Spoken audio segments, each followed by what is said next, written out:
Всем привет! Вы находитесь на YouTube-канале Уютный домик SHERL'a, меня зовут Руслан. Сегодня у нас воскресенье, 6 декабря 2020 года, и наступил второй день годового итогового турнира по Гвинту, GWENT WORLD MASTERS. За номером 2 он числится, поскольку в прошлом году был первый, соответственно, в этом году второй. И мы видим, что нам показали, вот в самом начале трансляции вы увидели как раз награды за просмотр. То есть 4 часа, если суммарно вы за 2 дня смотрите, то получаете титул Beholder. И если 8 часов, то вот такую рубашку. Причем я ее уже получил, то есть вчера как раз получилось порядка 8 часов. А трансляция шла. И вот вам показывают вчерашние результаты. Очень интересные были игры. Таким образом, мы видим, что в полуфинале столкнутся Гревиш в первой паре, немец, и поляк Поябол. Вот нам показывают вчерашние матчи. То есть здесь, соответственно, какие-то повторы. Играл вот немец вверху, Гревиш, и против него КАМ-134. Играл, и таким образом выиграл в итоге Гревиш.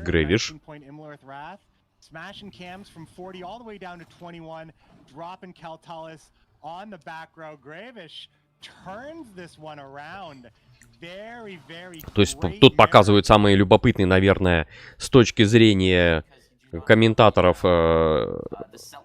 моменты. Такие вот самые суперспортивные. Ничья. То есть упорная борьба. На самом деле получилась упорная борьба только в первой паре. Четвертьфиналиста, потому что в 3 остальных как-то достаточно уверенно выиграли. Причем самое интересное, что не фавориты, а наоборот те, кто по прогнозам, так сказать, видимо, кого-то должен был проиграть, но нифига не проиграл.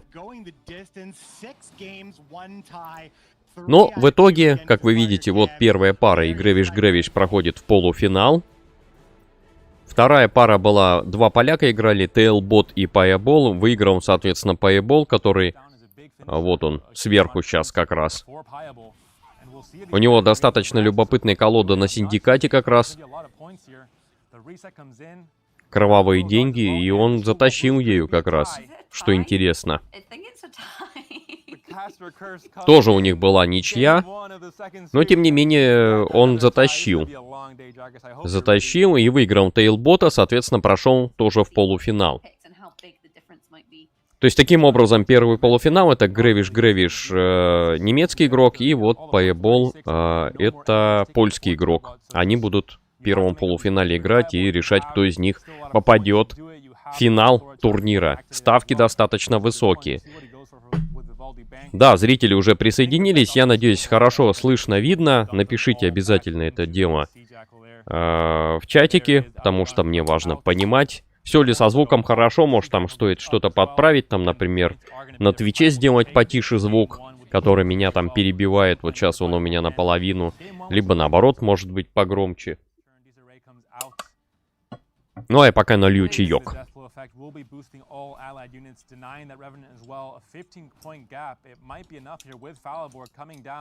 Да, вот присоединяются все упорные вчерашние зрители, которые до конца смотрели трансляцию.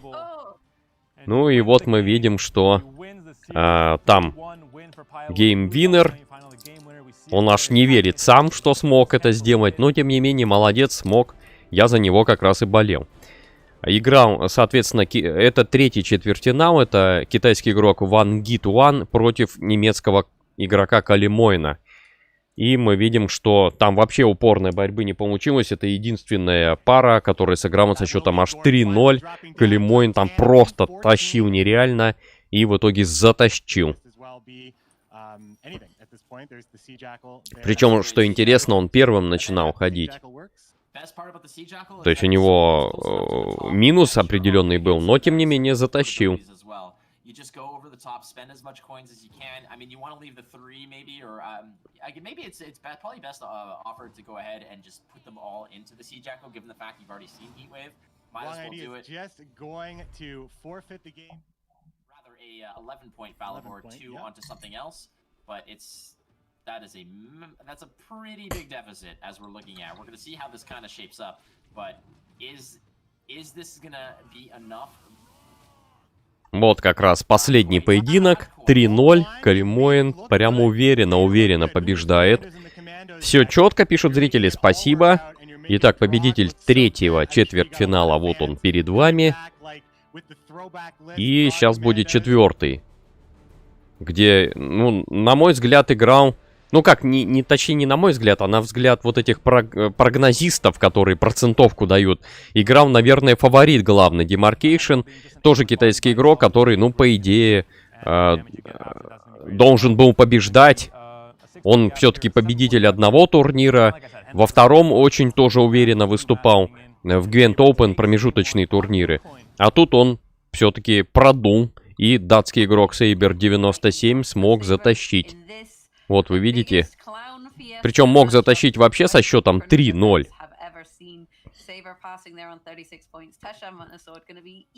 Но в итоге там получилось не 3-0, а всего лишь 3-1.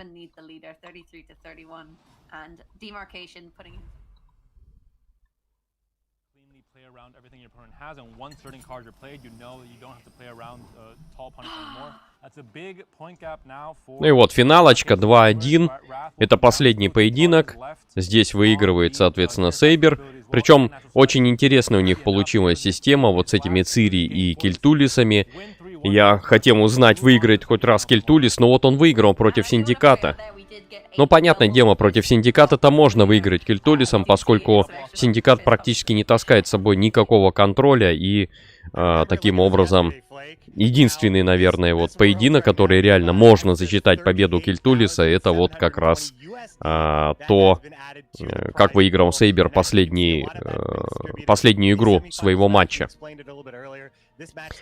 Вы видите, что разные суммы игроков, я так подозреваю, это зависит от того, с каким счетом они завершили свои четвертьфиналы. То есть Калимоин, вы видите, сразу 7500 тысяч баксов получает за счет того, что он сыграл аж в 3-0.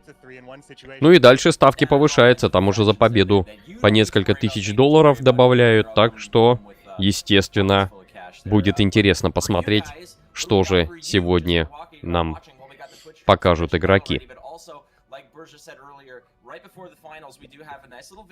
Как без китайцев-то? Ну вот так получился чисто европейский финал. Два немца, поляк и датчанин разберутся между собой, кто сильнее в Гвинте в итоговом годовом турнире.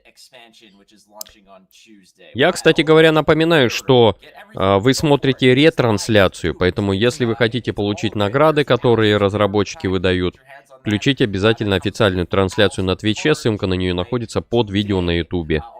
Только при этом не забудьте авторизоваться и, ну, на Твиче, естественно, и подключить Twitch Drops.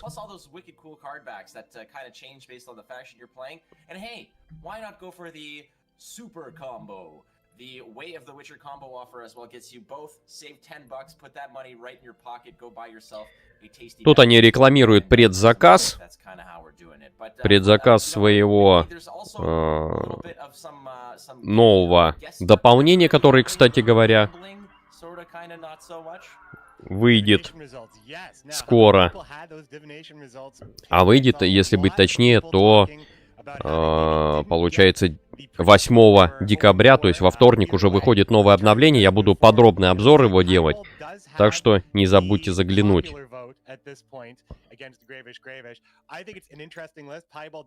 ко мне на канал и вместе с вами посмотрим, что там новенького в этом обновлении придет. Там новые карты, во-первых, будут, новая механика, ну и так далее и тому подобное. Очень много чего обещано, и, естественно, все это мы подробнейшим образом посмотрим и постараемся как-то вот проанализировать и посмотреть, куда дальше нам двигаться в развитии наших колод. Может, какие-то новые ценные карты появятся, которые можно будет себе взять. А может быть, там, на первый взгляд, окажутся бесполезные карты, которым все равно потом окажутся полезными картами. В любом случае, 8-го встречаемся на стриме. Frankly believe that this is going to be a 5-game series. I think that both players are definitely ready for it, but as the popular vote suggests, a lot of people leaning towards Piable in this one. 5 games, 3 games, somebody's going to win one way or another. Ну а тут у нас продолжается стандартная болтология. Я считаю, что это лишнее, конечно. Могли бы они подсократить свои большущие вот эти трансляции за счет сокращения. Но, видимо, как-то вот у них это сделать не получается. Поскольку идет подготовка. Так, первый игрок, Payball. Польский игрок, интервью, традиционное предматчевое.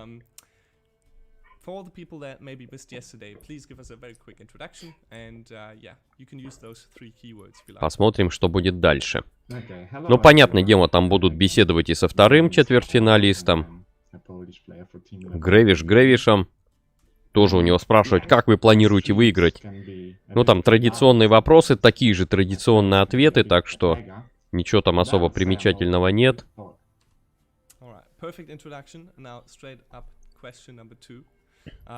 It's been quite the exciting year, especially in the Gwent world, not the ordinary one. So I would love to know if you've got a favorite moment. I mean, I have something in mind because you did win a pretty big tournament, but maybe you can explain that or tell us something different.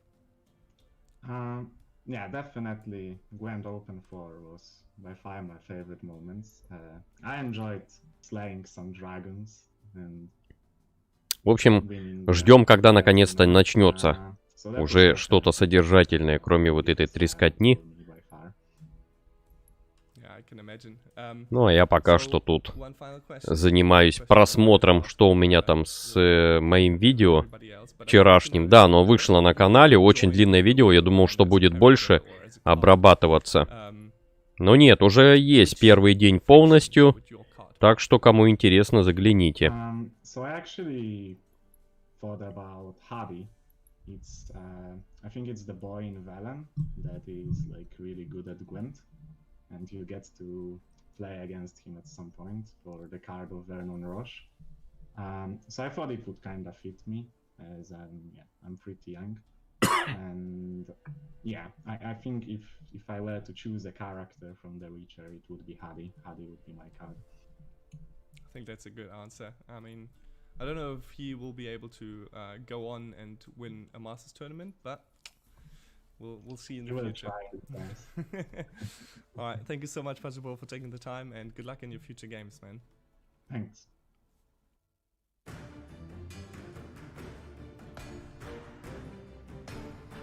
Hello and welcome again, Gravish. Congratulations for making it to day 2. Those were some excellent games you played there yesterday. And now for everyone who missed it or missed your introduction yesterday, maybe give us a quick recap who you are and maybe describe yourself in 3 keywords. Yeah, I'm Colin, or Gravish, still 28, and this time around I managed to not drop out in the quarterfinal of an official tournament, which is nice. And yeah, just like yesterday, not much to say. Just a Gwent player that likes to compete and hopes to be able to, well, win this tournament if everything goes well and I play well enough. And yeah, I had some time to think about my, well, 3 words that describe me from yesterday, and I think the 3 words I chose yesterday are perfect. So I'll go again with hungry, sleepy, and igny to describe myself. Yeah, I wouldn't change that. I think that is perfect the way it is. Now, my second question would be looking back at the year that has passed us. It's been quite the exciting season, 4 opens and now this conclusion of the second Master Series or season. I would love to know if you've got a favorite moment from this last year? I know it's not the ordinary year, we all know that, but maybe there's something that you remember very fondly. I mean, I think the obvious pick is just the last Open, or I think even more so than the Open was qualifying to the Open, because at that point of the year I had like lots of qualifiers played already. It was the last Open, it was like second last qualifier to qualify for the Open, and like finally being able to make it, to qualify through a tournament to an official tournament and not be in this, he qualified to Masters but he never actually played an Open, was just a really, really nice experience. But I have to say in general, I just really enjoyed the year and competing on ladder and like hanging out with my team, hanging out with the community in general, because the Gwent community is just super wholesome and just a lot of fun to just spend time with the game and with the community. So yeah, I have to say it's just a nice experience in general. Yeah, that's great to hear. I think it's great that people can still make the best out of their past year and make some great memories, even though we can't come together in person. Now, my final question is targeted at you and maybe how you envision yourself in the world of Gwent. So, if you would become a Gwent card, which faction do you think would that card belong to? Oh, yeah. That's a good question, Ryan. I know, it's not an easy one. Yeah. I don't know, you can decide, either be a scary monster in the faction of monsters, or maybe, I don't know, Salamandra gang leader in Syndicate, or just typical knight, either armies. I don't know, it's a good question. I would probably have to think about it for a longer time to give an answer that satisfies me, but I don't know, maybe I'm a big fan of Syndicate gameplay, like especially the mid-rangey Syndicate kind of leaders and decks, and maybe it would be cool to be a bounty-oriented card in Syndicate. That would be interesting. That's a pretty cool idea, yeah. Because it's a really cool archetype, and yeah, it's a bit underrepresented in the game right now, maybe. Support your favorite archetype, I like that. Alright, then I wish you the best of luck in your upcoming games. Good luck in the semi-final, and maybe you can make it all the way. Hope to see you maybe next year in person, and until then, wish you all the best. Ой, какая длинная баунтология-то, блин. Наконец-то. Закончили они интервьюировать двух победителей четвертьфинала и, соответственно, полуфиналистов. Сейчас мы посмотрим, скорее всего, их колоды, я так подозреваю. Obviously, you have the best, most exciting life of extracurricular activity of all time. But McBee, we do have Shinmiri, who is going to be analyzing all of the gameplay. We saw him break down, do an excellent job of all the matches yesterday. He's going to be doing the same thing today. He is there in his lab getting ready. He is hooked up to the giant brain machine doing Shinmiri-like things. But McBee, we do have some decks to talk about. Да, все верно. То есть я проверял свое видео вчерашнее. Вот оно полностью загружено и в максимальном качестве, насколько я понимаю. 8,5 часов получился примерно стрим. Так, теперь к колодам мы переходим. Fireball. У него Нильфгард, ну, более-менее традиционный симбиоз на сценарии, на солдатах и на тактике, на картах тактики. Далее у него Ширу контроль, соответственно, точный удар с КТЛ. Любопытная колода «Кровавые деньги». Я вообще первый раз наблюдаю, что на турнире кто-то ее берет, но я чувствую, это не последний раз, поскольку она выигрывает. Видимо, будет модной. И за север традиционная колода на каэдвенских призраках. То есть контроль больших карт, а на маленьких мы клонируем своих каэдвенцев. То есть здесь из любопытного это именно вот кровавые деньги. То есть колода очень требовательная, судя по всему, к планированию своих действий. Прям четко нужно знать, кого и как, когда выкладывать, поскольку чуть что не так сыграл, никаких резервов нет. Ну, в принципе, для профессионального игрока коим является Payable, наверное, эта колода подходит. Раз он ее и на турнир взял, и сыграла она у него, выиграла. Так что здесь все хорошо. Так, что пишут? Людвиг появился. Привет, за кого воевать будем? Два немца, поляк и датчанин звучит как анекдот.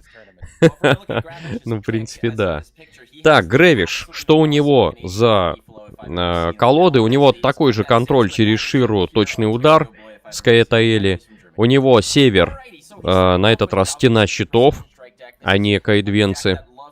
У него Кельтулис за чудовищ. Традиционная колода, то есть ничем особенным не выделяющаяся. И у него ярость отца-убийцы. Тоже более-менее традиционная колода, не вижу тут ничего такого примечательного. Так, Саша пишет, как тебе путь Ведьмака? Он еще не вышел, так что судить еще рано про него. Будешь разбирать где-то в 7 вечера? Данила спрашивает по поводу подробного разбора, но он выйдет раньше, чем... они его обычно делают... Ну, обновление выходит порядка в 16, что ли, часов. Поэтому в 18:30 я буду планировать начало трансляции во вторник, 8 числа. Приходите.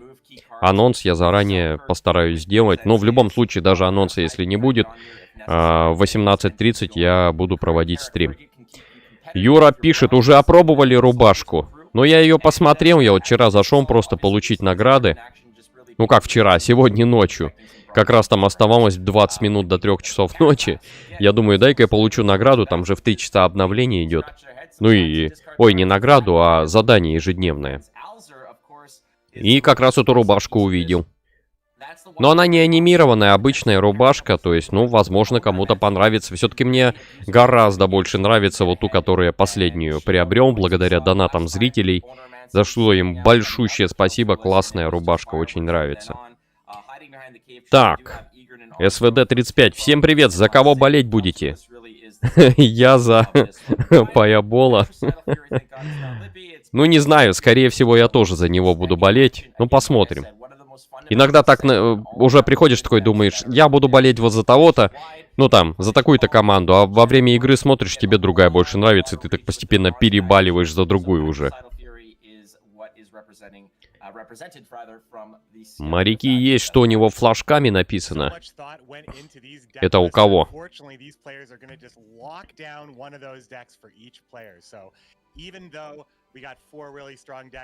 Блокировка, мы видим, что заблокирована, соответственно, у Payable колода на каэдвенских призраках, а у Грэвиша колода на Скаэтаэлях на точном ударе.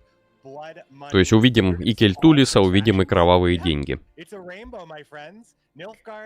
Так, Вадим там нецензурные слова пишет, не надо этого делать в чате. Нильфгард — это Римская империя. Ну, там скорее сделали как симбиоз таких всех империй, которые только были. И Римскую, и, ну, Римскую, ту традиционную, и Священную Римскую империю, которая была там в новое время. И, соответственно, там, кто еще? То есть в любом случае империи были. Франкская империя, та же самая, которая всю Европу, считай, захватила. Очень много чего там было. Ладно, историей мы сейчас не занимаемся, мы занимаемся игрой. Первым будет ходить Payable, и он выбрал на первую игру Нильфгард. А против него будет Кельтулис. Ну, интересно. То есть Кельтулис, в принципе, логично. То, что яды там особо не сработают, поскольку покровы будут им мешать. Но Нильфгард тоже может сделать там дела. Так, ну что, тут крупные солдаты зашли. Сценария нет, но он, в принципе, и не нужен, я думаю, в первом раунде.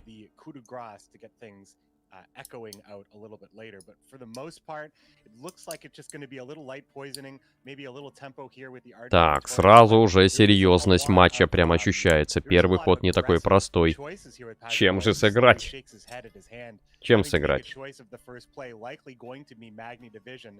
Хороший вопрос для Payable. Well, you have two options. You're totally right. Poison, I think, is not going to be a factor in here. There's no way to double poison right out of the gate, given the fact that at any point Gravish can just use his leader ability. У Грэвиша на заднем фоне флажки. Да там обычные флажки, там не морские. Ну, посмотрим. Чё там как.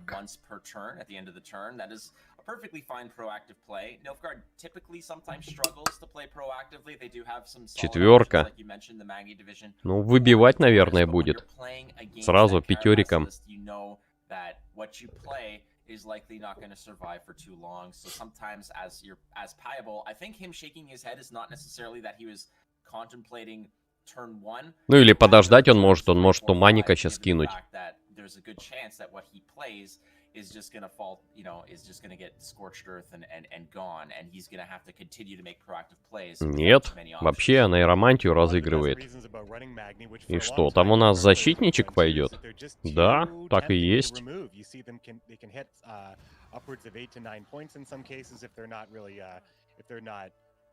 Ну, защитник очистится, то есть вот, получается, виночерпий под это дело заточен.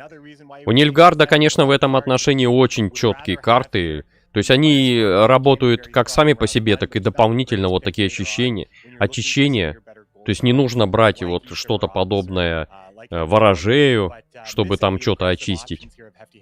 А так виночерпием, хоп, чистанул и все. Committing poison at this point, which would be very difficult to pull off in some cases. It is a little bit low tempo. It does destroy the defender. Ну, будет чистить. Куда он денется-то? Сейчас пятерка отлетит. Плюшечка. Said applying Veil will just really pump the brakes on what you want to do to complete the poison to remove. Purification in this case is the best option, giving access to that row now. The other option could have been you could jam. Так, а у него захват получается, по-моему, на 5, если не ошибаюсь. Раз тактика, два тактика, 3, 4, 5, 6, 7, 8. Да, на пятерку он перетягивает отряды. Базовая тройка и плюс по 4 за каждую еще по единичке.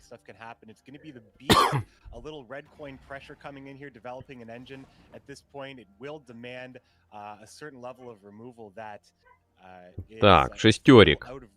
Шестерик так просто не выбьешь.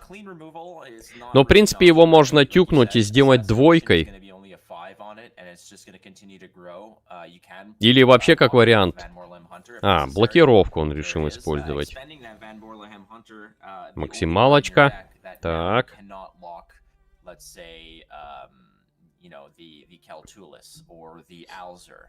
So you're going to have to find another way to deal with those cards, which you can. We have seen Enslave just hovering, you know, when you play against Enslave, you always have to have it in the back of your mind that that steal is going to, at some point, just change the course of the game. You're going to have to give him something that he can combo off with a damage spell, let's say, like Assassination, Tourney Just, etc. Ну, то есть, в теории комбинация была интересная, на мой взгляд, это убийством тюкнуть, он будет единичкой. Соответственно, после хода Грэвиша он станет тройкой, и перетащить его Мэннокой Гуорном, достать эту самую помилование и перетащить к себе. Правда, она будет пятеркой, противник может выбить. Хотя тогда усиление вот это вот не будет работать. 13. Ну там эту картишку-то так просто не выбьешь. Солдат закинуть. Как вариант. Gravish is looking for some sort of removal attempts and he's not seeing it. He's seeing Purify on the defender, he's seeing Lock on the beast. So if there's not damage and if there's not an aggressive amount of damage, well, Gurn's going to probably be safe. The expenditure of 7 is already pretty high to even try to get rid of this. So Piebol is now getting pretty high, getting pretty high points here. Now showing сейчас будут яд, походу. Или усилянку накидывать. Усилянку с покровом. I don't think the play here is typically to complete the poison. I think what Piable knows here is that it's going to either get В общем, интересненько. poisoned or consumed Что тут to, сейчас получится? to, again, eliminate the То есть, poison по here. I идее, think what Грэвишу Piable's нужно trying to как-то do is спасаться, он either, может charge накинуть усилянку, а вдруг у противника мурлеги, и он тогда эту 13-бальную карту снесет. Даже 16-бальную. Он решает все-таки нейтрализоваться от яда с помощью поглощения. Ну, соответственно, уже не сможешь прокрутить туманника своего. As Piable is eventually going to have to come back. Now he doesn't have that, but he did force out the consume without the foglet. So that is a nice play. Тут же получается фишка в том, что у Грэвиша золото выходит постепенно, а у Пэйбола-то золотишко остается. То есть у него тут мощные карты еще. Да и сценарий тоже сыграет здорово. Хотя нет, нифига не сыграет, там каратка.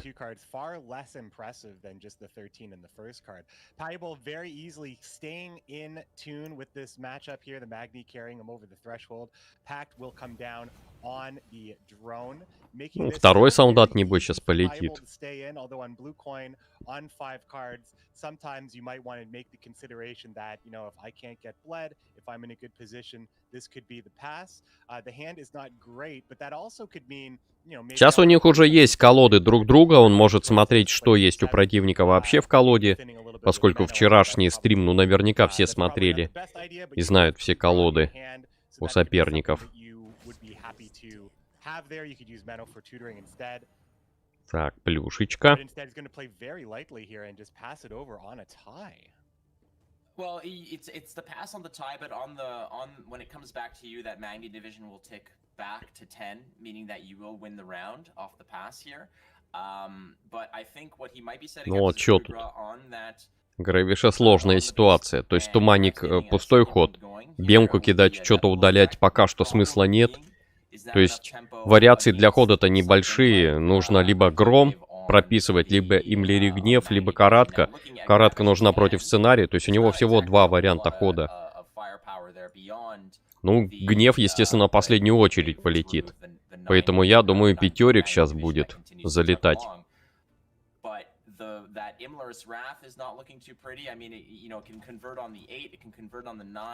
Do you really want to hang on to those? And here it comes. I guess he has kind of read the writing on the wall for the Так, все-таки имлери гнев улетает. Интересно.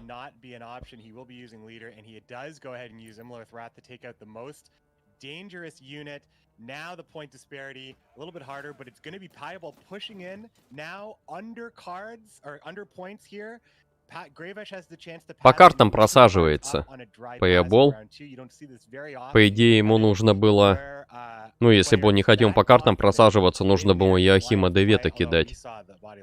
Ну, или лидера использовать на пятерик.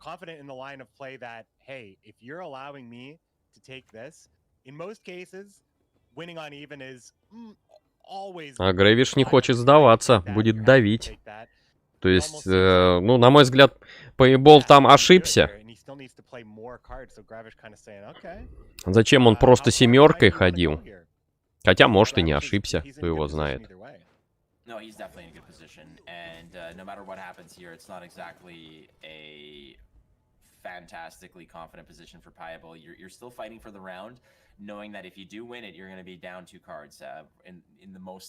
In the most part, I don't think Gravish wants to really use that heat wave, but if everything lines up properly, Gravish can just go ahead and drop that squirrel to eliminate the coup de grace. Да, ситуация веселая.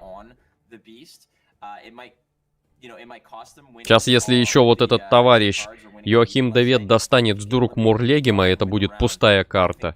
Или он вообще может достать Узурпатора, тоже будет слабая карта. То есть тут уже как-то сложно будет Пэйболу. Все-таки рандом будет присутствовать, случайность определит, что у него там залетит. Так. Ну, по единичке ставит четверку, получается.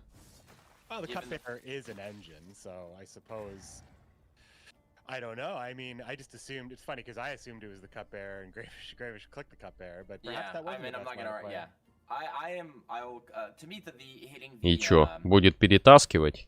Все-таки.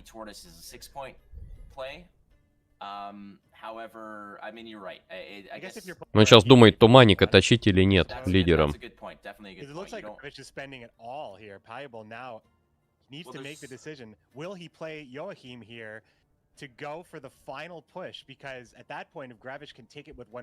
Хотя нет, усилянка же сработает, получается, +2. То есть будет 34, если Грэвиш нажимает пас, то будет 36. То есть сейчас лидером смысла нет играть. Хотя он думает. Да, все-таки решим перетащить.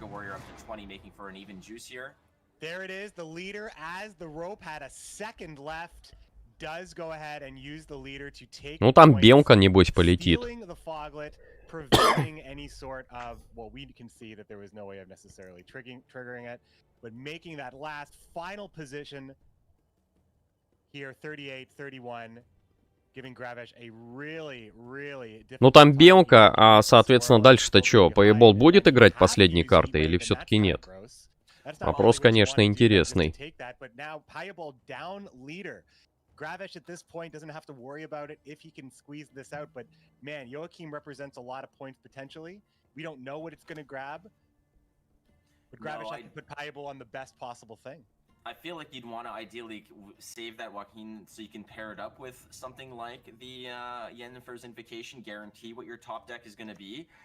Каратка. Ух ты. Ничего себе. Ну, я думаю, сейчас он сыграет. Он не хотел отдавать эту четверку. Да, и сильную карту отдает в итоге. Ну, вы видите, слабо она сыграла. Ну, это ладно, хотя бы не Мурлегим, и то хорошо. Еще и белка не сыграла. Ну, тут, конечно, фигово для Payball то, что он отдал аристократа. Теперь у него ровно 2 для реализации Бала Маскарада. Но, правда, мощная штука.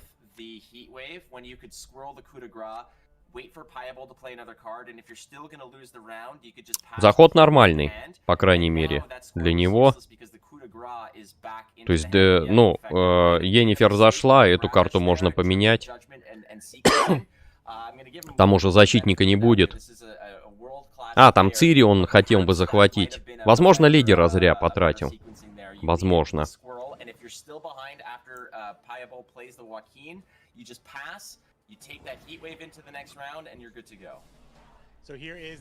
Ну, Цири законтролится. Понятное дело, что ее утащит Нильфгард своим мощным Йенниферской этой темой. Да, что-то не ахти по заходам-то. Что делать? Тактика зашла. Ой-ой-ой-ой-ошечки. Как плохо-то. То есть нужные-то карты не зашли. Сценарий сейчас бесполезен будет. Мурлегим не зашел. Ха. Ну, сейчас будет весело.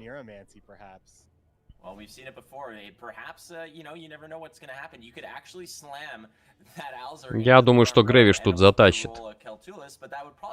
Тут не заход конкретный у Payball, он еще и вдобавок первым ходил. То есть сразу двойное такое наложение, и очень тяжело ему будет что-то сделать. Вот с такими картами, как у него сейчас. Я думаю, он... Сомневаюсь, что он сможет вытащить эту игру.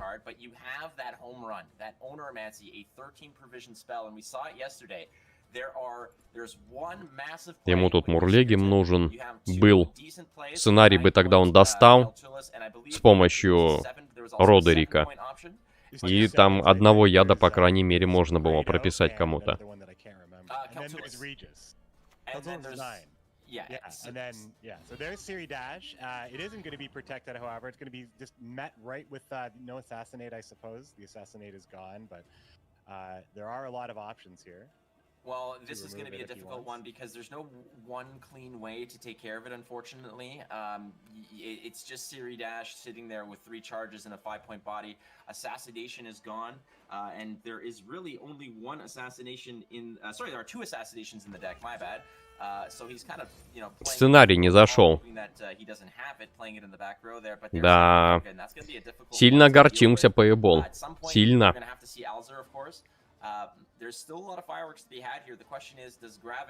What does Gravish getting with the Ownermancy? I suspect it's going to be another spell to get the last charge. Helga's gonna go wild. I don't really see. Он же ждал сценарий и будет разыгрывать... разыгрывал бы Родерика из Дунтыни по второму кругу, и тогда бы 2 яда зашло. А так у него не зашло.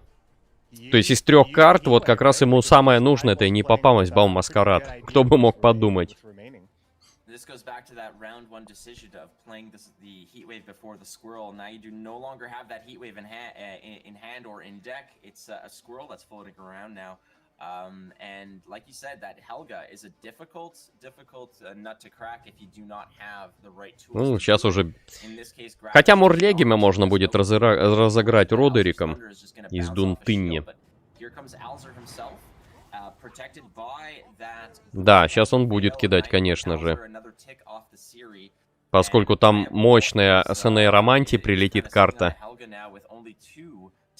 Хотя, может и не мощная, там может и Регис создаться, который на 2 очка всего.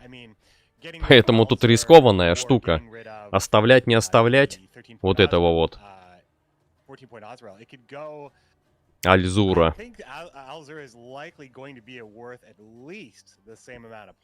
То есть он его может грохнуть. You have to go ahead and do that, and you also have to hope that you have an answer for that Siri creatively. You use perhaps the Yen's Invocation on the Alzur. It's a 9-point play, but it's not just a 9-point play. It's all the points that it represents on top of it. Opting instead with the coup de grace to go ahead and double up on that Roderick. Here is the big boy. Vinny Vincent's gonna come down and say, Alzur, thanks for the carapace. I'll be taking that away from you. Ну, может быть. Ну, хотя нет, не вытащит. А, хотя нет, стоп. Если там эту Цири сейчас усилят, то он ее забирает с помощью Йеннифер. А если ее не усилят, то он ее просто выбивает.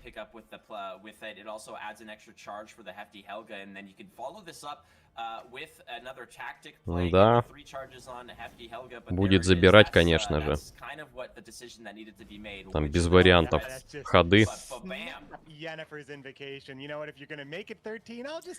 Ну, сейчас интересно, что он будет делать. Он Альзур будет тратить или нет? Если Альзур сейчас потратит, что у него там из урона? Ну, 4. Ну, в принципе, да, может выбить тогда вот этот вот огненный скорпион. А это ведь, между прочим, 2 очка лишних Payball'у бы досталось.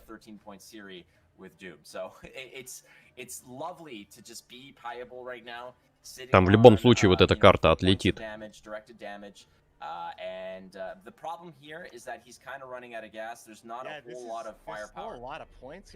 Кильтулис.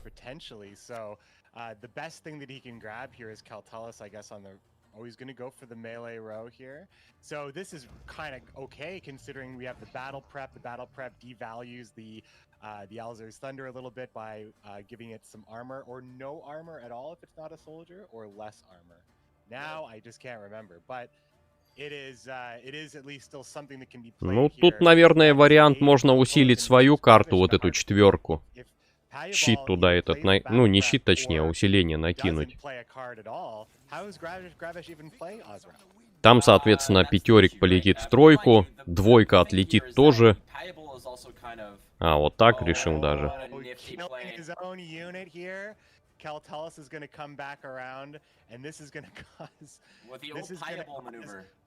Ну а там дальше сбрасываться будут карты, я так подозреваю.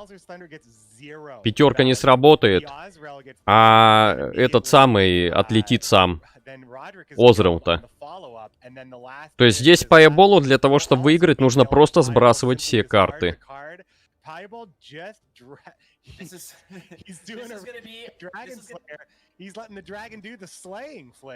This is going to be an 8-7 victory, is I believe how this is going to play out, because frankly, there goes that gets tossed. А, хотя 9 отлетит. 12. Ничья будет, походу. Нет, не ничья, слушайте-ка, выиграл. А, нет, не выиграл. Ну ничья, хотя бы так. Вот это да. Прикольная игра. Мне понравилась, а вам? А можно описание карт на русский переключить? Ну да. Когда на Твиче смотришь, вот я смотрю, они у меня на русском. Ну, в общем, круто здесь. По-любому повезло очень сильно.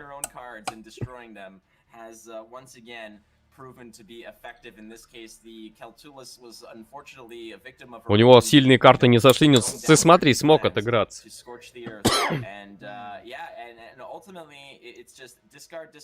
Когда награды выдадут? В конце турнира? Нет. По мере получения того, что требовалось. Ну, выполнения, точнее. То есть 4 часа, если посмотрел суммарно за 2 дня, вот, тебе сразу же дают титул. 8 часов суммарно. Соответственно, ты получаешь рубашку. Это, ну, опять же, если речь за именно просмотр.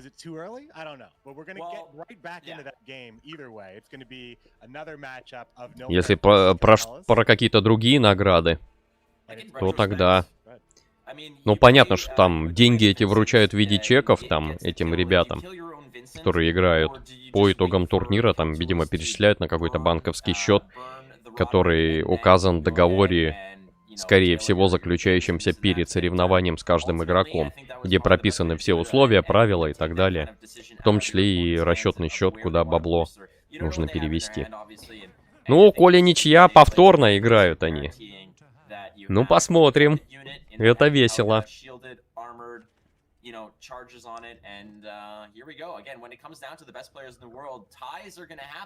Ну вот сейчас. О,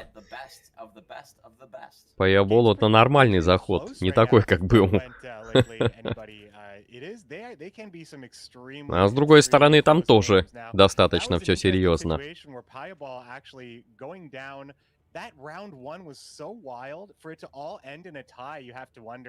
You know, all those decisions that were made, Piebald does have a much different hand now. Having both Fire Scorpions in hand means that playing round 1 will be a totally different story. I don't think the decisions will be as difficult this time around. He doesn't have Hefty Helga, but he does have... Чё-то Кильтулис не тянет, на мой взгляд. Потому что даже вот в такой выгодной ситуации как-то вот не сыграл он. У Грейша.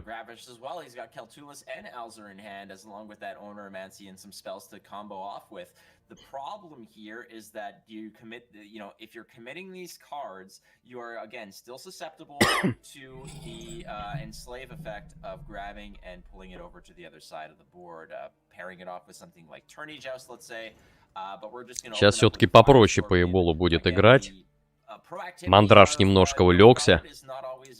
Не проиграл первую игру. Уже хорошо. And now it's Gravish's turn again. Perhaps, you know, he kind of is going to replay. He's going to play the first round a little bit differently than he did last time. I think perhaps he was kind of upset about giving up some of those plays. That heat wave could have really changed the dynamic against an untouched Helga in the previous match. Gravish does run 2 natural selections here, but if he opts to use the Thunder to kill the Fire Scorpion here, I think that's going to tell Piebald. Да. Веселуха, веселуха. Что тут скажешь?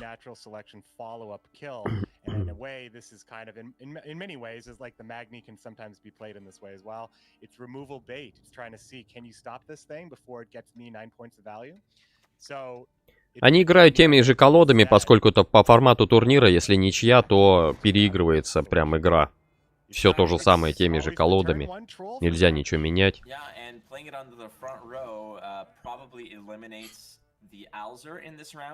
Ну, логично, что туда можно сейчас тюкнуть на 6 и перетащить защитника на свою сторону порабощением.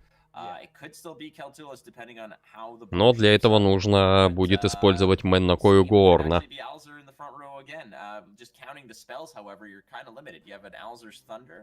А, хотя нет, зачем? Можно будет рыцарский турнир использовать. 2 раза тюкнуть вот этой вот картой огненным скорпионом. И как раз это будет пятерик, который перетаскивается лидером. Правда, при этом вот эта карта играть не будет. Пустая. Yeah, Alzer is looking at probably on average +3 on any of those cards packed, and Thunder, unless he like gets like a really high roll, gets something like a Skellige Veteran or like an NL Conqueror or something like that. But that's, you know, those are the really. Туда покров, по идее, нужно накидывать. Но покрова в руке нет. Вот этот вот. Оттепель бы тут нужна была. Но ее нету и достать нечем. То есть нужно будет лидера тратить, чтобы не потерять. Ну не знаю, вот Альзур, смотрите. Вот сейчас Альзур по факту даст там очень мало очков. Даже если его под защитника засунуть.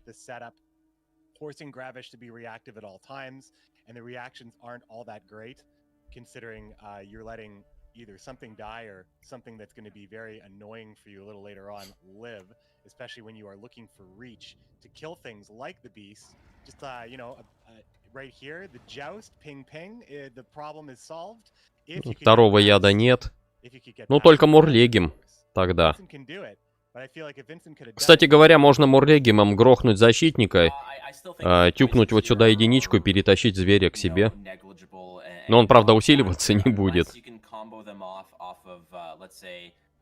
Your masquerade ball into Broderick into another aristocrat to go poison on one turn. I think that's your only way to actually you know, execute poison properly against the deck that has the Carapace ability and the Veil. Now I think Pieball, I mean, this is a completely different dynamic because there's no purification in hand for Pieball. And here comes Vincent again. Did work in the last match, but in round 3, and he's been expended already. Ну чё, будешь перетаскивать? Нет, не стал. There was that only one option. Vincent appears to be the solution anyway. Would have been the solution right away, but of course Gravish would have 3 charges after that. So I think that's a pretty solid play here.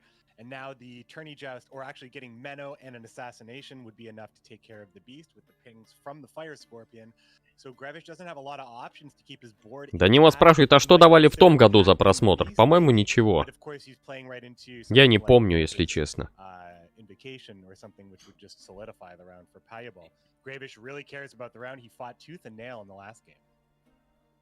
Now that beast is going to go up to 8, and again, he said Menno into assassination only works if he doesn't actually stack onto that row. Gravish, knowing that Pieball runs 2 assassinations, will probably give that the beast some company on the front row if he's playing there. Девяточка. The Keltulis, and a very timely Keltulis as well. It's going to burn the 3 off the board, and it's going to force Pieball into a situation to play a tactic in this case in order to, you know, kind of dodge what Keltulis is doing. So this is the position that we haven't seen too often, actually, a Keltulis push from the Carapace player in round 1. Usually Keltulis has been such a centerpiece for that discard dance that we've seen. There is our first response from Pieball. Just going to go ahead and deal damage to Keltulis, leave the amount of units on the board the same, making sure Keltulis is the lowest unit, because sometimes Keltulis, she looks in the mirror, she just doesn't like herself very much. She'll be the one to take herself out. Ну, сейчас усилянка полетит. Логично. До 9 усиливает. Will bring Keltulis back up to 9. Move to Pieball here. Play a unit, watch it go. Play battle prep, keep the units the same. Keep Keltulis the lowest. Gravish, what's up now? It's a little, man, it's such a wildly different game from the first one, where round 1 seemed like you had to. А там только пятерик есть. Ну, либо туманника кидать, но опять же, это просто прокрутка на 4 ход. Ну, возможно, это даже неплохо. Хотя нет, вряд ли. more sparkles in this one. There's the Alzer's Thunder bringing, saying now, okay, now you are the lowest unit on that side. It's like you said, Dragon Dance is a good way to say it. And I mean, if necessary, Gravish can always just go ahead and drop the Foglet, which dies to Keltulis, but thins out the other Foglet. Here's the Menno into Assassination, trying to complete the job here. That's just a sacrificial play in this case, because Menno being 2 is going to die to Keltulis, assuming that there's nothing else that... И вот здесь-то уже не усилишь. Это работает только если карта одна в ряду, то есть получается нужно по-любому отряд ставить, а у него там вариаций-то немного. Но опять же, пейбол по картам просаживается при таком варианте. Туманника, возможно, сейчас кинут.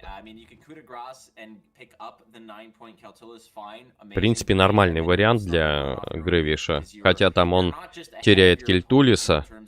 И Кельтулиса, скорее всего, поставят-то не сюда, а в рукопашный ряд. Ой, в дальнобойный ряд, и он работать просто не будет.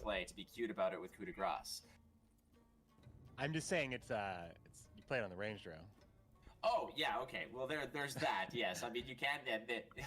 Keltulis is effective on the... So here comes the Foglet. The Foglet И защита.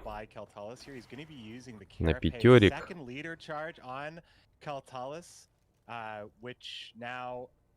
Ну, перетаскивать его смысла нет. Сценарий играть тоже смысла нет. Now this situation is a little different. Keltulis at 5 won't get locked because of the veil, which means Menno would be immediately killed. В общем, не весело. Ну, троечка, логично. Единственный бомб-вариант более-менее приемлемый. A-Rush on the back row, boosting the Foglet up to 12, and Keltulis is going to make short work of Menno. Menno doing his job as that tutor play. Да, не получается тут тащить. Не дает Грэвиш тут реализовать этот удар милосердия никак. The Masquerade Ball, one of the cards that Nilfgaard likes to lean on to win rounds and generate points in creative ways of poison, to remove units, as well as getting a lot of status effects on the opponent and getting that Thirsty Dame nice and thirsty. But интересно. Даже сценарий поменял. Хитер. Ну, понятно, почему он поменял. Потому что он думает, что противник будет играть этот раунд, вытягивая у него сценарий. Поэтому он его и убрал. Так что будет интересно.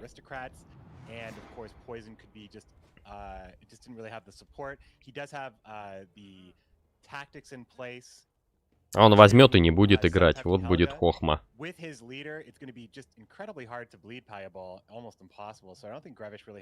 Кстати, Альзур. Ну, Альзура перетащит лидер.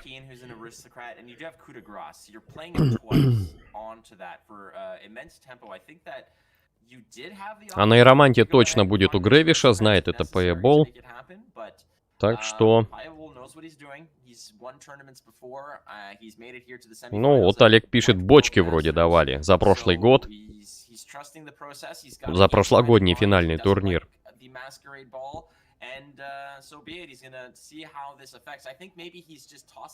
Ну чё, Грэвиш? Будешь играть?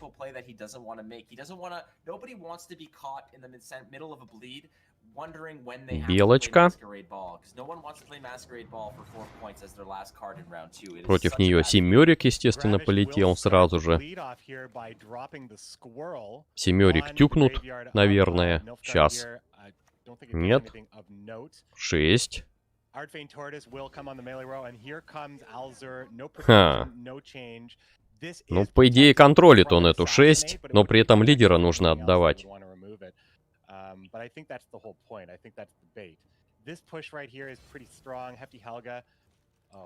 Нет, не стал контролить.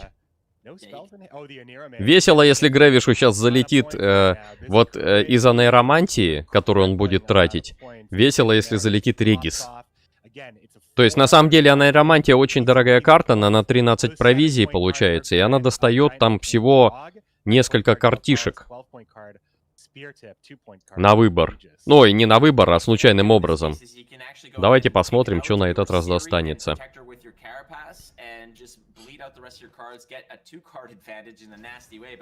Кильтулис залетел.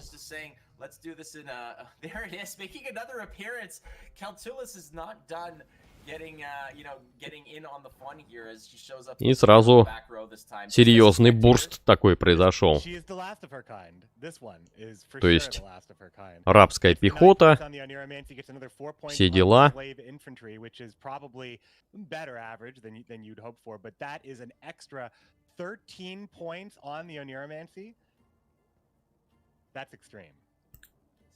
Что будет делать?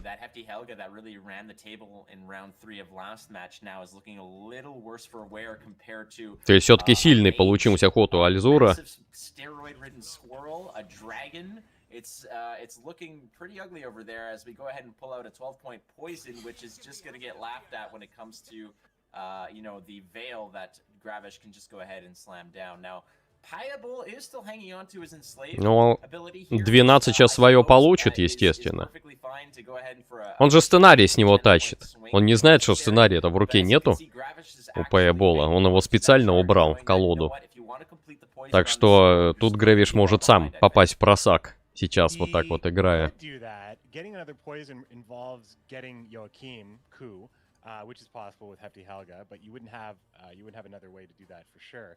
You would be able to use Imlerith Wrath and get 10 points on the 12-point Fangs, which is probably better than nothing if you already have a 10-point lead and you want to further develop it.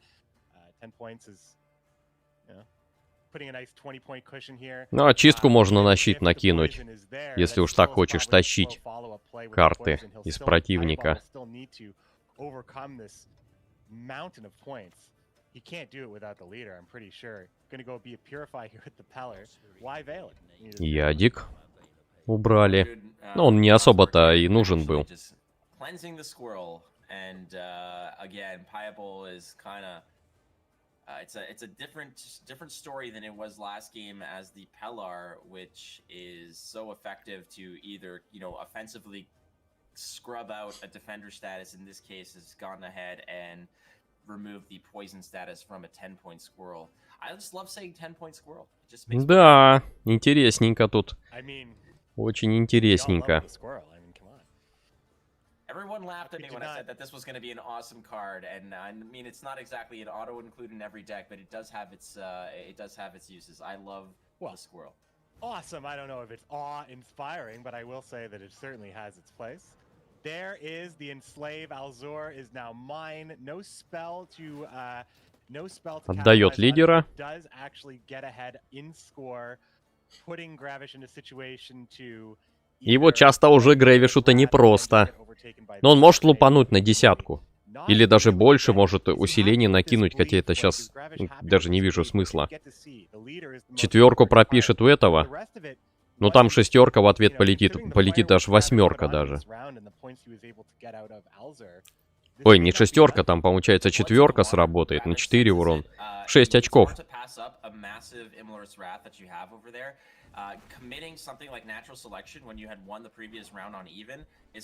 Ну, вполне хватает. Что там?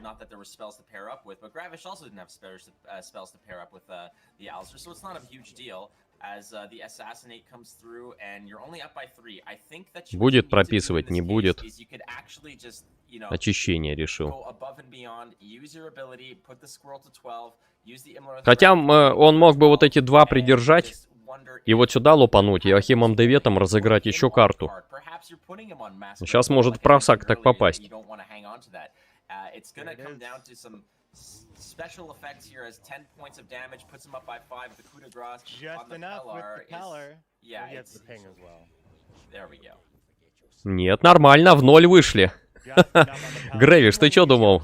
Он так просто тебе отдаст сценарий? Не тут-то было. Хитер, хитер. Твой противник.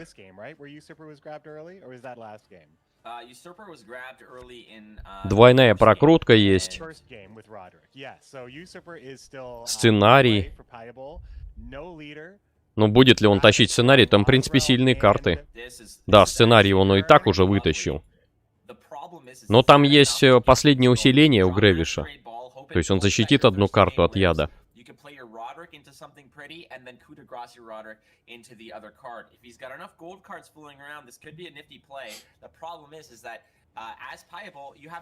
И вот сценарий вышел.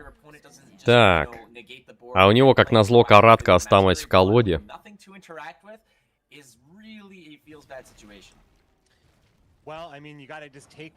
Ну, разыгрывать будет лидера, естественно, этого узурпатора. 12 очков.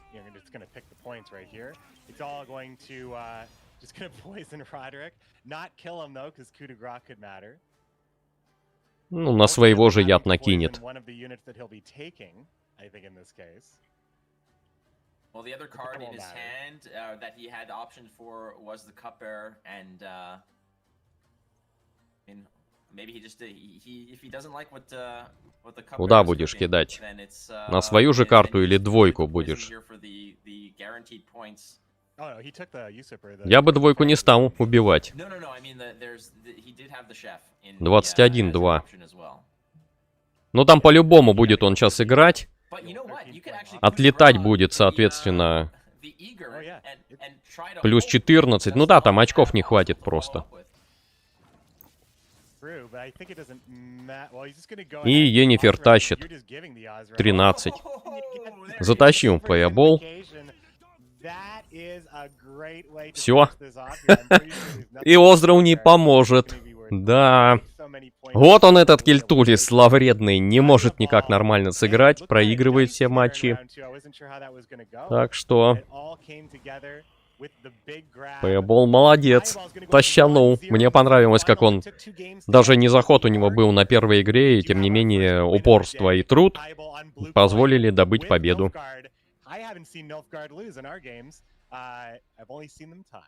No, and Nilfgaard is definitely OP. It needs to be nerfed. You've seen Reddit. Reddit is all about nerfing NG. It's an overpowered faction that has way too many good cards. Nonetheless, friends, that was an awesome game. It took two to just figure it out and sort out. But as the dust settled, ну, теперь для него очень все прекрасненько. То есть он сейчас вторым ходит, может контр-колоду выбрать и выиграть у Грэвиша. А у Грэвиша будет этот Кельтулис так и висеть. То есть он же даже при счете там выиграет он 2 игры, он все равно Кельтулиса будет вынужден использовать.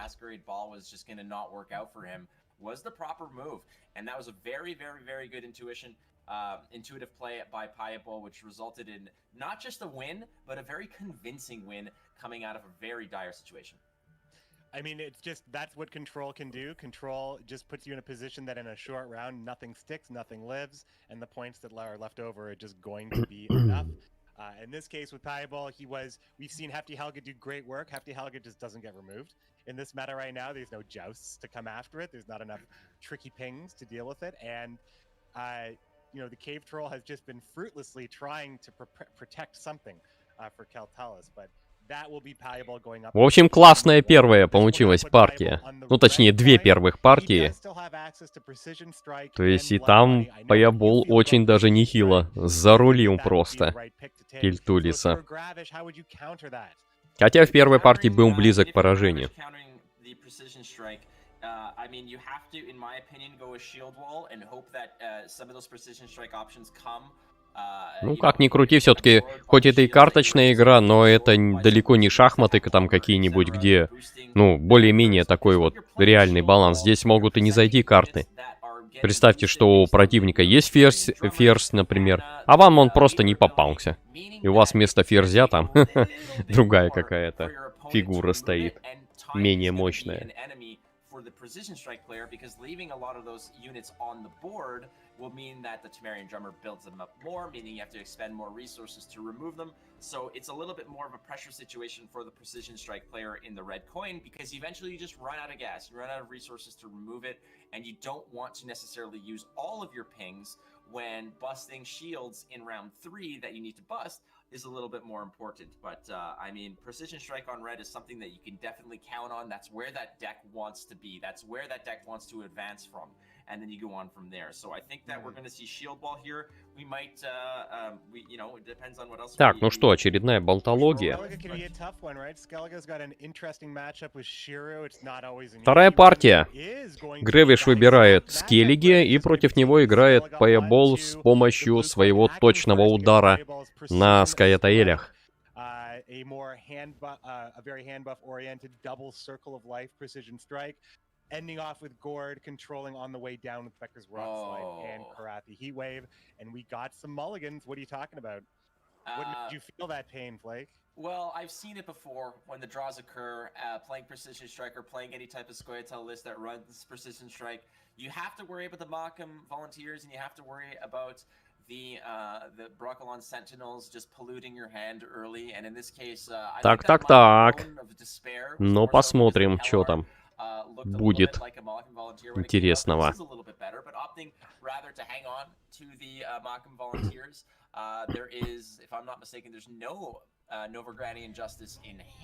Четверочка. Можно выбить. Даже с лидера единичку прописать и тройку плюхать и усилить Шелдона Скакса. Как вариант. Нет, решил не бить. По-моему, зря.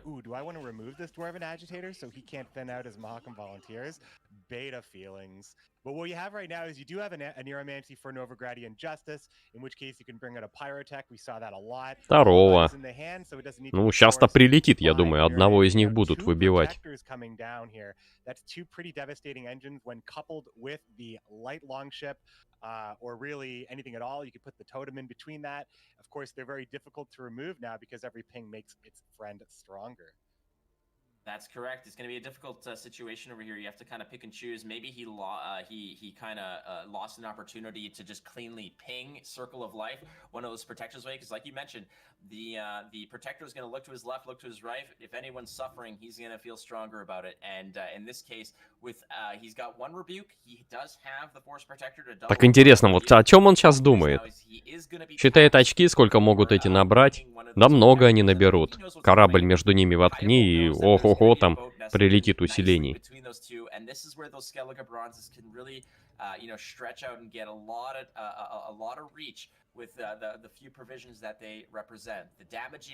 Boat will look nicely here as the Nature's Rebuke is going to just remove one of those threats, and as you see, the other protector gets a little bit better on the back row.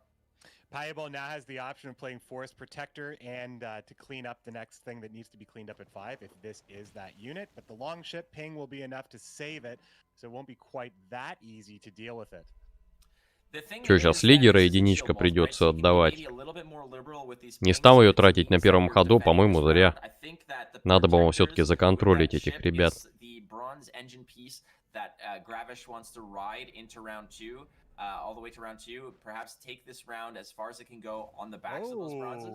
Jerry the Pro coming down. You like 6 is one of my favorite numbers, my friend. Destroying any unit with a multiple of 3 in this case. Geralt Professional, one of the many interesting picks that Payable put into his deck list. Has all sorts of things that it can fit into. Really hard to have this be a dead card. Ну, кровотечение, второй корабль сейчас. Либо есть нейтральный ход, можно вот эту вот карточку выкинуть. А что это у меня не показывает название? Twitch Drop, что ли, отключился? Беда. А, у них отключилось что-то, смотрите, колоды нельзя посмотреть, все дела.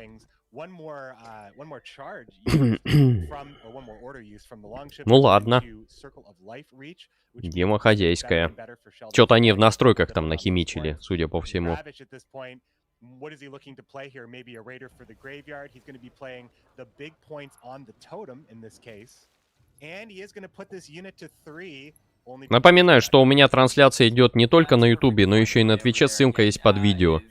И также не забудьте включить официальную трансляцию на Твиче, тоже ссылка под видео. Данила пишет: всем привет! Простите, что вчера не поздоровались, сразу утянуло в турнир. Ну вот, теперь зато компенсировали это. Прощаем. Ронда пишет: привет, не знаешь, почему у меня вылетает Гвинт? Уже скачивал заново, не помогает. Ну, как, без понятия. Если речь про компьютер, проверь файлы. Там есть такая штука, что в Стиме, если он у тебя, что в GOG Galaxy, там залезешь в саму игру, ну, не в саму игру, в GOG Galaxy или в Стиме, там есть пунктик «Проверить файлы». То есть, может, у тебя что-то повреждено при установке, там, антивирусник как-то не так сделал, и все.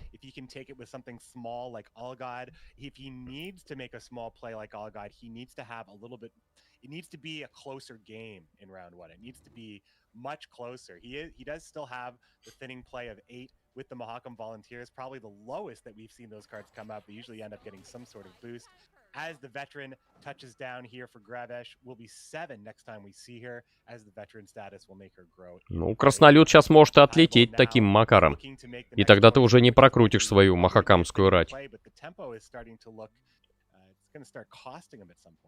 Well, I think you have to make that play. You know, you don't have any other dwarves that you want to expend here. You're not playing Sheldon in this case, definitely not. So this is going to be Piable playing the Mahakam Volunteers, most likely, because really he's one turn away from losing that thinning option. Интересно, будет он крутить? По идее, там одну усилянку нужно было накинуть на эту махакамскую рать с помощью всебога. То есть там усиливается обычно 2 дряды стражницы и махакамская рать одна. Но сейчас уже поздно. То есть, если бога кинешь, ну, тебя выбьют краснолюды, и все. Хотя, в принципе, может быть и там Шелдона Скакса, если собираешься отдавать. Тогда, наверное, да. The Karathi Heatwave denying the ship having any more value doesn't go into the graveyard. Here's why I think it's fine to hold on to the Mahakam Guard. Ну, второй корабль он вряд ли будет сейчас закидывать. Хотя, если для прокрутки, то есть краснолюд все-таки отлетит. Piable cannot make that 13-point play. So it gets much scarier for Gravish to look at his lead, to know that that's something. Но каратская жара нужна бы была вообще под десятку, одну из. Grab the Heatwave with the Oniromancy. If anything, Gravish can only assume, you know, with that being his only grab, maybe he has it in hand. He can't assume that he doesn't. So it's tough play here. There's not a lot to really react to. The Raider, perhaps, is really the only thing that you might want to set up, but it's probably your last big choice. Not seeing a great sword here in this opening round. I mean, I like to hang on to in this matchup against Patricidal Fury, I like to hang on to my Heatwave for a great sword. Look at this.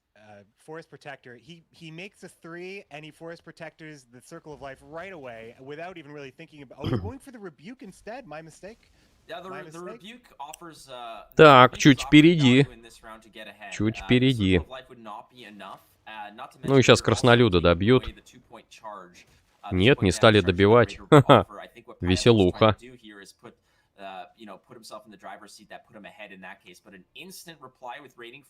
Очистка.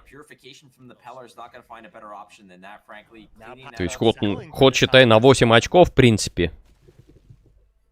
Да, куча поврежденных, плюха полетит на минус 6. Чё сейчас? Все бога будет использовать?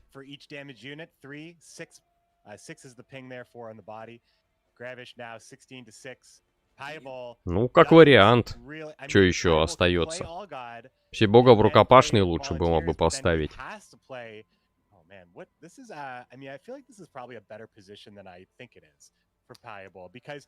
Нет, вместо этого Шелдон, Скакс. То есть он решает тут по картам прям... О, включили эту штуку. Но здесь Хьялмар вообще хиленький будет. Всего на 7 очков.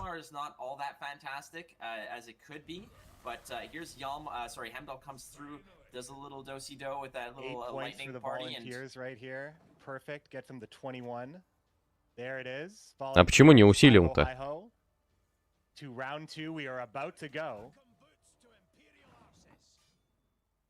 По-моему, зря так сделал.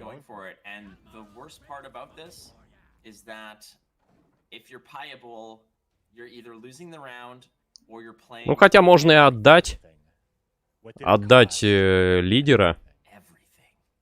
4 будет 21, 20... Ну да, лидера придется отдавать. По-моему, зря он так сыграл, надо было все бога сначала кидать. А потом уже краснолюдов прокручивать. У него бы сейчас плюс 2 очка было, и вполне бы хватало без задействования лидера. not getting that tempo later and the precision of the accuracy, the surgical precision of precision strike. But I think he's going to do it. I think he should do it, frankly. And you can now go ahead and drop those all god charges on things that Look aren't at the the Broncolon units, Sentinels. Ну тогда уже вот этих смысла нет усиливать. Choices here. Like, this isn't, It's got to. I think you're buffing those are the Shiru. most beautiful cards you've ever seen. I mean, his better stuff is going to be. Yeah, Gravish has got to be pretty. I mean, Pieball's done the thought. Like, this is the highlight. Да, он их и не стал усиливать и правильно сделал. Отдал их и отдал. Небось Ширу усилил Харальда Горда и кого-то там еще.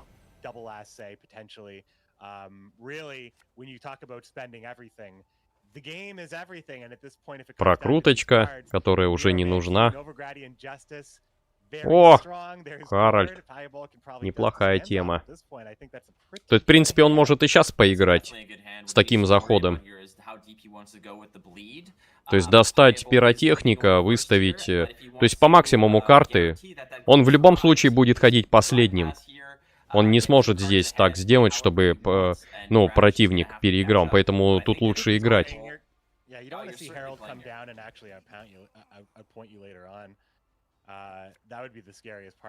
То есть будет сейчас просто тянуть карты. Ну, лидера точнее. Лидера нужно забирать. Aya can still actually go ahead up 2 cards here. That's a perfectly fine play. Cleaning out a bronze card. You always have last say with that, with your gourd. Another option for Paya would have been just getting a dwarven agitator, adding. Там есть возможность 8 достать, можно достать месть природы. То есть тут вариаций много. Шир тот же самый есть. Тут Гравишу нужно 2 ставить по-хорошему. Чтобы, если что, туда прилетело вот это вот урон от этого краснолюда.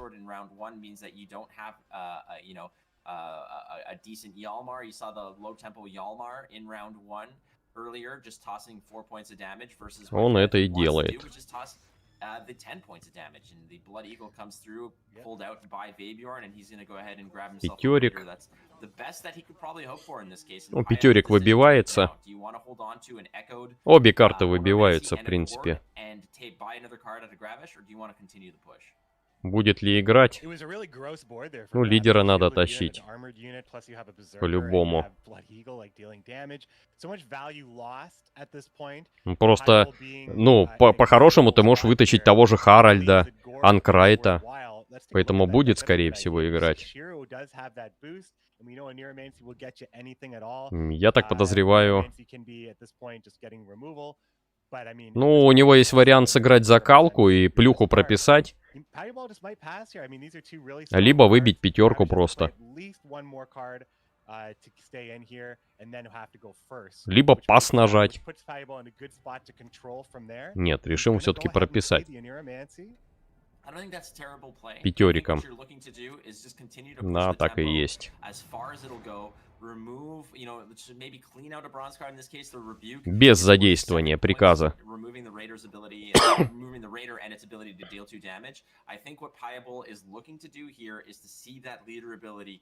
Ну что, вот у Грэвиша тут загвоздочка небольшая.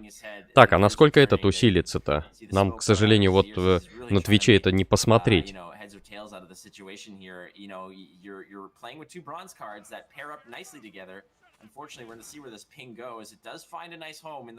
Ну, с лидер это много очков.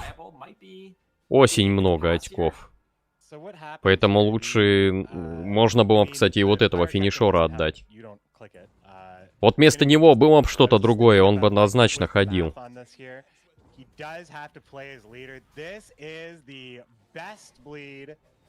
Ну, в плюс 2 карты, не знаю, как он затащит, не затащит. Фаербол. Потому что там Харальд целый.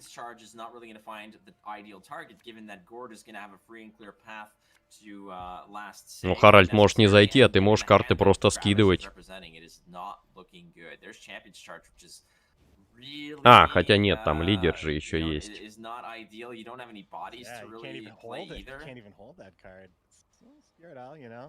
Might get those points, but I mean, look at this. Pieball just needs to. Сразу. 3. Харальда достают. Ну тут тяжко будет. Шестерик, небось, выставит. He might have me here, but this is a lot of points in Pieball. Circle of Life and Tempering, these aren't the cards you really want to see. I'm right, Gondor calls for aid and Rohan will answer, in this case in the form of a Raider. Here's Circle of Life. There's, at this point, it doesn't really matter where those points are going to go. You know, you're just going to go ahead and take it when where it's given. In this case, it hitting the Pyrotech. Another Warrior, 7 points. I mean, 26 points is a lot of points to come back from. Skjordal is not ideal here. You're kind of missing a little bit. Блин. Не смог затащить Payable, проиграл. Но он лидера не смог вытащить. И вот, на мой взгляд, у него ошибка была в начале. Зря он так сыграл. Все бога нужно было раньше кидать. Тогда бы лидер остался целым, и он бы затащил. У него ж по очкам нормально бы было. Чуть-чуть он ошибся, не надо было ему так играть. То есть оставить, вот реально поменять 2 хода местами в самом первом раунде, и он бы выиграл, скорее всего. Миша спрашивает, что такое Homecoming? Одно из дополнений, которое выходило к Гвинту.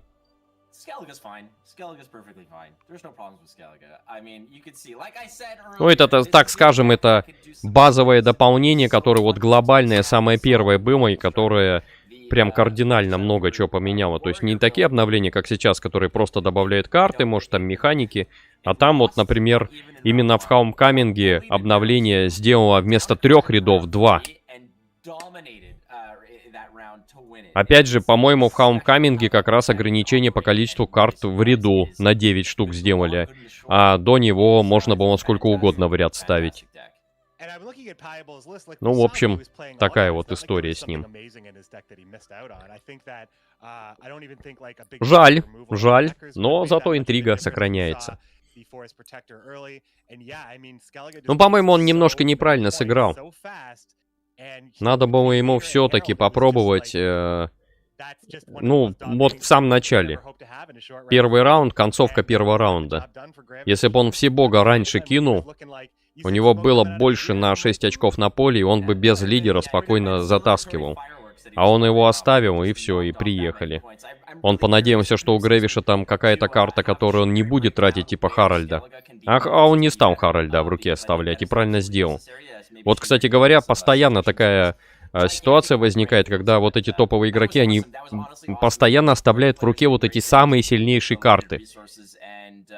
И получается, что противник все время про это думает и думает, у него там Харальд, ну давай я сейчас Харальда этого достану из него. Ну, либо он пасанет раньше. А он взял и не пасовал, он Харальда просто, он из руки его поменял. Так, ну что, 1-1. Посмотрим, что будет дальше.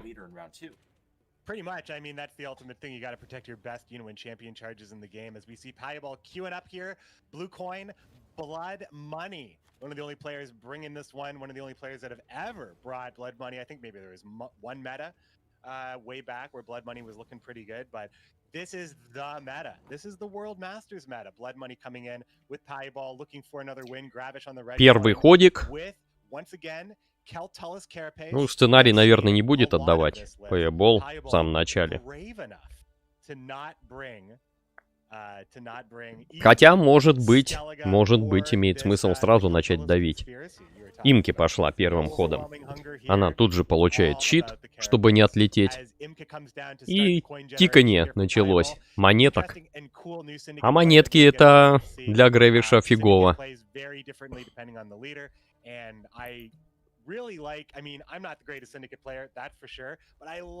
Мне Go Galaxy халявно дал первую часть Ведьмака. Они, по-моему, даже и вторую давали за что-то там. У меня, в общем, все части Ведьмака есть. И, по-моему, даже дали вот эту вот игру, которая малоизвестна. Это Witcher Adventure Game. То есть там что-то на карте. Они бегают. Тоже от CD Projekt'ов. Такая, типа, ходилки-бродилки по глобальной карте.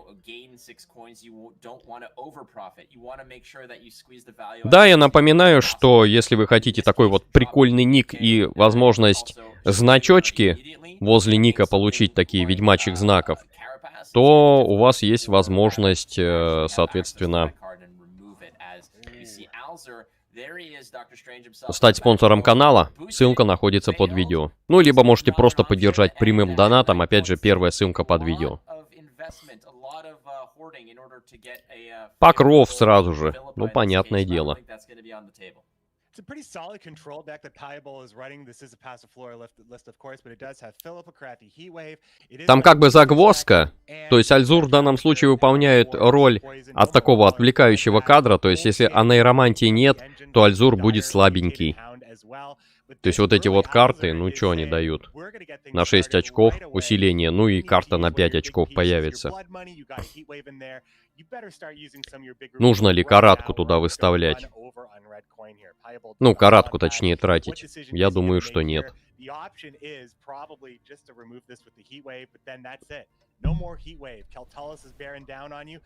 А он посчитал, что да.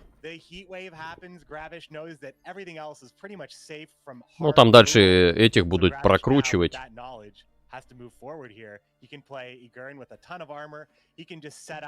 Он, кстати, мог и не делать этого. Он мог затратить лидера и добить просто с помощью вот этой вот карты. Не морская гиена, а вот тени прилива грабители. То есть 9 урона суммарно. Ой, 10 даже урона. То есть можно было спокойно выбить. Но я так подозреваю, он будет контролить именно Цири натиск или защитника. Но защитника нет, соответственно, отлетел Альзур и дальше затык небольшой у Грэвиша. Ну, туманника будет ставить, конечно же.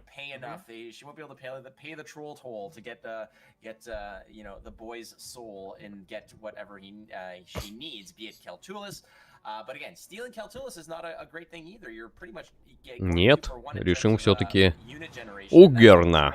Или по-нашему скалопендроморфа. 8. Так. Без раздумий прям. Пайебол там уже все продумал. Как ходить. От себя играет, большей частью. Ну понятно, тут у него всего один яд, то есть смысла нет.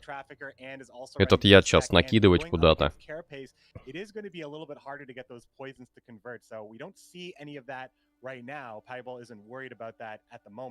А усиливать этого кадра-то лучше не стоит. Щит собьют, и все, и отлетел. Со всеми усилениями сразу. Поэтому туманника, наверное, будут кидать. Ну, Грэвиш.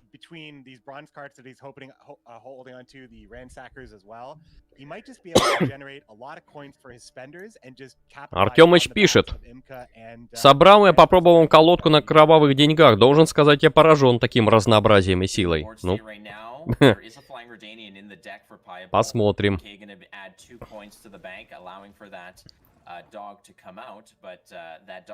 Тоже надо будет попробовать потом как-нибудь. Игнат спрашивает, через что смотришь трансу? Что такое трансу? Я вообще через монитор смотрю, если вопрос об этом. Если какая программа используется для моей трансляции, это программа, соответственно, OBS. Open Broadcast Software. And I guess 2 points boost, but it is the reactivation. It's what? No, I know. You gotta overpay. Have you seen the price of PS5 right now? Forget it. I certainly have. In my own receipts. That's why I'm doing this tournament. Just kidding. Did you get me a PS5 for Christmas, McBee? You could tell me. Yeah, but it's slightly used. It's fine, and it's in my house, and you have to come over. Yeah, I know. I mean, it's yours in spirit. I mean, it is the spirit of the season. I think that's all we have to go for here for self-isolating. Let's move back to the game here as the Foglet is dropping bigger and making хитро. В один ряд. Чтобы сразу двух сожракать и 2 очка дополнительных получить. And here comes the spenders, just like we said. We got the profit from the urchins. We got the spending territory from the Sea Jackal. Pieball's going to make these bronzes do good work here. And Gravish is going to have... Ну, на плюс 8 ход. Хотя тут с усилениями вот этой лютой гончей. Интересно получается. that's why you play the street urchins, keep them low to the ground in case Keltulis does come down. The problem here is that every card in Piable's hand is another unit on the board that is just Keltulis food. And that Endrega warrior, like you said, is it's such a great Endrega warrior because it's gonna it's not only gonna allow you to thin out that foglet, but it's also gonna consolidate a unit down as well, making your Keltulis. Да, настройки трансляции, качество максимальное у меня стоит. Вчера про это спрашивали. Сегодня, кстати, зрителей не меньше, я смотрю, 14 200. Ну, вчера до 15 доходило. Просто, я думаю, к финалу народ подтянется.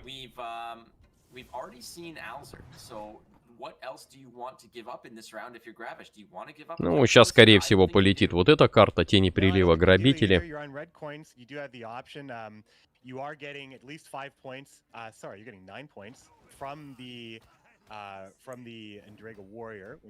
Как имки-то монетки добывает хорошо. Yeah, like Gravish is like, okay, he probably won't spend the coin, so it's worth it. Maybe Pieball is like, I'm always going to spend the coin, so. Угу, пожирательство полетело. Here comes the Endrega warrior. Gonna snack down all you can eat buffet right there. А, стоп, там же один был, сказал этот инсектоид. Да, +1. Я думал +2, но нет. То есть туманник, он не является инсектоидом. Ну чё вот тут, отдавать сценарий? По идее, яд нужно накинуть на 19-очковую карту. Напугать противника. Он вместо этого на себя накинул. По-моему, зря. Надо было противника попугать. А, хотя там покров. Ну, по крайней мере, один покров бы забрал.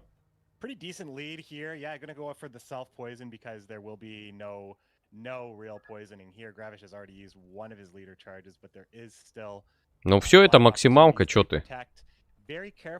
Лидера хочешь потратить? На мой взгляд, смысла нет.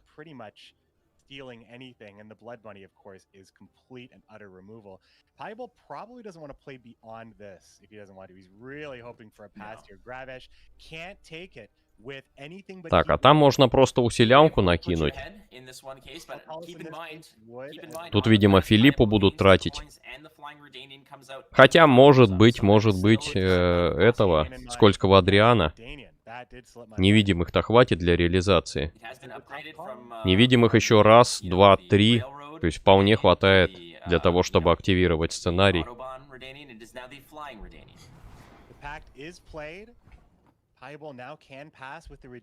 Сейчас Адриана будет отдавать, я так подозреваю. Сценарий он тратить не будет. В принципе. Так что у него всего 2 хода осталось.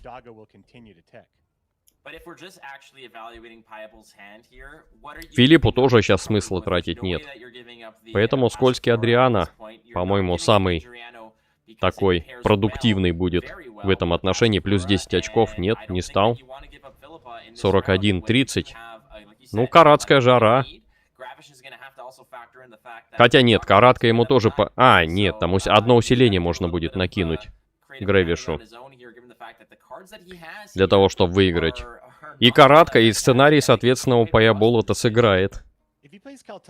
Ну что? Каратка. И усилянка.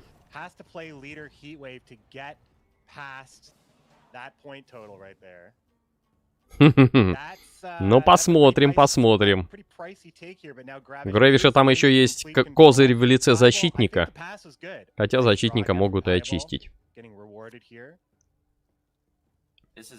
Бесполезная белка, которая вообще никак против этой колоды не играет. А, нет, играет. Кстати говоря, он же сейчас может корабль удалить.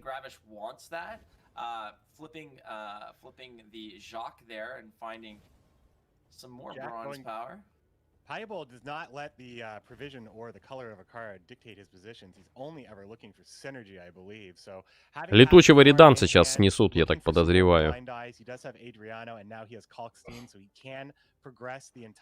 Не такая уж она и бесполезная, эта белочка оказалась. Anything of importance for Piebald, or is this just the Flying Redanian, of course, Flake? The flying Redanian, of course. So there we go. That's going to actually prompt to get the pass floor out now, saying that this was the attempt. I mean, if you lead off to stop the flying Redanian, now Pieball is probably not going to lose this round. Ну, сейчас скользкого Адриана как раз можно кидануть. При этом не просев никак ни по монетам и нормально набрав очки, противник мало что сможет сделать. А, нет, вру. Противник может выставить Кельтулиса. Тащить будет до последнего, я так думаю. Чё, нужен защитник? Может быть, Пайебол сейчас защитника просто выкинет, да и все.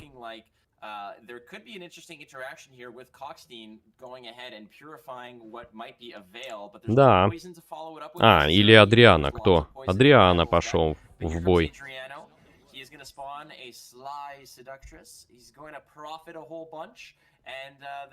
Ну, а защитник, кстати, неплохо сыграет против Кельтулиса, если он сейчас вылетит на поле. Тот пока эти единички будет хлопать, никак он не сыграет.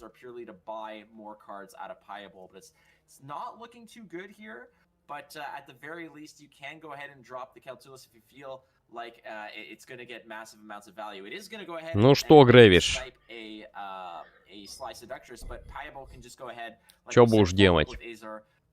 Сдаваться и идти в последний раунд. В принципе, финишер у него есть. Кельтулис все-таки пошел в бой.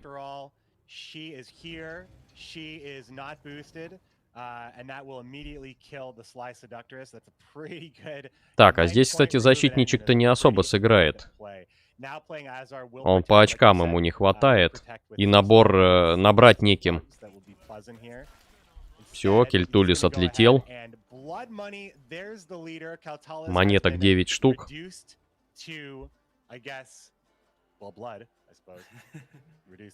Будет выбиватеньки. Интересно, он будет тратить сейчас очистку от Альберта? Да, потратил. Ну и сейчас будет веселуха, если он еще и Озрела отдаст. Не стал отдавать. Под защитника его засунет. Хотя, с другой стороны, защитника Филиппа утащит.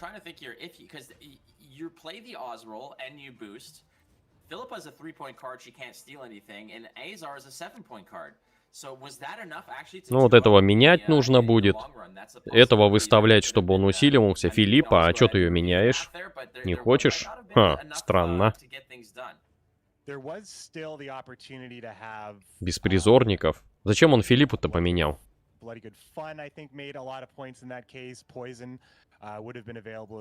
Взял бы защитника себе утащил. Яд. Вот зачем ему яд? Что он ему даст? Ничего.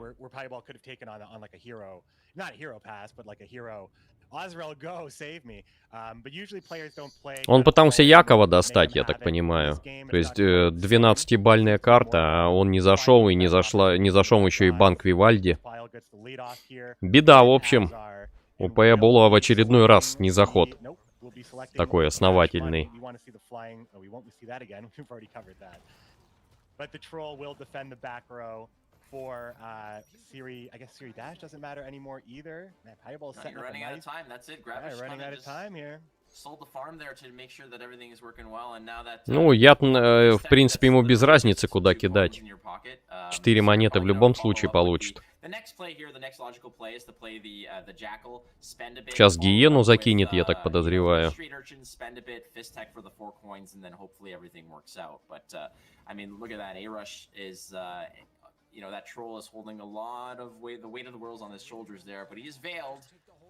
Ему же монеты нужно тратить.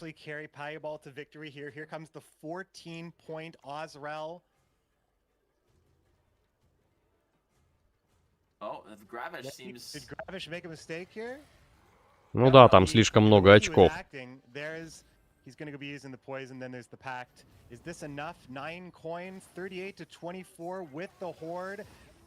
Нет, затащил, да ладно.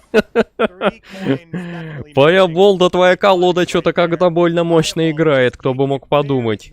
Кельтулиса в очередной раз порвали. Бедная Кельтулиса. В очередное поражение у Грэвиша. Он уже 2 раза поиграл в этом матче, играя за Кельтулиса. Ну, 3-й раз, если проиграет, то он проиграет и игру. Похоже, придется оставить компьютер включенным на всю ночь. Да нет. Сегодня всего 3 игры, в отличие от вчерашнего дня. И счет уже 2-1, так что там... Я думаю, что эта пара завершит, ну, самое позднее часам к 9. Вторая пара, даже если предположить, что она будет тоже играть так долго, еще плюс 3 часа, будет 6. Ну, соответственно, ну и там финал. Максимум тоже 3 часа. Так что... Ну, весело, весело. Не стоит недооценивать кровавые деньги. Ну, там прям нужно очень уметь хорошо играть за эту колоду, вообще за эту фракцию. Ну, в любом случае, как пример колоды, это круто. То, что наконец-то можно хоть на чем-то поиграть. За синдикат вот как раз 100 побед у меня нет на кровавых деньгах, возможно, я и поиграю. Если, конечно, выход нового обновления не добьет эту колоду. Людвиг пишет, у меня уже даже 10. Ничего себе. То есть ты из Западной Сибири, получается. Плюс 4 часа.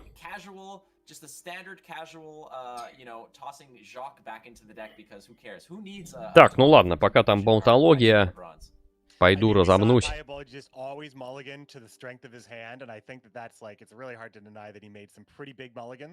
As you can see here, it is going to be Gravish taking Queen Maeve in the Northern Realms into battle here with Shield Wall. This is a Shield Wall list that's running Falibor and Bloody Baron, Prince Henseis, of course, with Selkirk as Shield Wall targets, Protection in Dawnmere, Amphibious Assault, and all of the goodies that go along with that.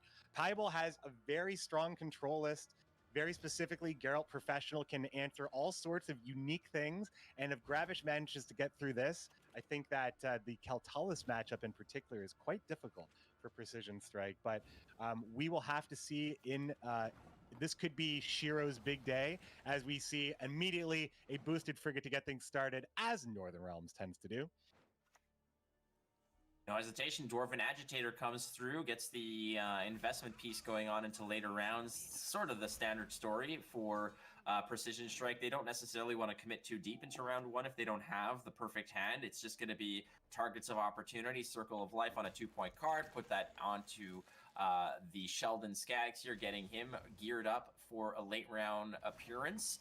And this is what Northern Realms, like I mentioned, does really well. They really can pop off on their bronzes and get that snowball effect, make it really out of reach really early in this case. And Precision Strike, a deck that likes to control, that likes to remove units. When it looks like this, there's just no hesitation. There is a procedure here, and Gravish has it down to a T. Так, надо же, отошел ненадолго, они уже быстро начали играть, офигеть. Но это север, понятное дело, там быстро-быстро все выставляется. Соответственно, тут же идет пас от Пайебола. Но он не сможет против вот такого быстрого набора очков ничего сделать. Поэтому там сложновато. Я так подозреваю, что сейчас Север выиграет. То есть там все средства есть для этого.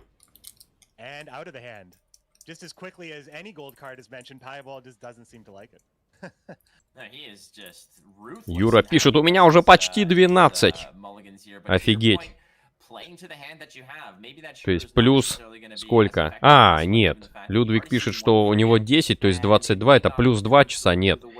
Плюс 2 часа это в район Поволжья получается. А плюс 4 это Западная Сибирь, плюс 5 Восточная Сибирь. 23-54, ну вот как раз Западная Сибирь. Так же, как и почти 12. Я тем временем хомячу шоколадку. With the individual attention of removal versus the broader net that he's looking to cast with a potential Shiru. Leadoff choices here could thin out a little bit, or at least potentially thin out Radovich Royal Guards going to Dun Banner. Would be probably fine, but could not be aggressive enough to really put Payaball in a position where, you know, you don't just want Payaball just to go ahead and just start setting up more carryover and getting out of the round easily. Looks like we're going to get Johnny Nats dropping the Amphibious Assault to grab the other frigate, I would imagine, which will be nicely boosted, surrounded by Soldier Love. And this could be a big push. This could be a big push. It is a big push, but you do have a nice clean response with that rock slide. I don't know where else you're going to put it. That you know. Ну, у Грэвиша, кстати, сейчас хороший вариант просто сыграть этот раунд. It's a great card to go ahead and just clean that up, and you do not have to worry about the frigate anymore. And a lot of the times, the cards of value that you're looking to remove are going to be shielded. So a rock slide is not going to be the cleanest kill. In this case, it just fits so nicely. Get rid of the Приятного аппетита, спасибо. Данила пишет 2 часа ночи, Токио. По-моему, Токио там больше часовой пояс. Дальний Восток у нас плюс 7. То есть сейчас на Дальнем Востоке у нас 3 часа ночи. То Япония это вообще плюс 8, скорее всего. Она же еще дальше. Going to give him the best value because he'll be able to put a reset on Harold Gord. That reset is probably the biggest swing of points that he can hope to see outside of Ansays or some sort of shielded duel. So if he can execute all three of them... Ну, в общем, я так подозреваю, будет третья, ну, пятая, точнее, игра. Север тут тащит, а вот дальше Кельтулис, ну, от Скайта Эли вполне возможно просто отлетит. В прошлом Гвент Оупене Кельтулис Калимойну подосрал там основательно, что он проигрался. А тут Грэвиш тоже на Кельтулисе, уже 2 поражения.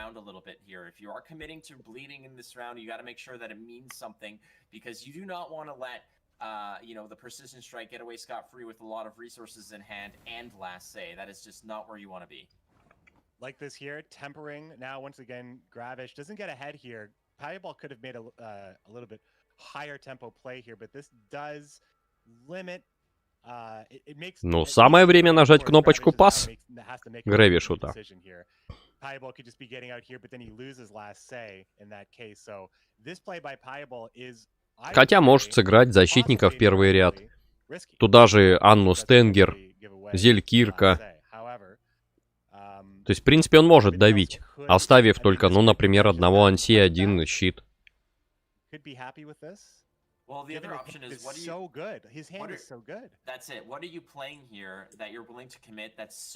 Петропавловск с Камчатском полночь. Там разве не плюс 8? Там, по идее, тоже плюс 7. Так же, как и на Ну, это и есть Дальний Восток, в принципе.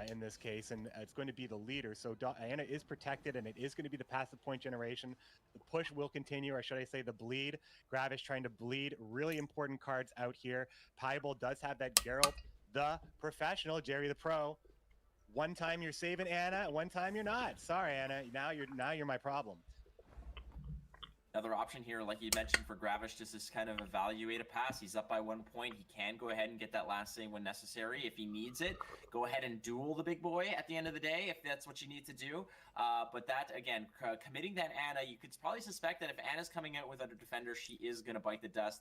There are so many... Это уже мем. Петропавловск с Камчатском полночь.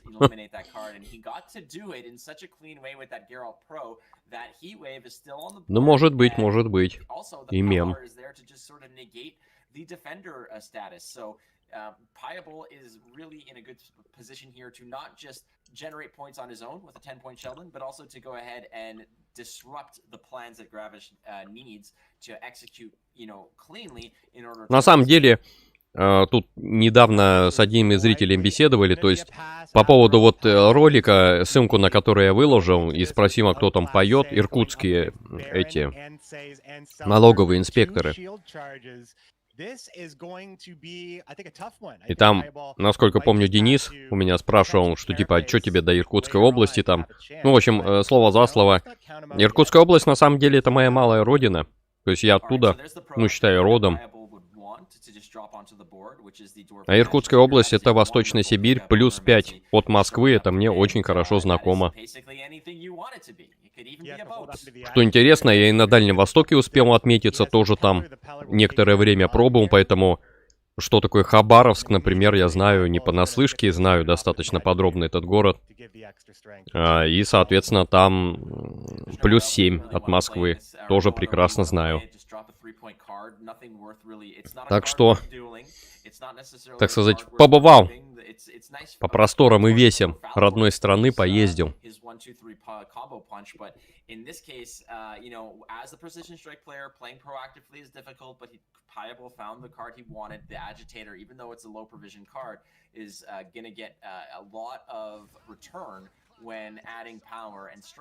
Но здесь поебов не вытащит, я думаю, никак. Север слишком мощен. Peller has been doing some pretty good work here. So in this case, Peller and Geralt Professional have done... Там еще фолибор есть, который в финалочке будет залетать и бить очень больно. Всех вот этих вот дриад, которые вылетят. То есть там прям под него вот тройка уже стоит, будет еще, понятное дело, четверка, ну и двойка. A lot of big picks. We saw the Tesh and Litnosaur in a different series earlier on. There is Eggman going to immediately actually play that charge, assuming that... Даже не раздумывая, просто ходит. Ну, по-моему, результат просто предрешен. Там уже, ну, как, и ты играешь, исходя из своей колоды, и ты понимаешь, что иначе сыграть нельзя. То есть думать даже не надо. Tempo thinning, but I mean round 3 thinning is not the issue, but walking into round 3 without any of those thinning plays already occurring, you're kind of you're Так, а что у Грэвиша тут есть? Вераксос у него не зашел, наверное, вот это единственный минус, и достать его никак не получится.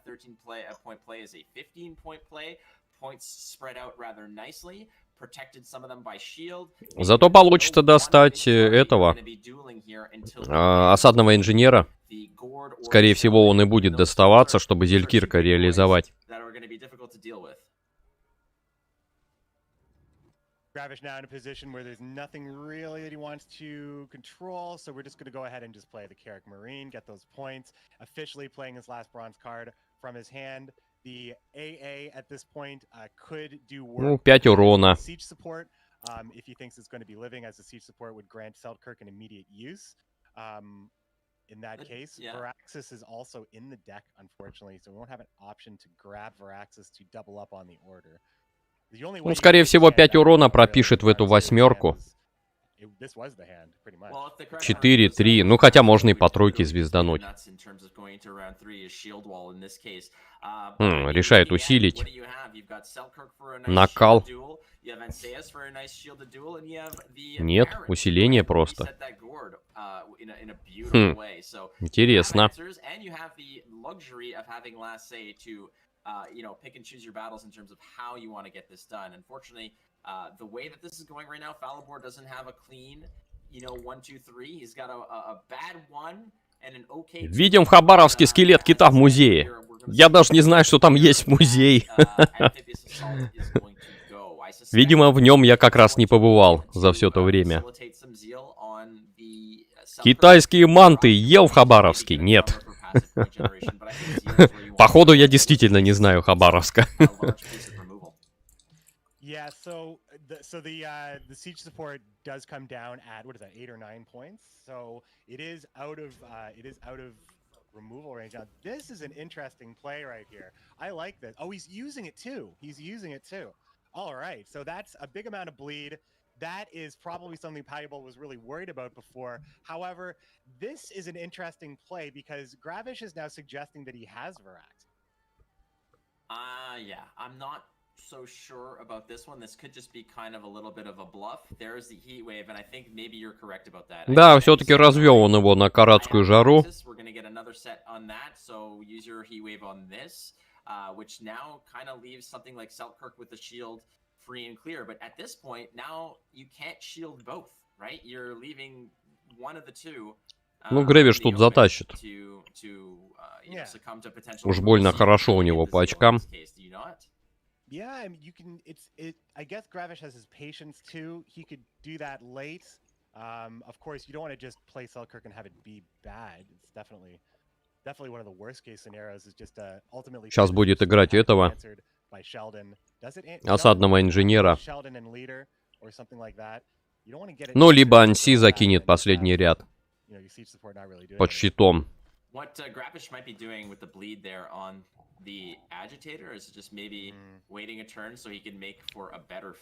Что интересно, усиление четверки. Я думал, он будет усиливать вот эту семерку.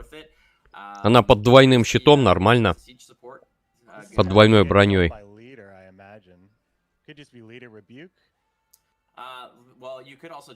Ты небом в Хабаровске. Ну, как-то сложно судить.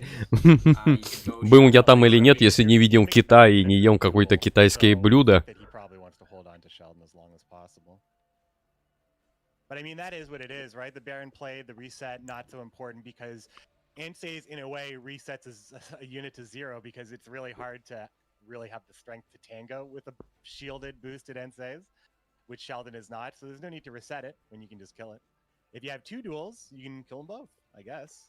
I'm just still wondering if the Ну, девятку можно и выбить, конечно же. Well, technically, the 8-point Baron with the bleed was what you wanted to do there. There's the rebuke. Not killing the siege support. I wonder what he saved it for here, because I think killing the siege support was probably an important decision. I could be missing it, but this allows Selkirk to come in. Он сейчас Зелькирка будет отдавать, я думаю. Whereas maybe Selkirk doesn't get to duel at all. So I think this is a pretty good situation here. Selkirk's going to take that duel. Да, и очков очень много получается.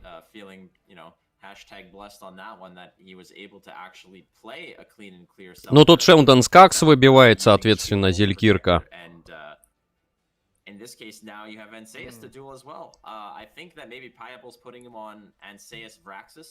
Yeah, he has a good reason to believe Veraxis, which means that he has to say Ansei's Veraxis and not Falibor, or he has to pick one of those things. I don't know if it matters as far as the line that Piebald will take. Like Sheldon Skaggs will always have a unit to hit, but will have more value if Falibor is on the board as opposed. Хотя можно закинуть и этого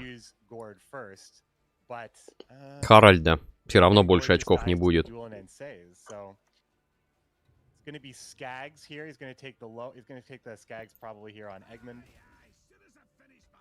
Анси полетел. Под щитом. So, you know, it's a little safer play. You might be losing out on a point, but again, the armor would have sucked up that point anyway. So, there's the duel. Ну и по-хорошему Анси будет отлетать. Пейбол понял, что тут как бы Анси можно и не трогать. Ничего не будет.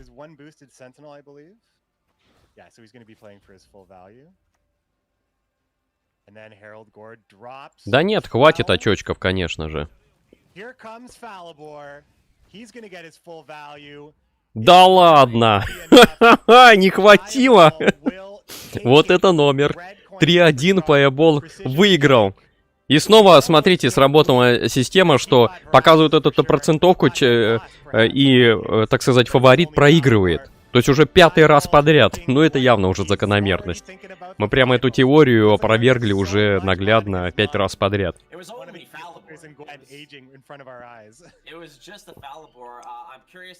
Там больше нечего делать в Хабаровске, да ладно. Во-первых, отличный город. Во-вторых, Амур. В-третьих, ЦПКО один чего стоит. Ты чего? Что значит нечего делать в Хабаровске?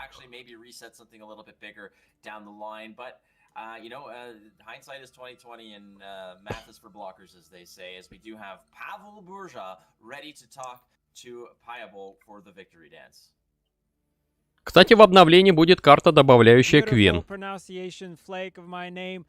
Так Квен — это тот же самый щит, который у нас сейчас есть в игре. Видимо, какая-то новая механика. С этим Квеном они его то добавляют, то убирают, то снова добавляют под другим уже названием, скажем так. Рыбалка была, пока Китай не убил все. Китайцы и Байкал испортили. Поебом вытащим, а ты говорил, север затащит. Ну, мне казалось, что север должен затащить. Все были предпосылки для этого, но... Я на самом деле болел за поебола, так что то, что он выиграл, для меня хорошо. Ладно, пойду на радостях разомнусь.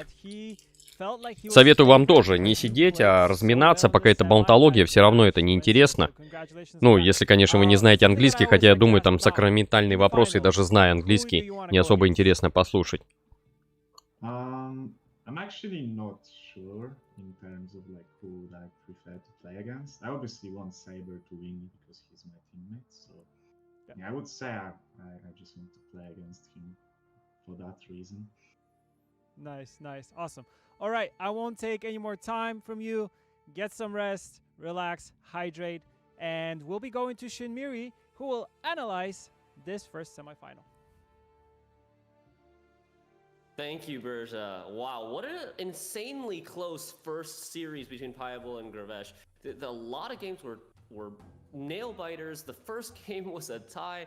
I want to talk about some potentially missed opportunities and some genius plays. Gravesh, one of Gravesh's decks that couldn't find a win was this Carapace Kaltullus deck. And in game number 4, Kaltullus versus Blood Money, Gravesh has won round 1 and is pushing round 2. He actually, given our knowledge and our ability to see both hands, he actually had a possibility of 2-0ing Payable in round 2. Here the score is 12-18. Gravesh, if he plays his Osrel, or first of all, yeah, here it's Gravesh's turn. If he plays his Osrel, there's a 13-point Yagurn in the graveyard. That's 14. Plus the 3 on his leader, that's 17. That would take him to 29 points, and he would be up 11. There's no way for him to know this, so I definitely don't blame him for passing here. But I just wanted to point out real quick. He would have been up 11 points, despite Payable having 9 coins. There's no way for Payable to spend these coins. He would be up 11, up 10 from the Sly Seductress, and then these 2 cards, the Azar is 7, and the Philippa is dead with no short units to steal, to seize. She's only 3 points, so it would have ended up in a tie in round 2, which gives Gravesh 2 round wins and Payable only 1 round win. So Gravesh could have stole a win here. Payable ends up to win this game. And also earlier in this game, a little bit earlier in this round, another opportunity. I wonder if Gravesh would have been better off using a leader charge, his last leader charge, on this Kaltullus in round 2 on the push. Kaltullus is a big threat here because Passiflora is making so many units. And by playing the Kaltullus and choosing not to leader charge it, opens up the possibility of Payable using that Tidecloak Ransacker 2 damage combined with the Blood Money 8 damage to kill this Kaltullus. If this Kaltullus had received a buff, it would be 12 strength and much more difficult to kill. There actually would have been, I think the only way to kill it would have been like a Bloody Good Fun plus a leader, but that's a very inefficient way to kill it when he's got 9 coins in his bank. And the last option that Payable would have had would be to use the Blood Money leader ability, hit the 12-point Kaltullus down to a 4, and then seize it with Philippa. But if he does do that, the Kaltullus is still on the melee row on Payable's side and would continue burning units on Payable's side. So even with the Philippa Steel line, it's not shutting off the Kaltullus end of turn ability. And I don't know exactly if that would have led to a 2-0, but it was a really interesting line to think about. And then game number 1, the first game between Payable and Gravesh, it's the Nilfgaard versus Carapace game. I want to take a look at that as well. Let me see here. Yes. Oh, this game was insane. This ended up in a tie, but as unfavored as Kaltullus is in this matchup, Gravesh managed, it ended up in a tie. Gravesh had a couple chances to win this one and maybe squeeze his Keltalis deck through. He won the round one on, or he almost won round one on even, pushed very deeply, forced out Piable's leader. This is round 3 now, and I want to highlight a really masterful bait by Piable. Piable had the worst of worst low rolls in this game. No Helga or Fire Scorpion in round 1, and then the Joachim forced out in round 1 pulls the Usurper, probably the worst card to pull, as that's the highest value card in his deck. But he manages to squeeze a tie and replay this game in round 3 by doing this very interesting bait here. He's gonna play coup de grace onto the Roderick here to pull Vincent to kill this Alzer that has a status on him. And he has a choice of where to put this Roderick. Piable knows that there's potentially another Adrenaline Rush in Gravesh's hand. And he decides to purposely, I believe, put the Roderick back in the melee row instead of the range row. If he puts it in the range row, it bricks the Adrenaline Rush, temporarily bricks the Adrenaline Rush. But Gravesh might have a chance to play another unit in the front row. But by playing it in the melee row, he invites the Adrenaline Rush to come onto the Siri Dash. The Siri Dash is currently being threatened by the Hefty Helga. The Hefty Helga has 2 charges plus another tactic, will end up killing it. So Gravesh has to throw the Adrenaline Rush onto the Siri Dash, which gives so much extra value to the Yennefer's Invocation. As you can see there, Piable immediately invoing that Siri Dash, not only answering the threat of drawing another card and giving Gravesh last say in the round, but also getting 13 points of value on the Invocation instead of just 5. And he's able to preserve these Hefty Helga charges for later in the round, which ends up being super important, as we can see in a sec here. After the Keltalis comes down, the masterful finish to get a tie where in a game which he probably should have lost, Piable using the pings to kill his own Vincent, leaving him with only 1 unit on the board.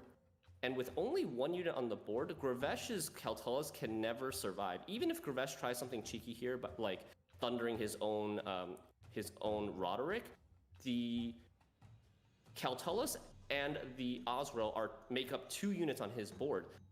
Piable just has to discard this last another unit, and there's no way that Gravesh is able to keep 2 units on his board because Keltalis becomes a liability after she comes down on the board. So very well played by Piable here, squeezing out the tie in a dire situation and being able to win the rematch in game number 2, not letting this Carapace deck through.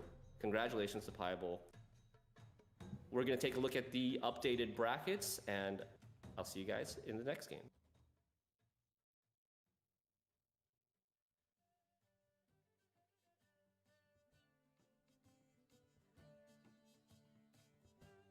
All right, now we can see Piable is on his way to Gwent Masters. He is going to be playing the winner of the next set, Coleman versus Saber, which is no doubt going to be as, if not more exciting, I'm certain. Flake, what do you think about this? I mean, ultimately, Shinmiri put it best. There was a lot of really good plays, a lot of really good opportunities. Piable played really, really well, deserves to get the advancement. Let's take a look at the prize pool, eh? So lots of money already won on either side. As you can see, the $7,100 stake has been divvied up in a lot into Piable's favor. $12,145 is he taking home just up to date. Until now, there's still plenty more to win as Gravesh gets to go home. $7,167 can buy you a lot of Photoshop to clean up that profile pic there, buddy. No, I'm just kidding. Gravesh is a awesome dude as Coleman looks ready to go. $7,500 already in the bank. Saber smiling because his first tournament has been a success up to now. $6,190 over there. Lots of money still left up for grabs. Again, over $88,000 USD has been tossed into the prize pool that these players are fighting over. But we do have a nice little treat for you guys before we meet the new players. A little bit of get your thinking cap on, McBee. Yeah, I mean, we know these players are really good at Gwent, but how much do they really know about Gwent? So let's take a look a little Ask the Pros trivia before we get on to the next semifinals. Hey everyone, Ryan here. and this is Ask the Pros, where we'll test the skill, knowledge and creativity of our 8 Gwent World Masters participants with 9 specific questions. So, let's get started. First question. Which 3 players earned the most crown points in the whole Gwent season number 2? That has to be demarcation. I think I'm the first, and then the other 2 are Camps and Tailbot. I'm not sure like in which order. Definitely demarcation. I would say demarcation, Who else? tailbot, comes. To demarcation comes. And me. That's correct. Question number 2. What is the maximum number of cards you can squeeze into one Gwent deck? 40. I'll say 40 cards. Is it 40? I don't really know. I only know that it should be 25. No idea what's the maximum number. I've never exceeded 25. Oh god. I'm supposed to do the math or what? Well, I don't think there's a hard limit, but every card costs at least 4 provisions. You have 167 provisions is the most. The leader with the most provisions maybe has like plus 14 or so.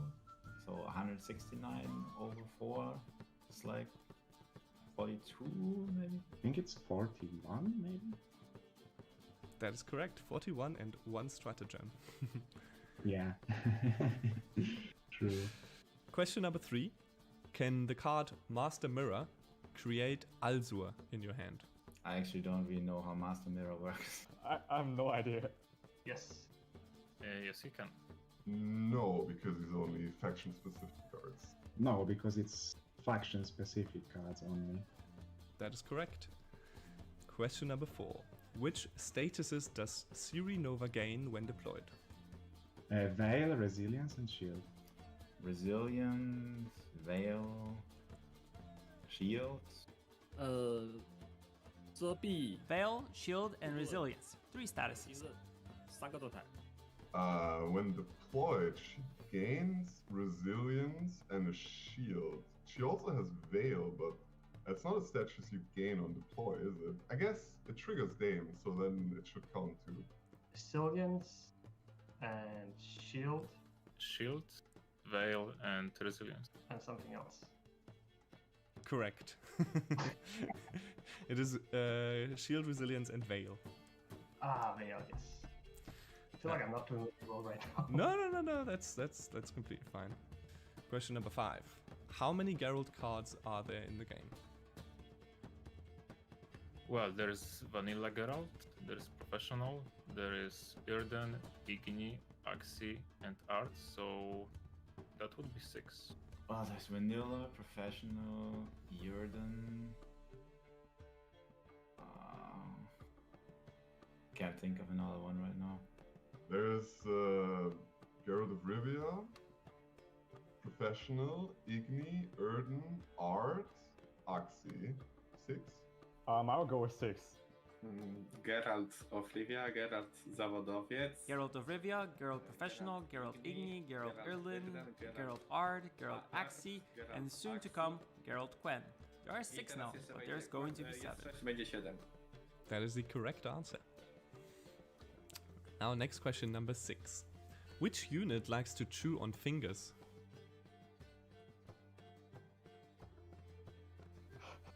I have absolutely no idea. I imagine it'd be some monster unit. That's a good question. I don't know.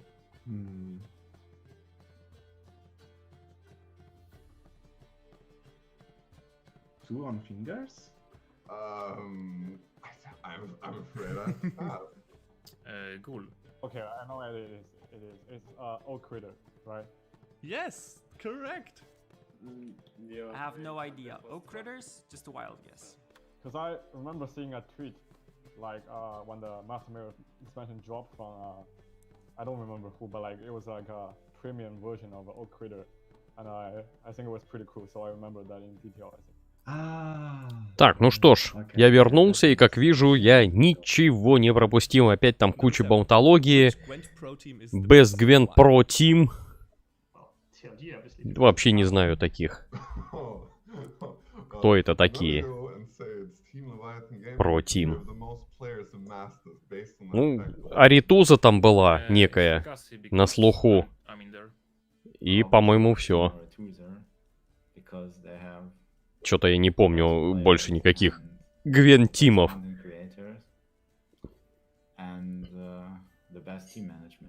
I'm not sure like what best means. I think in terms of achievement, I would go with team. Рубрика «Вопросы и ответы». I've been participating almost like every single official tournament as far as I'm concerned. Мощная у него кровать у Демаркейшена. Yeah, so I'll go with team chooser. The best team in Gwent is TLG, Team Leviathan Gaming, because Cams is there. They create the best meta snapshots and have the largest... Вот у него, смотрите, Team Левиафан. То есть у этого Камса некая команда Левиафан, тоже, наверное, известная в своем роде. Команда Грэвиша лучшая в Германии. Какая команда Грэвиша? Как она называется? Так и называется команда Грэвиша? Или это команда фанатов Грэвиша?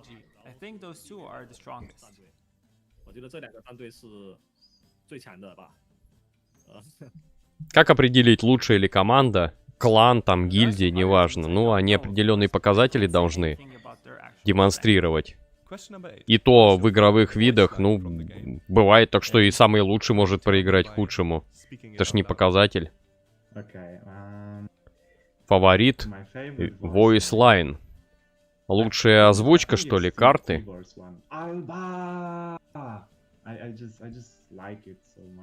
Few months ago, I would say 15 years in the sewers, but it got stale and old. Ну давайте вы уже лучшую игру запустите. Или для вас было неожиданностью, что быстро закончится первый первый полуфинал, и они решили еще часок тут зрителей потомить. Так, сколько зрителей? 13600, то есть падает. Я думал, к финалу подтянутся, а происходит почему-то обратное. Меньше. Козырное кресло, я смотрю, у этого типа Камса. Надо бы тоже какой-нибудь креслице присмотреть, у меня уже весь убитый стул. Лучшая озвучка карты Киян. Ну, честно говоря, я не знаю. Я особо не обращал внимания на озвучку. Понятное дело, что есть там запоминающиеся какие-то карты. У Золтана там, кстати, неплохие озвучки. У карт Золтана, которых несколько. World Masters финал матч Motivation. Какая у вас мотивация? Ну, конечно, бабло. Но никто из них не скажет бабло. Все скажут, ну, конечно, я хочу выиграть, чтобы быть мега-чемпионом, там, тыры-пыры, пассатижи. Вот им достаточно, чтобы сказать, если у вас хоть какая-то мотивация, просто убрать призовой фонд и посмотреть, много ли вот этих ребят придет поиграть в Гвинт. Я думаю, кто-то отвалится сразу, скажет, ой, что-то как-то мотивация вся исчезла.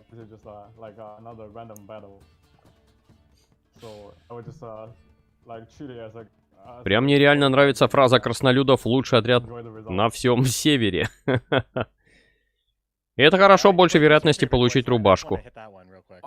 Ну так 8 часов суммарно нужно смотреть. Если ты вчера сколько-то часов, ну, запустил трансляцию на сколько-то часов, то, соответственно, сегодня тебе нужно остаток добить и все.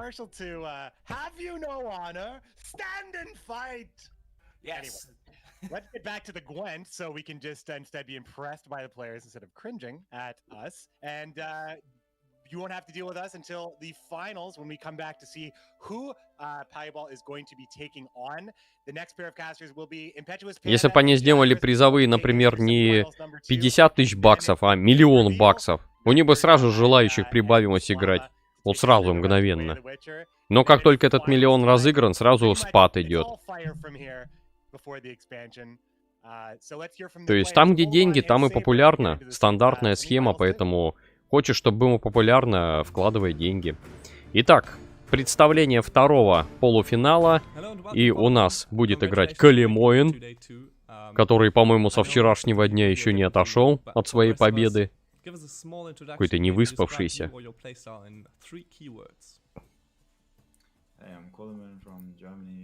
Что вы делали вчера после победы? Ну, даже не знаю. Я пошел к друзьям, мы решили отметить победу. И вот, в принципе, я не помню, что там дальше было. Ну, вы точно не помните?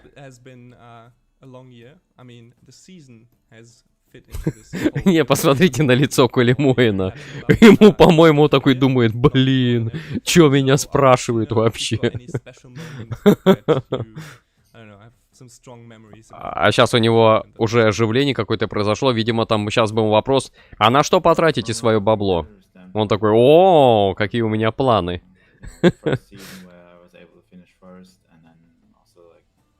Артемыч спрашивает, не забыл ли взять чаек перед полуфиналом. Ну, так я как раз это и делал. То есть и в термос налил, и в кружку налил. Так что чаек у меня есть.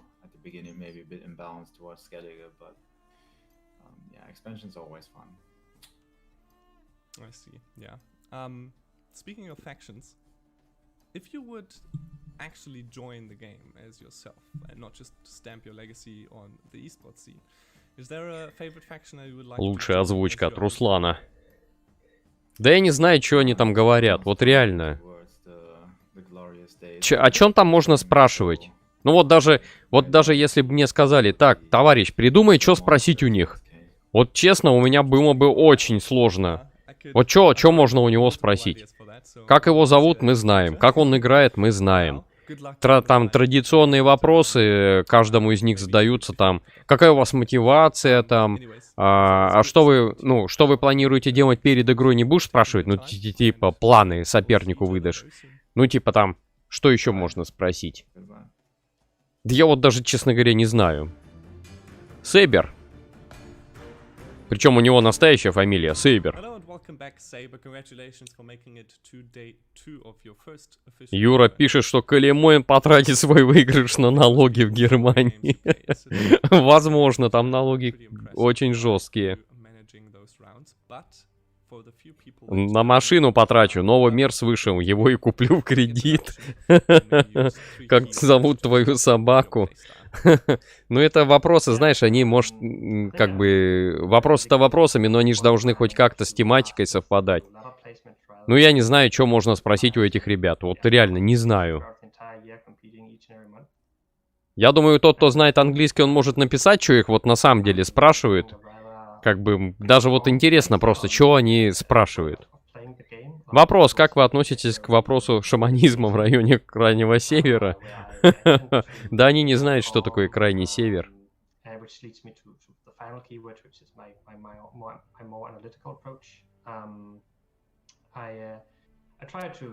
Ну не знаю, я здесь за Сейбера, я думаю, буду болеть.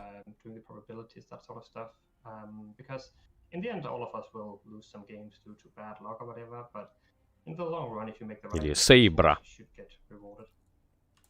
Yeah, now, as you said, you qualified through playing a lot of GWENT Pro. Ну, посмотрим. Я думаю, что там все решится в поединке в очередной раз этих самых кельтулисов. У них же у обоих кельтулисы, и они будут играть друг против друга этими кельтулисами. Финальчики. Не особо их слышу, чтобы переводить.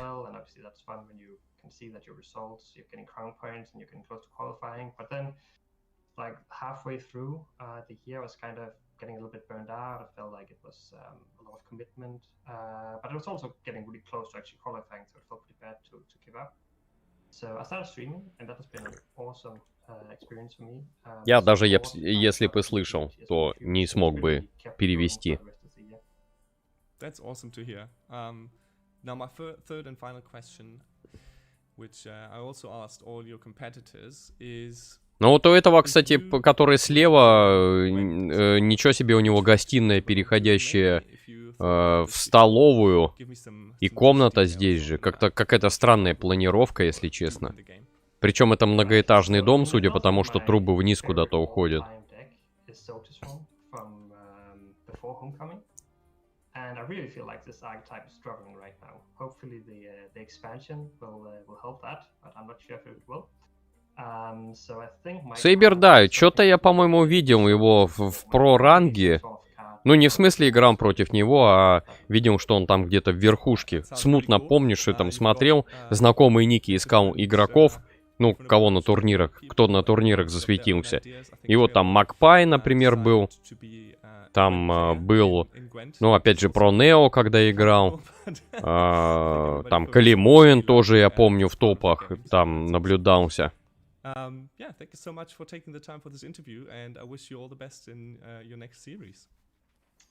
Да, давайте вы уже запускайте игру. Так, 2 новых комментатора. На этот раз Францеска решила там как-то по-другому макияж наложить. По-моему, она вчера по-другому красилась.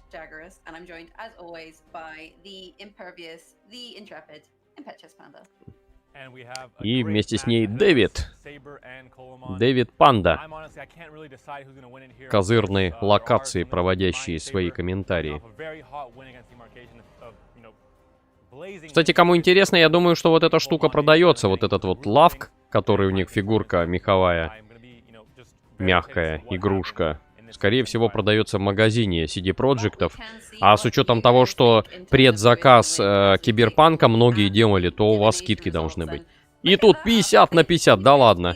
То есть впервые наша теория не сработает. То есть мы не узнаем, кто победит до начала матча. То есть тут вот загвоздка, поскольку ничья. Так бы мы знали, что если там победу больше отдают Калимоину, значит Сейбер выиграет. Ну или наоборот. Но я думаю, здесь Сейбер затащит. Вот есть у меня такое подозрение. Потому что 50 на 50 это что-то как-то сомнительно. Скорее всего, Калимоину должны были отдавать больше шансов. Ну а им уже, судя по всему, написали, что у вас 4 раза подряд одно и то же. 5 раз подряд одно и то же. Что процентовка не совпадает. Они подумали, а, что париться, давайте это как гидромедцентр. Зафигачим 50 на 50. То есть вот у меня регулярно приходят смски от МЧС, что типа завтра ожидается там какой-то мега-дождь там или мега-снег. Фигакс, а его нету. Ну то есть они перестраховываются. И здесь они тоже перестраховались. Болею за Калимоина, пишет Артемыч. Но болей, а я против. Буду болеть Калимоина.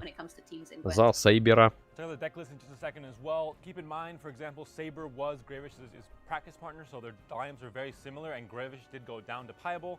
Of course, Coleman and Piable's deck lists are not exactly identical; they're quite different, so it's not, you know, not too much to analyze there. But I think Saber would have been much more confident in his chances, having seen his practice partner win and get to the final as well. He would have said, okay, maybe just gonna be another. Вот с этими же ребятами тоже договора составляются, это тоже работа, и она тоже оплачивается. Так, ну ладно, по крайней мере колодки нам показывают. У нас есть Кельтулис у... Обычный традиционный Кельтулис у Калимоина. Дар природы, такой, я бы сказал, симбиотический. Потому что, ну и контроля здесь хватает, типа Павки Галия. И, соответственно, тоже эхо, например, есть. Далее, тайник. Обычная колода, соответственно... на синдикате, и синие полоски, вот это очень круто. Синие полоски никто на этот турнир не взял, кроме Калимоина, так что посмотрим, может они ему как раз успех и принесут, а может быть и нет. Surprise list of the tournament along with Nilfgaard. Inspired Zeal, though, that's the one I want to mention just briefly here. По поводу МЧС жизненно.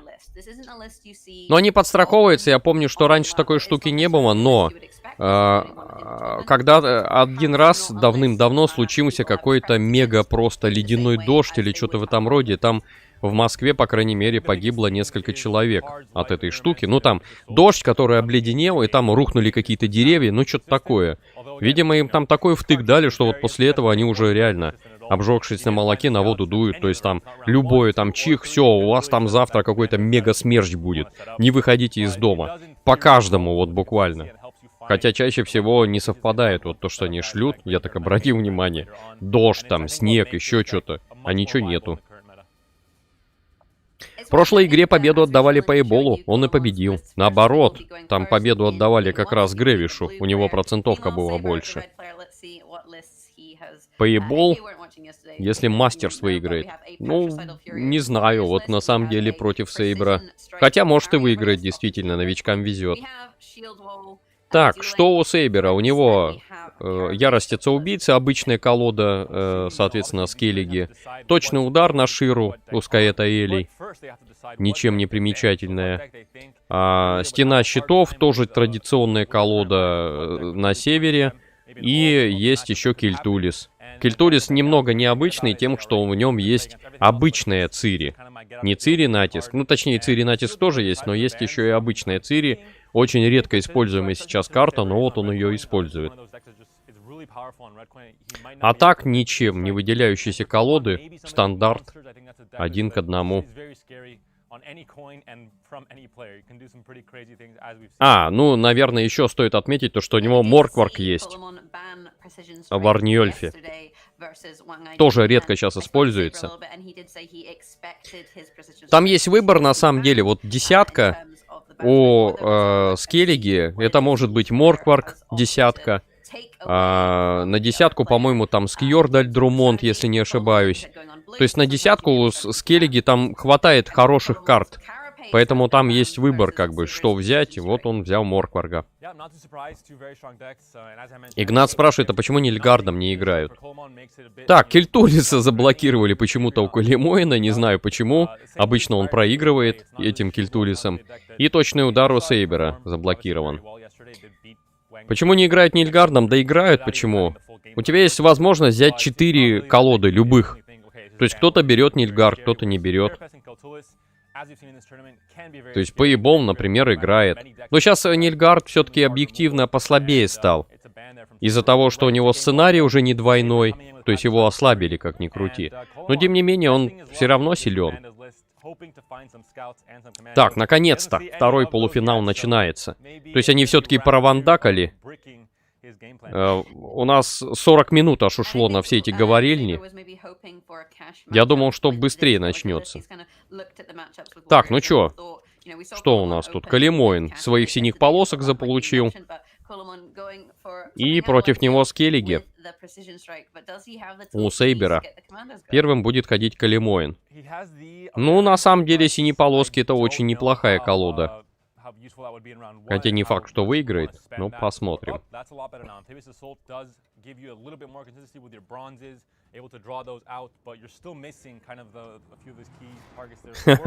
Так ему не зашли синие полоски, а на иеромантию придется тратить.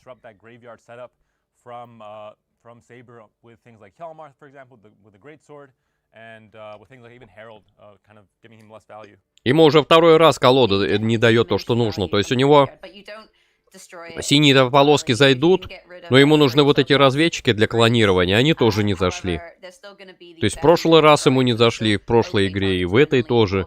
Что-то как-то не везет ему с картами, именно в этой колоде. What could be game winning though is Hemdall. This is a deck that for Koloman we're mentioning the commandos and the scouts, but it's also a Draug deck, right? You're also getting all these humans to become revenants later on, and then you multiply, and that's kind of your last few card finisher in round 3. And Hemdall really can punish that the row stack. We saw the matchup yesterday, I believe, with Koloman against Wangid playing this commando list against the Skellige list as well, if I'm not mistaken. And I think Voimir was kind of the MVP where he was able to give armor to a lot of the revenants at the very end of that round 3, and we might see Coleman having to do the same in what could be a long round 3 against Hemdall. In terms of the hand for Saber, though, this is just that little bit awkward when you Ну, сейчас баллисту на колесах киданет, конечно же.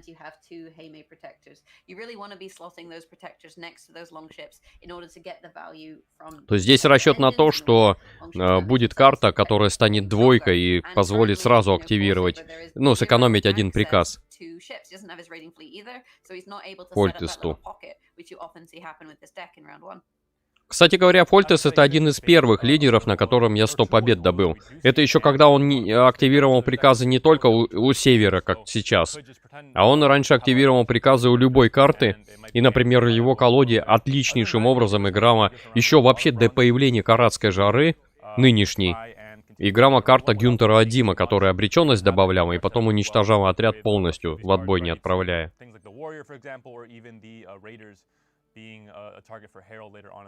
Пересмотрев начало, там отдали Пейболу 66, Грэвишу 34. Наоборот, там было. Я еще обратил внимание, думал, странно, почему так. За то время, пока они говорили, уже успел новую часть сделать. И сейчас буду кушать шоколадку, пить чаек. Артемыч пишет, ну ты молодец. Прям как я. You know, Colemon is going to manage to thin the remaining commandos out of his list. And there's really very little that Saber can do. There's no nice removal. One thing of note, though, this does give him a Mokvarg target. You know, we talked about Mokvarg yesterday and how you need a toll unit, a toll boosted unit. So he has that for round one. So Mokvarg maybe not going to be dead in this matchup. But Saber just saying, well, I can't do anything about your strategy, so I'm going to try and set up my own. То есть он хитрым способом решил клонировать, не тратя при этом этого самого Роше Беспощадного. Хитро, хитро. Кто бы мог подумать. Ну странно, в этой колоде, по идее, Калимой, ну должно заходить нормально, но оно не заходит уже второй раз. Очень странно. У Калимойна титул «Герой». Вспоминается фраза барона. Вот он, герой. Помню такую фразу. For the heals there, placing it next to the protected, causing it to boost up by 1. I think, you know, he's going to have to look at what his options are with things going forward, because... Ну тут каратку можно отдать вот в эту четверку. Yeah, and Colemon now with this big enough gap, and I think he can just start trading bronze for bronze and still stay pretty far ahead with things like boiling oil, things like even the Caraballista, for example. And at some point when he sees that you know he's gonna have to spend some gold cards he doesn't want to spend just yet, he can play the Pavetta, for example. It's not an option. He has to wait to play that in round 2. He can, I think, eventually pass. I'm not sure how important last day will be in this matchup. Things like, yeah, again, things like Morkvarg don't matter too much. Yeah, just to pass in round 1 even. I think it's really not that big of a detriment giving Saber control of the game. Ох ты ж, хитрый ход. Калимойн-то хитер, хитер бобер.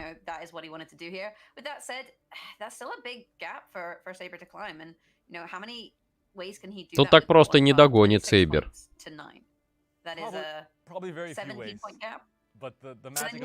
По идее, 2 карты нужно ему тратить. Ну, либо лидера. With this pass, he knows that, sure, you can catch up in 2 or 3 cards and then just dry pass round 2 and get back your 3 cards and then draw again to 10 in round 3 and not really lose card advantage if you are Saber. But it basically forces Saber into either winning it now in 1 card, which is, well, probably pretty unlikely, I think, or just having to do it in 2 or 3 cards. Sure, you can play out some bronzes, but you're committing to a long round 3 where things like Draug and the Revenant game plan might pop off. And А, он даже в 3 карты будет. То есть он сразу пойдет в финалочку. Ну, не знаю, рискованно для Сейбера. Хотя там будет длинный 3-й, и скеллиги там очень мощно могут выступить. Ладно, посмотрим. Чье кунг-фу круче?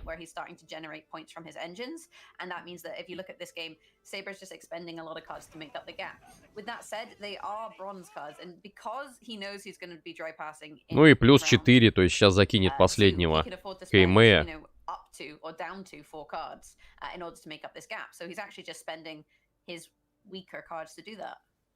Exactly. Saber could possibly do it in 2, maybe using some higher tempo cards, but it's the same difference doing it in 2 or 3. You have to dry pass anyway to get back your cards and to go straight into the 10 card round 3. So you might as well just нехило, в длинный пойдет Сейбер. Actual value like Raiding Fleet or like Vabjorn and save that for potentially very длинный 3-й. You need as many points as you can get against this Draug deck. Велькирк зашел. Who has a better long round? You know, the Draug deck or Ну, не будет сейчас играть, понятное дело. Так, Калимоин думает, что же делать. Карабалиста убирает. Ну, по идее... А, хотя белка, в принципе, пригодится. Там же можно десятку убрать. Пятерик. Воймер зашел. Веселуха.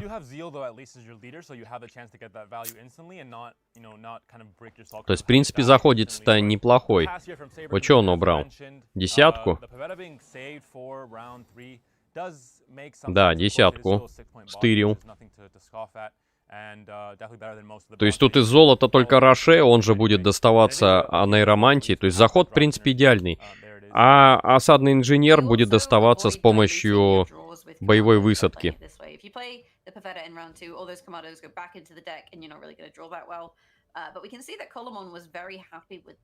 Ну, посмотрим.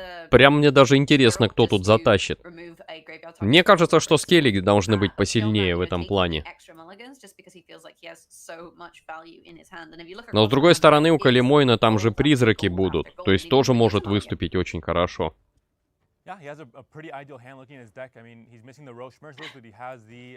Юра пишет: титул «Путник зимнего Салтыца», и я так и не нашел, за что его получил. Это за праздничное мероприятие. Это Новый год, по-моему, было.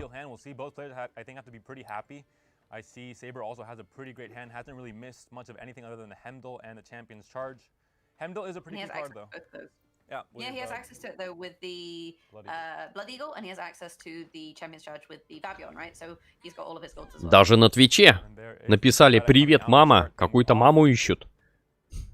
We'll see how important Voimir is going to be here as well to get that armor and protect against the Hemdall. If you would have asked me, you know, the question of who has a better long round a few months ago, with Wild Boar of the Sea being a thing in the meta, I would. Ну что, как ни крути, тут солдата придется какого-то ставить. А там ему 3 приказа как раз хватает. То есть активировать, соответственно, этого Роше, активировать первую синюю полоску и активировать Зелькирка. То есть все 3 приказа нормально. То есть для Калимойна здесь тоже ситуация комфортная. Тут вопрос в том, кому больше комфорта будет.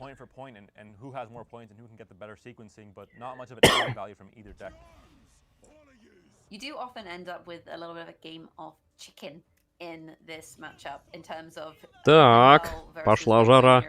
Ну, по идее, пятерик лучше выбить. Много очков он принесет там.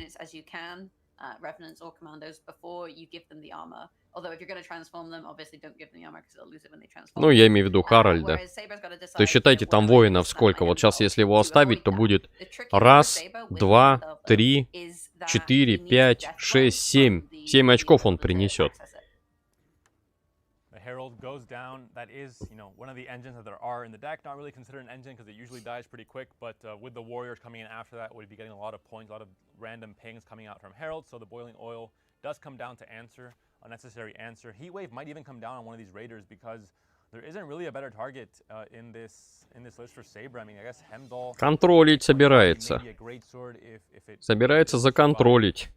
То есть он выбьет 2 белых ой, 2 синих полосок сразу. Really just not the best card in this matchup. It's not hitting any kind of artifact or any kind of massive tall unit. Зелькирк. So here comes Saltkirk onto the board with the leader charge, which we mentioned, just to activate the ability and utilizing it to shut down one of the raiders. Это он правильно сделал. Потому что ему выбьют 2 полосок и все, и он, ну, не сможет их клонировать.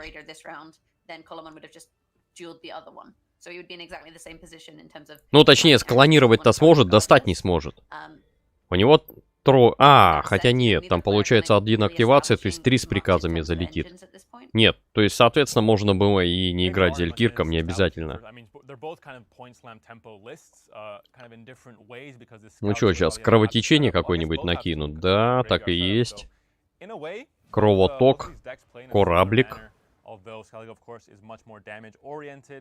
And of course, Colomon has the Revenant as kind of the engine value going into a later round. But first, is to set up one of these rows to have enough humans, and then you can play the draw to transform those humans into Revenants.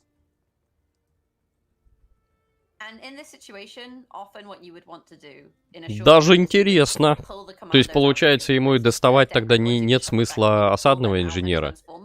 Тут лучше будет запулить баллисту. Она больше всего очков, 6 очков принесет. Сразу 4.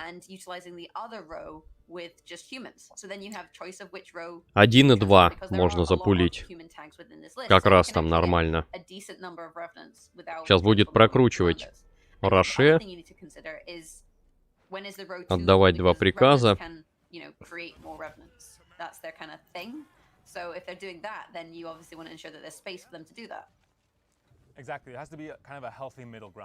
Опа! Как тебе такое? Сейбер. Такое не законтролишь.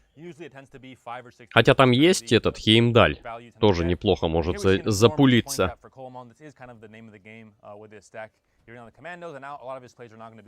Ну, сейчас, понятное дело, клонирование.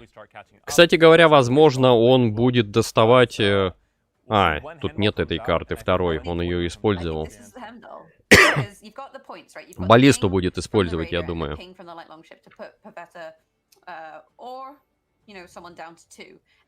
В общем, тут скеллиги тяжеловато придется.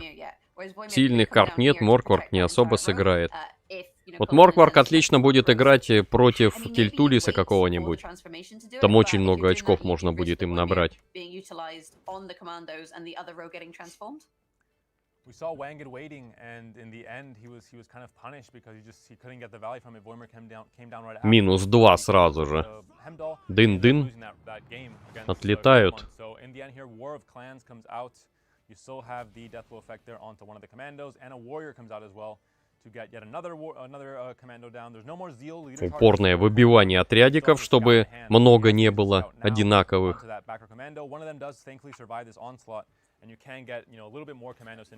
Ну, логично, клонирование. Вот эту 4 сейчас выбивать будут, я так подозреваю, с Кьордалем, Друмондом.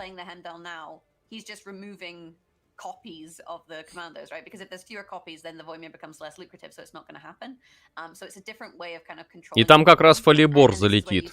Его тоже, скорее всего, поставят в дальнобойный ряд, чтобы превратить... Да, получается, превращение полетит. А Фалибор идеально заходит. 3-2-1. Вообще супер для Калимоина. Вбивание 4.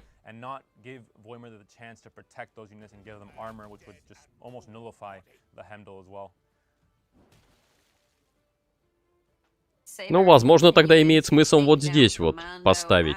То есть тут тоже 3 человека. Без разницы, этот драук может и вот здесь превращать. Кайдвенские призраки. Нет, все-таки решил так сыграть. А чё странно как-то? Почему он в корабль влупил 2, когда можно было 2 сюда? Он оставляет 1, точно. Все правильно играет.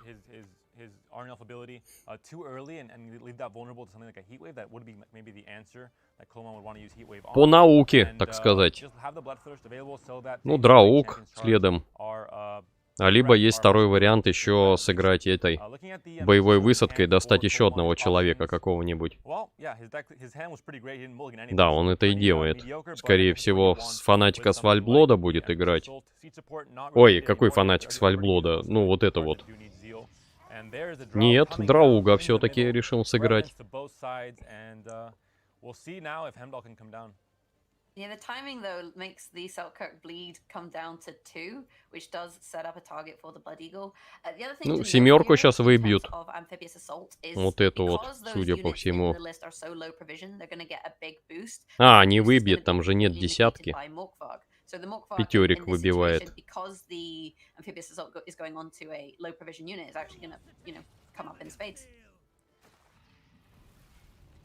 Ну что, тут 1, понятное дело. Можно, кстати, по своей же 2 лупануть.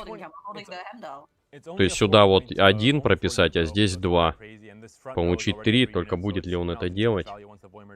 Вот это вопрос вопросов.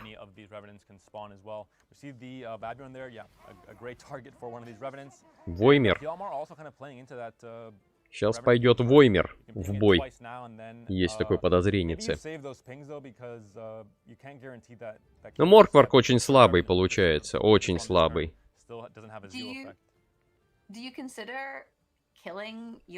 Хотя, кстати, Калимоин мог бы отлично сыграть, если бы Сейбер ему 1 предоставил. Но 1 нету. И так как последним Сейбер будет играть, то он лидера явно сейчас отдавать не будет. Or Ballista and go for damage. Yeah, that also works. Either or, I was gonna do it. And the Revenants hit the Hjalmar as well. He does go down, and that's another Revenant spawned in. And now there's a chance for this Heimdall to come down. I think Разница очень серьезная. 23 очка. С учетом того, что Моркварк там сыграет, ну на сколько? 5 плюс 5, на десятку всего лишь навсего. То есть там 17 очков у него есть. А доставать кого? Будет доставать Хеймдаля, наверное. А, хотя, стоп. Ну да, Хеймдаля. Там же жажда крови есть.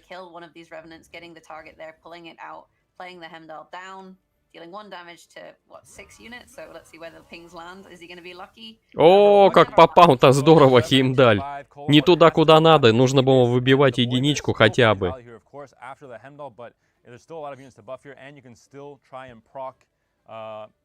I don't know if you kill your own Revenants. You can't. I don't know. I mean, the math is always difficult here when you think of what to kill. The Ballista still has a charge though, so it can help out in trying to find a unit there. But other than that, the Heat Wave is going to be a bit awkward considering that Saber has Lassé. I think Saber's. Ну что, по двойке лупасить? А, по своим же единичкам будет отбивать. Так. Сейчас Воймер полетит. Есть такое подозрение. А, нет, сейчас лучше каратку скидывать. Восьмерку.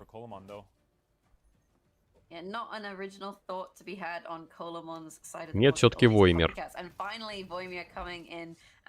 Ну, очень комфортное преимущество, 23 очка. Очень комфортное. Heatwave will probably hit this Heimdall later on. Morgthar can hit the Ballista for some amount of points. Not really a dead card. Still pretty fine value here for his provisions. And we'll see if, I mean, having a Tursek Invader as a finisher isn't really, I think, what you tend to see in these Skellige matches for Patriciidal Fury. The Heimdall comes down, 20-point gap, and there isn't going to be, yeah, plus the Revenant pings. It's not going to be по врагу тюкнет, естественно. Чуть ему не хватило. Ну, по очкам хватит, конечно же. Там 8, получается, и 7, 15 очков. Не дотягивает Сейбер. И Калимоин затащил со своими этими синими полосками, которые, заметьте, уже второй раз ему криво они заходят, и он им умудряется выиграть. Хитрая колода. With this inspired zeal list, this is where the Amphibious Soul and, you know, cards like a Neuromancy, for example, have made it more consistent, because we've seen it come to tournaments in the past and just fall on its feet. In fact, we saw it come to tournaments yesterday and just not find the commandos. But when you find the cards that you need, and Colamon found exactly the cards that he needed, it's very, very powerful, and it's just hard to control all of the units that it has. And we saw that exactly with his draws. You know, if we looked at the deck, it was all, you know, 4 or 5 provision bronze cards. And it's the problem with NR. You have a very top-heavy, you know, gold cards. Ну, посмотрим, посмотрим. Даже интересно. То есть он первым начинал ходить и выиграл. Это очень здорово. Прям великолепно для участника турнира. Если он первую игру выигрывает, начиная при этом первым ходить.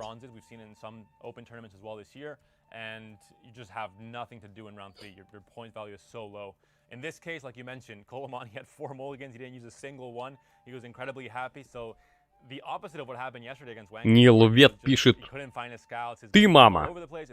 Ну, я скорее папа, а не мама. I think he would have said something like what happened in this game 1. It just went perfectly in round 1. He was able to tempo out, force a long round 3, and then have that Revenant synergy and the perfect cards for a long round 3. Мне дали рубашку, Кейфарик написал. Поздравляю. Артемыч пишет: Калимоин уже не раз доказал свою верность Тимери. Проиграв за Кельтулиса, что ли? Нет, ты моя мама. Нет, я не твоя мама.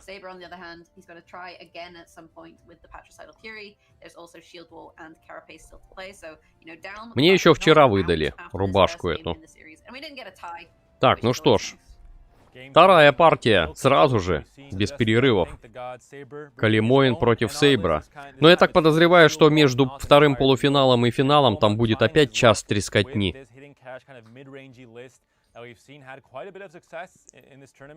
То есть даже если тут они быстро завершат, мы все равно до финала доберемся в полночь где-то. Примерно.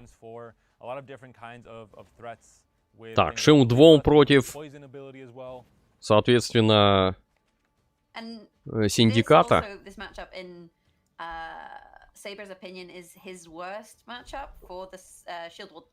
Стена щитов. Ну, посмотрим, посмотрим, что там Стена щитов собирается делать против этого мега-колоды с севера, где мощные карты, которые выбивают все. Красивая рубашка, пару дней половина будет ходить с ней. Ну, если нет более красивой, как вот, например, у меня, которая анимированная, фракционная.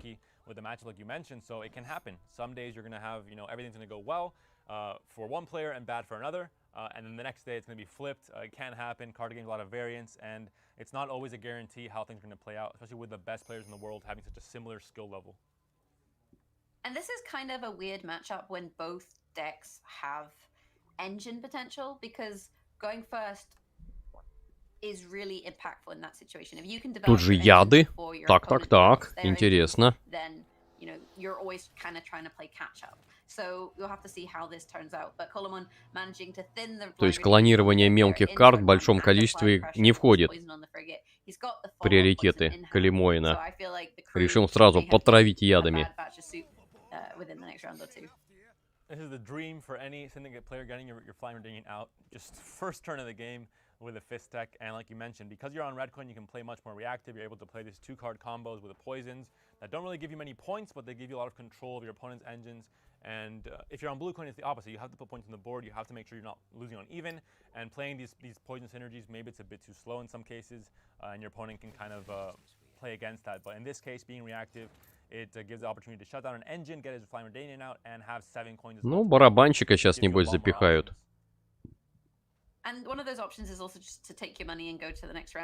Нет, Анна Стенгер пошла до 9. Ну, понятное дело, ее потому что ничего с ней не сделают. Там нужно плюс 2 монеты. Ну, либо второй вариант. Ну, перетащить ее можно, это раз. И второй вариант, тут можно было бы ее караткой снести, но каратки нету. Да, в принципе, и все ядами, если только травить. То есть там контроля у Калимоина, я смотрю, нет в виде кровавых забав. То есть контроль взят именно в виде яда.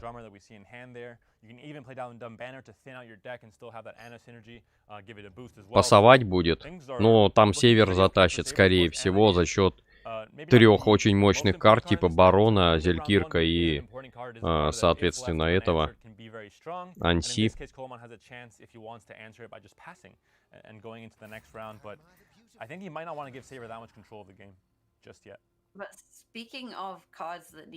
Так, ну чё? Сейчас будет Анси отлетать, я так понимаю, у севера. 7 там по-любому надо контролить.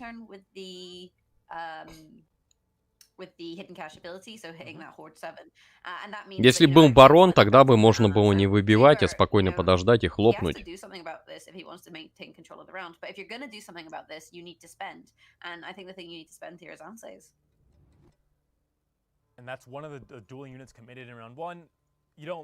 Нет, все-таки решим просто прокрутиться.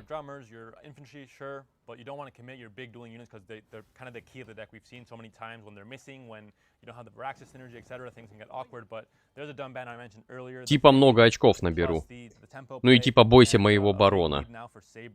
And Saber has to be very careful once Colomon's able to hit 9 coins. If he's able to hit 9 coins and Felipe can steal this Anna, that could be a pivotal moment in this game because Colomon is... Ну, отдавать сценарий сейчас, конечно, смысла нет никакого.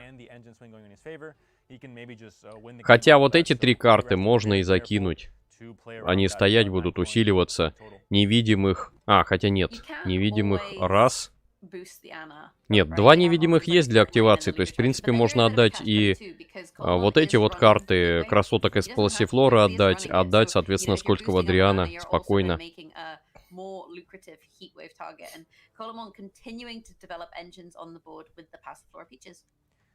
It's a chance that if there was a heat wave in hand, it would have been used already. I mean, this Anna is 9 points. It's already a great target to hit. Современная глина против старого ослабевшего тайничка. Будет интересно. Ну, действительно интересно. Once you don't see it at the beginning of the game, maybe you're much more comfortable that it's not in hand for Colomon, and it is not in this case. Pretty big point gap here. Both players Там, соответственно, плюс 2 будет. То есть 31. Тут нужно... Ну, скользкого Адриана он будет, скорее всего, играть. Нет. So Tide Cloak Ransackers being utilized here, and unfortunately for them, no death blow option. А, даже так хватило. Ну да. В принципе, зачем скользкого Адриана тратить, когда там можно, ох, как по очечкам прокатиться. Ну вот сейчас по-хорошему можно вообще сыграть спокойненько и вытащить все карты у противника. Яды уходят. Обмен уходит. Тоже менять, небось, будет. Да, меняет. А что он пытался достать, вопрос? Имки, что ли, ему нужен был? Или Мораал? Или Яков из Альдерсберга? Ну, не знаю, я бы сейчас на сценарий попробовал сыграть на месте Калимоина.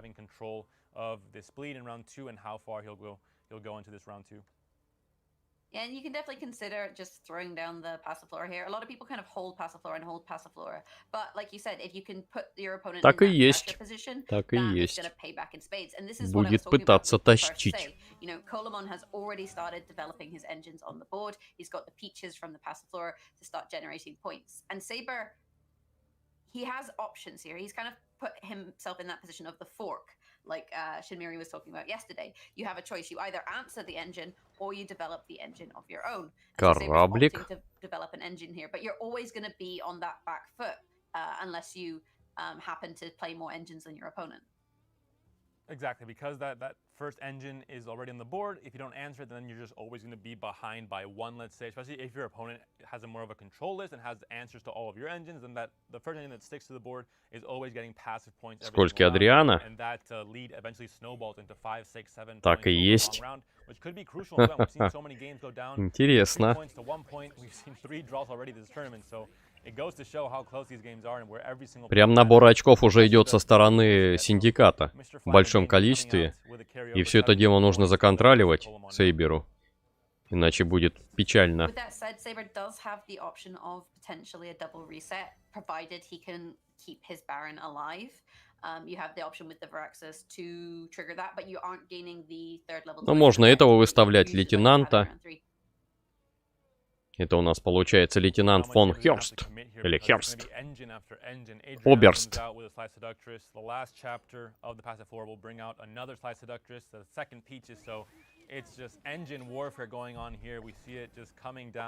Вот это уже серьезно. То есть эти будут усиливаться каждая за каждый ход.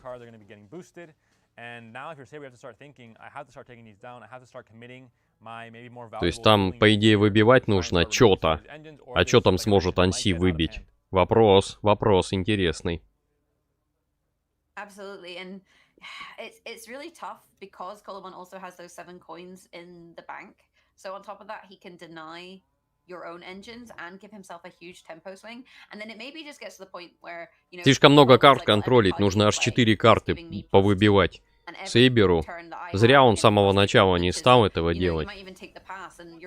Сейчас там столько очочков прилетит. Лейтенанта можно тоже поставить, чтобы он работал. Ну, лейтенанта, скорее всего, выбьют, конечно. Хотя для этого Ян Наталис, нужно его потратить. А если ты его потратил и выбиванку использовал, то что будешь делать боевой высадкой, если она не зайдет потом? Веселуха. Уже 22 очка разницы. И вот первая карта пошла, Анси. Кого убиваем? Ну, 7, скорее всего, я так подозреваю.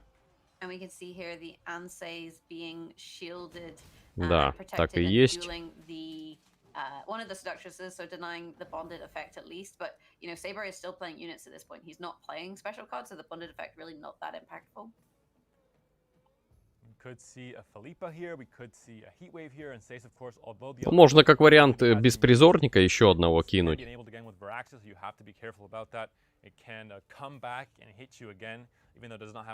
Только нужно перед этим монетку одну потратить, это, соответственно, превратить вот эту двойку в тройку. После этого кидаем, и 9 монет там будет. Филиппа пошла. Шестерик будет тащить? Нет, даже семерик. Опа. Вот это ход. Вот это поворот. 29. 29. 31 очко уже разницы. Офигеть просто можно. То есть там так просто не отыграешь. Усиленных карт много, во-первых. Во-вторых, все их контролить, ну, они не настолько прям усилены, что победу могут дать. Поэтому здесь Сейбера очень тяжелая ситуация.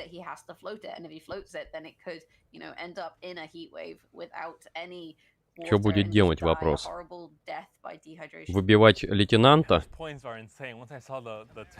Нет, не выбивает, значит лейтенант будет очочки приносить. Что, защитник? Нет, активация Зелькирка достается. 9-point tempo play, but also enables the Selkirk to hit instantly with the Zeal effect in that front row, in the melee row. And at what point does Coleman think, okay, he has no more engines, he doesn't have great plays in hand. The heat wave is reacting. Ну, Зелькирк это 5 очков и 9. 14 будет. Ну, в принципе, догоняет при таком варианте.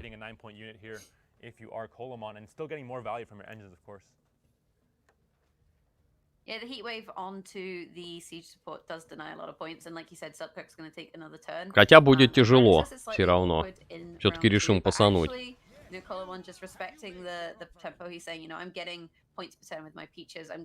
Ну, 2 карты придется тратить, то есть Сейбер вообще там... Он еще и первым ходить будет, он в минус 3 карты будет играть. Что вот он может сделать? Может сыграть барона, 6, усилянку на него это 8. Плюс там скидывание очков, это получается 6.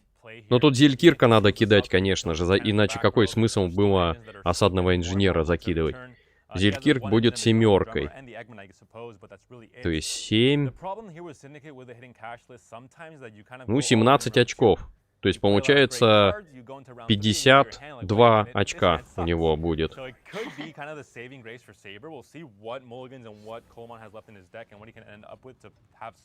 Нет, все-таки в минус 2 карты хотя бы. Причем отдаются все лидеры. Что, Вераксоса будет отдавать? Тоже интересный вариант. Этот на 7 очков играет. То есть тут вариант либо Вераксос, либо Барон. Барон даст 6 плюс 7. 13. Да, и Барон используется.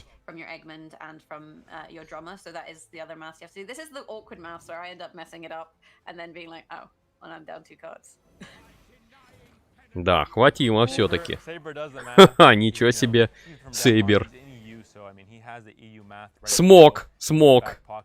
Правда, отдам при этом вообще всех финишеров. Имки. Ну, что-то бронза поперла у Калимоина.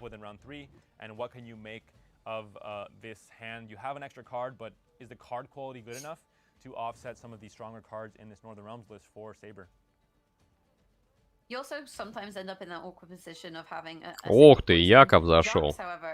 Это очень круто для Калимоина. Скорее всего, яд будет менять. Зачем ему один яд, который не играет? Хотя может 3 монеты с него получить. Ну, Морал тут хорош. Морала, причем не факт, что выбьет. Да, скорее всего, и не выбьет. Да, Зашла ему карта банк Вивальди.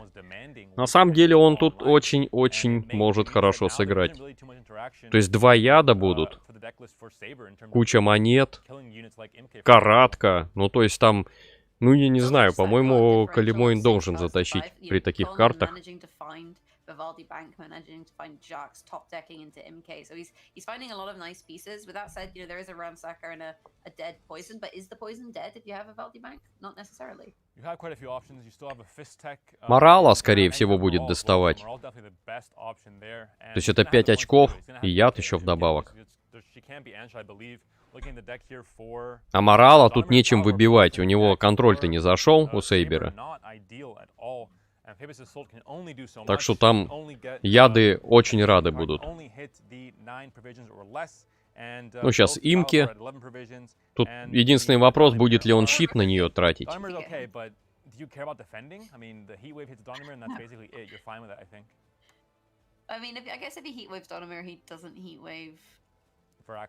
По идее, там пятерик, я думаю, потратит 3 монеты на щит. Она принесет, получается, аж 10 монет.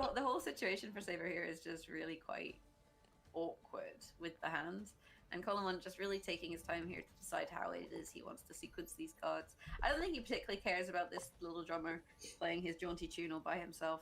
Just developing his own engine in MK on the Range Road, getting 2 coins per turn. Не стал тратить монеты? О-хо-хо, ничего себе. Или у него их нету? Хотя нет, тайник, он мог спокойно 4 накинуть.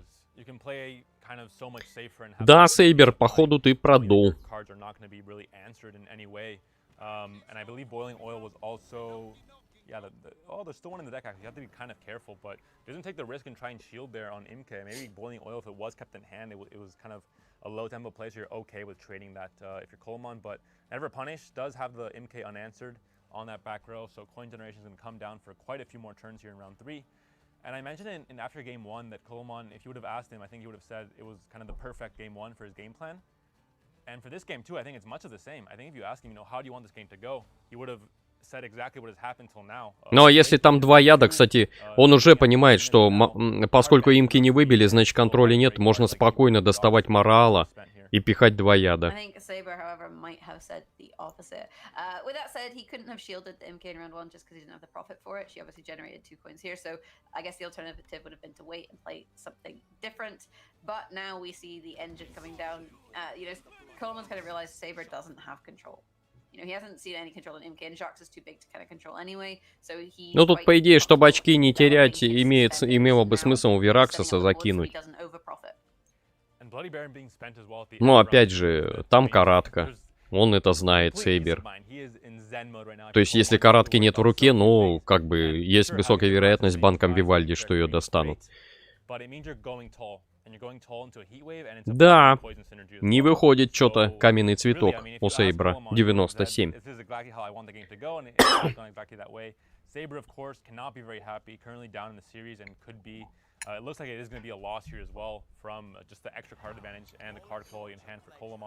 And going 2-0 down to start is going to make things so difficult for Saber. Yesterday having a great showing in this first quarterfinal against Demarcation. And now так, зрителей 56, а отметок лайк всего 51. Всего 51, ребят. Ну, не поленитесь, зайдите, проставьте лайки этой трансляции.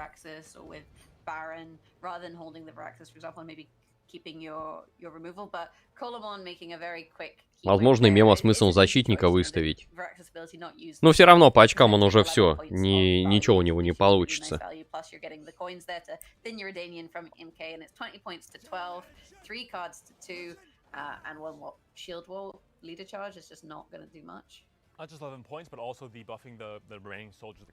Сейчас сюда плюха полетит, чтобы броня не добавилась. Хотя, тут без разницы. Там ядом пофиг на эту броню.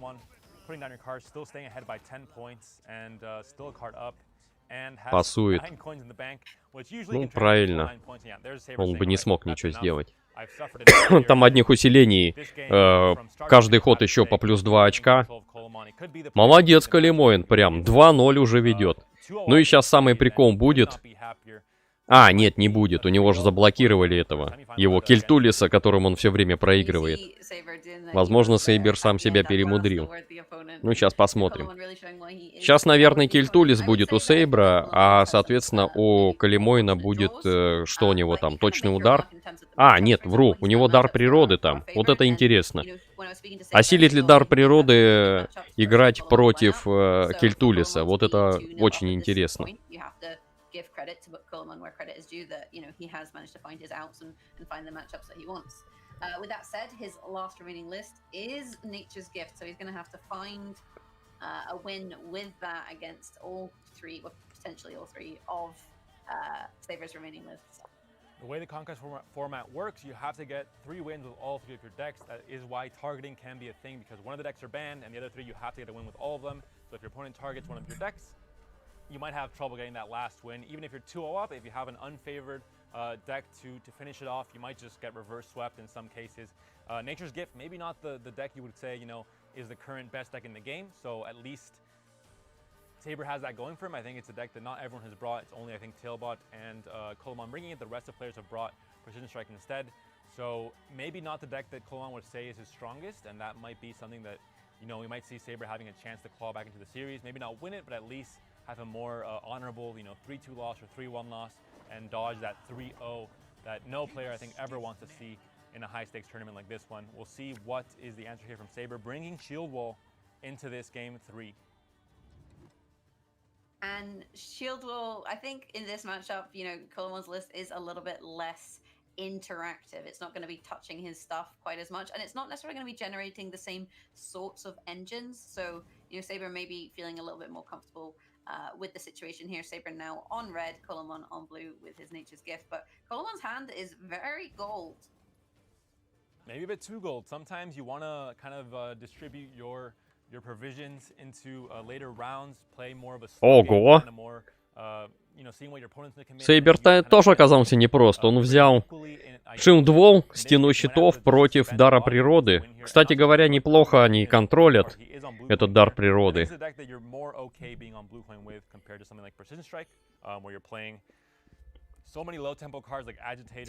Посмотрим.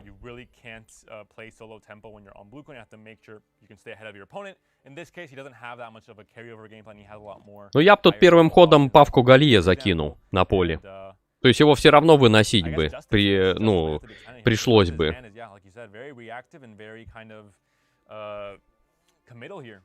Ну, такой вариант тоже. Девятка. Ее вынужден противник выбивать. Не ту карту усилила. Нужно было вот сюда шестерку.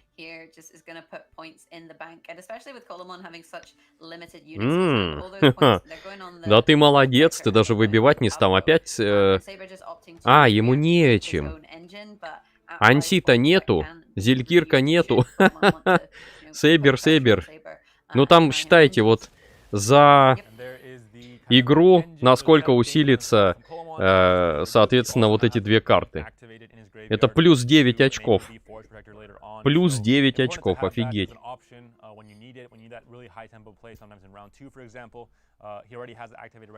Еще одна плюха сейчас полетит. От Калимойна. Неужели 3-0 нас ожидает? Это будет очень круто. Наверное, он там в историю войдет турниров. Потому что, это нереально 3-0 выиграть одну партию в четвертьфинале. Еще и итогового турнира. Generating so many points for the future.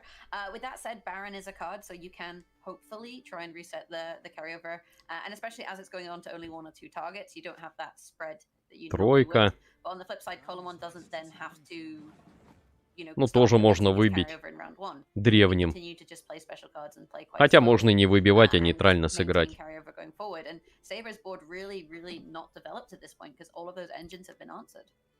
This is the point where Coleman, with a bit of a point cap here, can now expend some of these lower value bronze cards like усилянки полетели.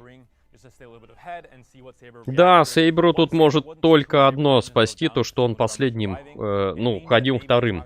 Наверное, вот это единственное, что его может спасти. Но тут такая колода, что, я не знаю.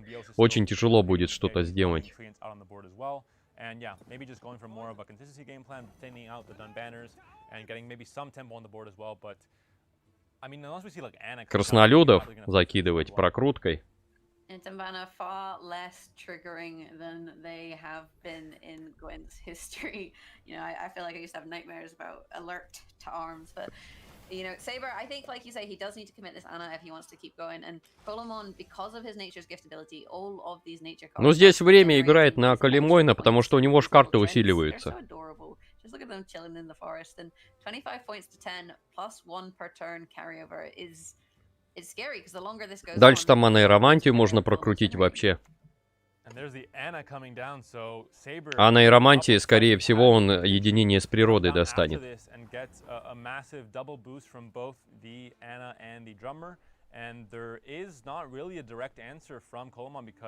It'll come down at 6 already after the double buff, and it can't be answered by things like Rebuke. We could see a Force Protector hitting the Anna right now, and that would, I think, seal the deal for Colomon here, but is that too much to commit into this round 1? А Сейбер, смотрите, специально пятерку подставил. Типа, давай, бей своим защитникам.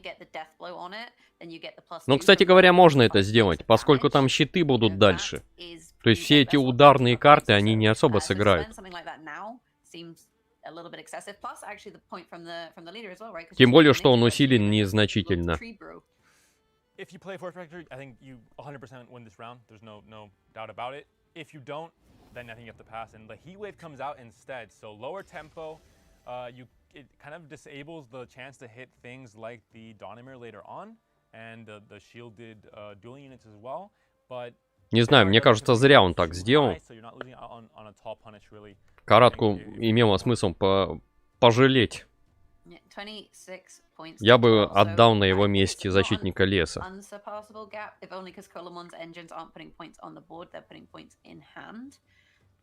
And Colomon starting now to get towards the point where you don't really want to be spending things, right? You know, you don't really want to be spending your Novigradian Justice, for example, because that's a big tempo play with your volunteers. You don't really want to be spending your Pavko because he's got all the points on him. You don't want to be spending your Forest Protector because that, again, is big tempo. So your last option there really is a Neuromancy. The infantry hitting the armor there, not ideal. 1 point loss down the drain for Saber there to start things off. So not, if you know, sometimes in these round 1 passes, when you pass and your opponent has to make it the points, sometimes it comes down to 1 or 2 points. So already that could be deciding factor. Ну что, будешь крутить анаэромантию или нет? But a 2-point engine ready and activated on Saber's board. We'll see if Colomon wants to commit an Neuromancy, of course, with the Да, крутит анаэромантию. You're not kind of committing too much there. And we'll see what he goes for here.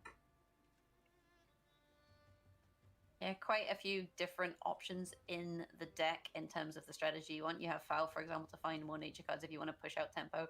Things like Hammer Dryad and Sage aren't really the cards you want to see. Ну, так и есть. Эхо, прокрутка. Ну, усиление на 8 в единичку. Нет, решает на плюс 5. Ну, на плюс 10 это максималка вот этим эхом. То есть 5 усилений, 5, соответственно, еще выносливости.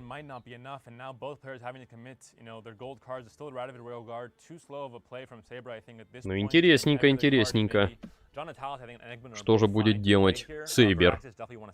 По идее, он может просто тянуть карты. Соответственно, ему тогда имеет смысл сыграть сначала Стражу Родовида, потом сыграть Яна Наталиса, того же самого, и прокрутить эту боевую высадку. Maybe not close the gap, but make it close enough that perhaps something like a Royal Guard should be enough. We'll see if that's the case there. Of course, there is kind of a pseudo engine there with the Vitality ticking for one of the Wandering Treants in the back row for Colomon, and the 2-point engine for Saber. Amphibious Assault comes out with a tutor. We'll see what he hits here. Yeah, could be a Carrack Marine for more of the less engine value, more just immediate points on the board. 8-point Carrack Marine, 4-point buff, 2 points. Could have hit the infantryman there for the extra. Догнал прям. I'm wondering if he's playing around something like a... Ну, тут еще краснолюдов крутить он будет сейчас, конечно же. Потому что они в руку потом могут зайти. Имеет смысл сейчас их прокрутить.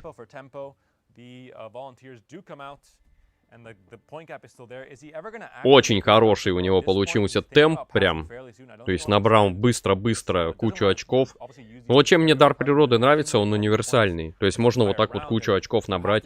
Просто бам-бам-бам, и у тебя, вон, 45 очков.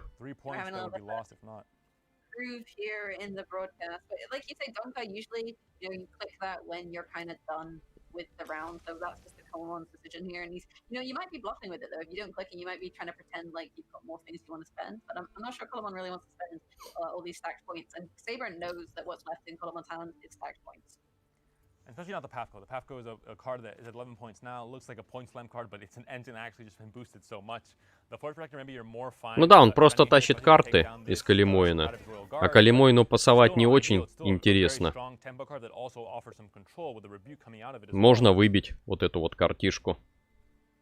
And Saber, I mean, he can still commit the Eggman, using the leader, not the leader ability, the activatable ability on that makes it, the party's over. Makes that a little bit more impactful than playing it here. You've also got your leader charges that you could potentially consider utilizing. So you can kind of close this gap, especially with the drummer combo, but we'll see. Could just be a pass as well. A sizable gap here at least for Colomon. Пас. Вот так вот. For Saber, kind of the 1-point advantage with the 2-point engine over the 1-point vitality tick for the Wandering Tree. And Eggman comes down to Даже Вераксоса не смог вытащить. Один щит все равно придется отдать.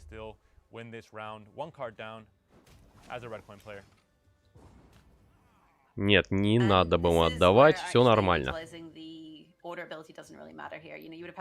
Ну не знаю, по идее вот эти две очень усиленных карты это минус для Калимоина. Возможно, имело смысл давить, чтобы последним ходить. То есть здесь надежда на то, что у противника не зайдет. Такое ведь тоже может быть. With lead, you have to kind of think about that, and that's the decision that he's going to have to make here.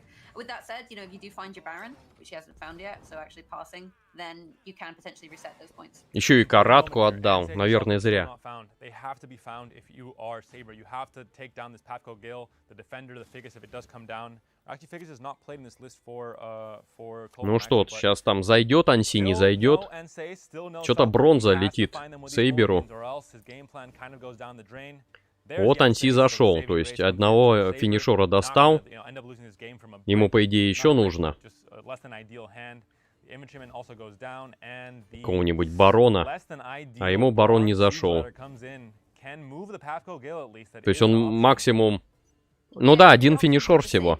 Барона нет. Фолибор может, кстати, мощно зайти. Посмотрим, что получится. Анси же нужно будет еще контролить вот эту вот карту, Гамадриаду. Ее так просто не выбьешь.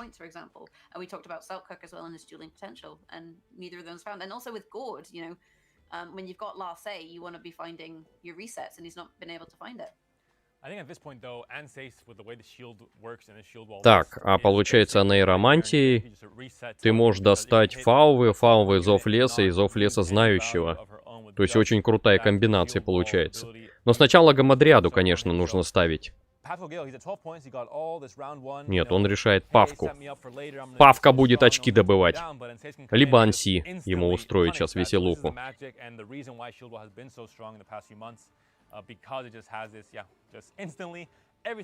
Ну я не знаю, зачем таскает этого Павку Галие. По-моему, не очень полезная карта, как видите.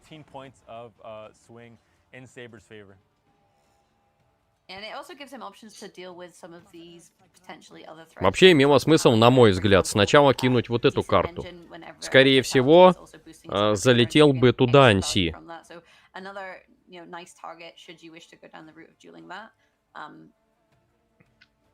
We'll see. I don't know. I still feel like Baron in this matchup. There's a lot of boosted units. There's a lot of good targets for Baron. And if I were Saber, I would have liked to have Baron instead of the Siege Ladder. Well, I mean, Tigris, you can't just pick. Yeah, do you want a gold or do you want this Ой, вот здесь бы каратка пригодилась, но она ушла. Хотя куча мелких карт будет. То есть сейчас имеет смысл, конечно же, достать фаувы. А, стоп, у него совет из Ингрима еще. Советом из Ингрима можно достать вторую гамадриаду. Но может залететь вот одна из этих всех. То есть эльфа тогда. А уже после эльфа тогда играть имеет смысл с этой нейромантией, фаувы, зов леса и вторую гамадриаду. То есть так больше, по идее, очков будет.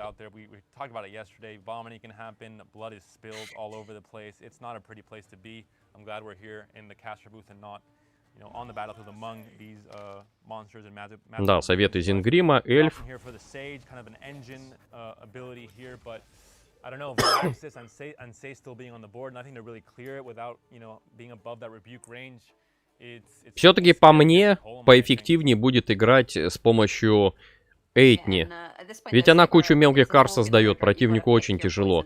Но если ты играешь против какого-нибудь кайдвенца, кайдвенских этих призраков, то наоборот, все фигово для тебя будет. Cards missed here for, yeah, Selkirk and Baron and Donimir missed. Amphibious Assault is there in hand for Saber, so he has the option, a few options to thin out from his deck some of the key units there. Royal Guard comes down. Get shielded, because why not? You don't have Selkirk, you might as well shield the poor Royal Guards that always end up dying every game. A chance to survive. Ну что, вторая гамадриада. Будешь ее доставать? Ну, у него других вариантов просто нет. А нейромантия, фаувы, зов леса и гамадриада. То есть остальное, в принципе, тут не особо полезно. Там особо даже думать не надо.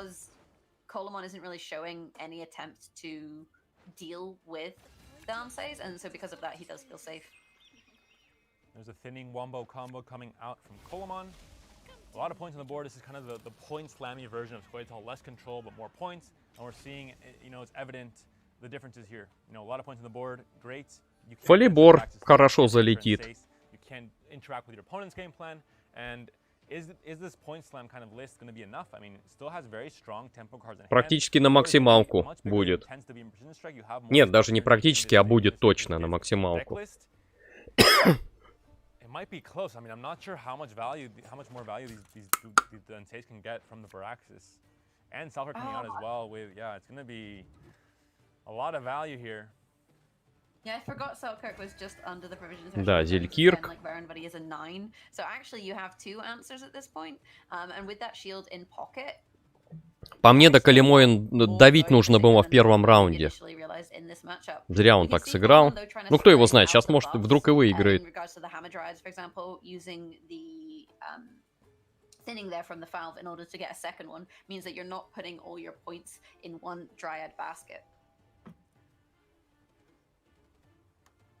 It's going to be tough, though. Double duels, and this is the problem when you don't have interactivity. Your opponent can do whatever he wants, and Saber has a chance to just pick out all of these very tall units as they continue growing. Yeah, the effect here comes down to at least make Selkirk smaller, but the shield can still come in. The Carrick Marine can still come in, and this is a thing where if you play into the game plan of trying to lower the points of these dueling units before they duel, sure, it might work. Все равно по очкам много. Но ладно, Зелькирк там выбьет 2 карты. Нет, одну. Потому что там дальше активация приказа нужна будет. А он будет слабеньким, без щита-то.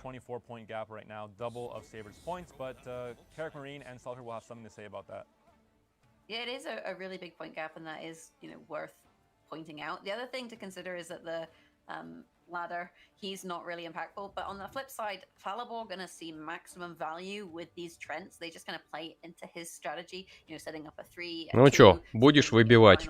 Да будет, 9-ку, скорее всего. Ой, эту 10-ку. Имеет смысл выбить, она 12-ю станет.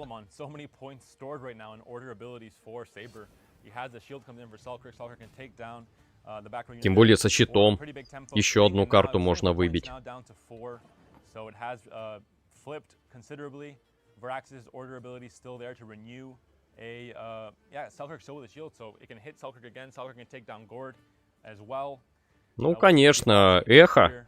Вот это вот. Усиление на 8. 50-34. И здесь аж 16 очков еще, то есть 66. Ну там десятка много принесет второй Зелькирк.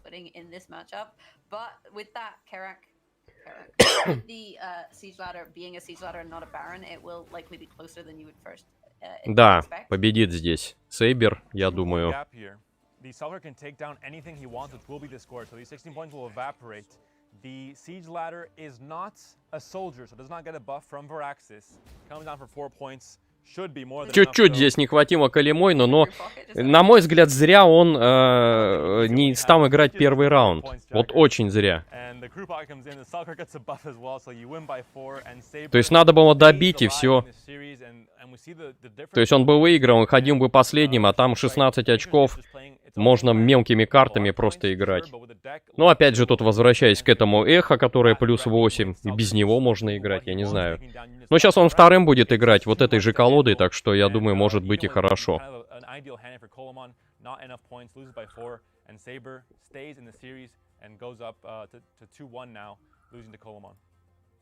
Yeah, I definitely was a little bit worried for Saber in that last game when I thought he didn't have access to the Selkirk or the Baron. I think that would have spelled disaster. And that is, you know, one of the... Так, зрителей 68, а лайков всего 67. Кто-то не поставил лайк.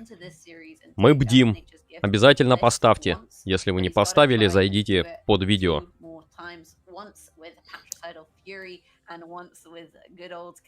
Надо было играть ему, надо было. Я не знаю, что он... У него ж, получается, ключевых карт нет в руке. Ну да, они мега усиленные, но ты можешь их спокойно отдать. Все. Дальше во втором раунде ты можешь продолжать давить. Можешь не продолжать давить, а пойдешь в последний раунд и там мелкими картами просто затащишь. Противнику просто некуда будет бить тебя. Каратку зачем-то отдал, когда можно было совершенно спокойно оставить ее. Зачем он ее отдал? Честно говоря, загадка. То есть как раз там 5 очков было у этой Анны Стенгер, и можно было спокойно этого древнего закинуть. Вот есть у меня подозрение, если бы он это сделал, то там вероятность победы была бы выше.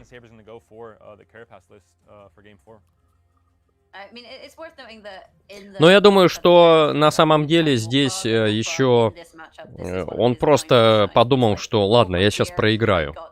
То есть, ну, попытаюсь, конечно, выиграть, но, скорее всего, проиграю, потому особо там не парился. Просто сейчас попроще ему будет играть против оставшихся колод. То есть тот же Скеллиги, тяжело им будет очень играть против этого дара природы.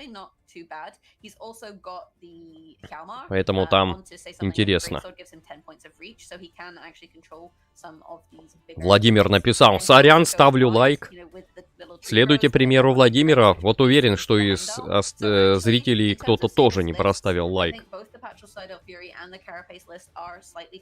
Ну а если вам не нравится, то обязательно ставьте дизлайк.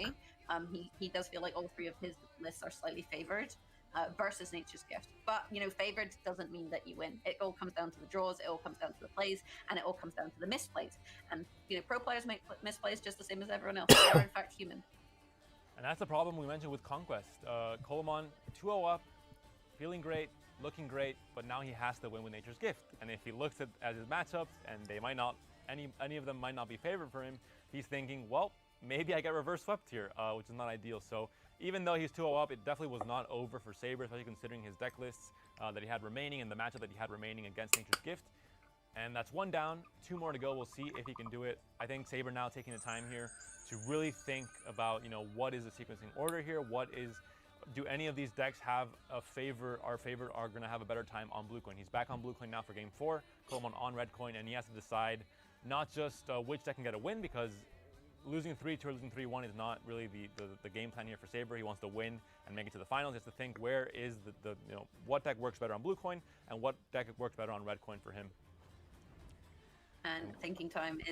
Так, опять болтология, которую резко оборвали.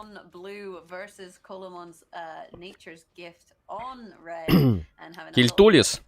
Ну вот это интересно. Я ждам вот этой вот партии. Просто теоретически интересно, кто затащит Кильтулис или все-таки дар природы.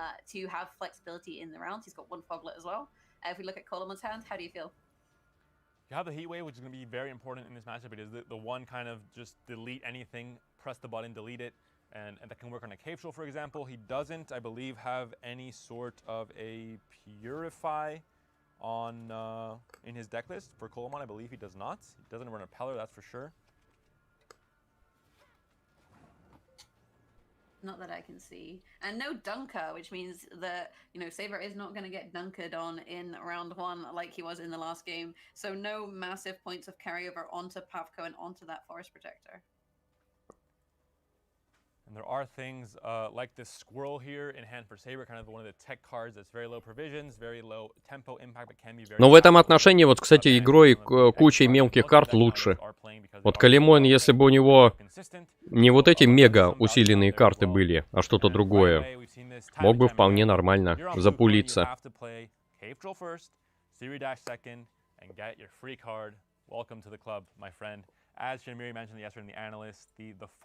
Контроля здесь нет. На очистку имеется в виду.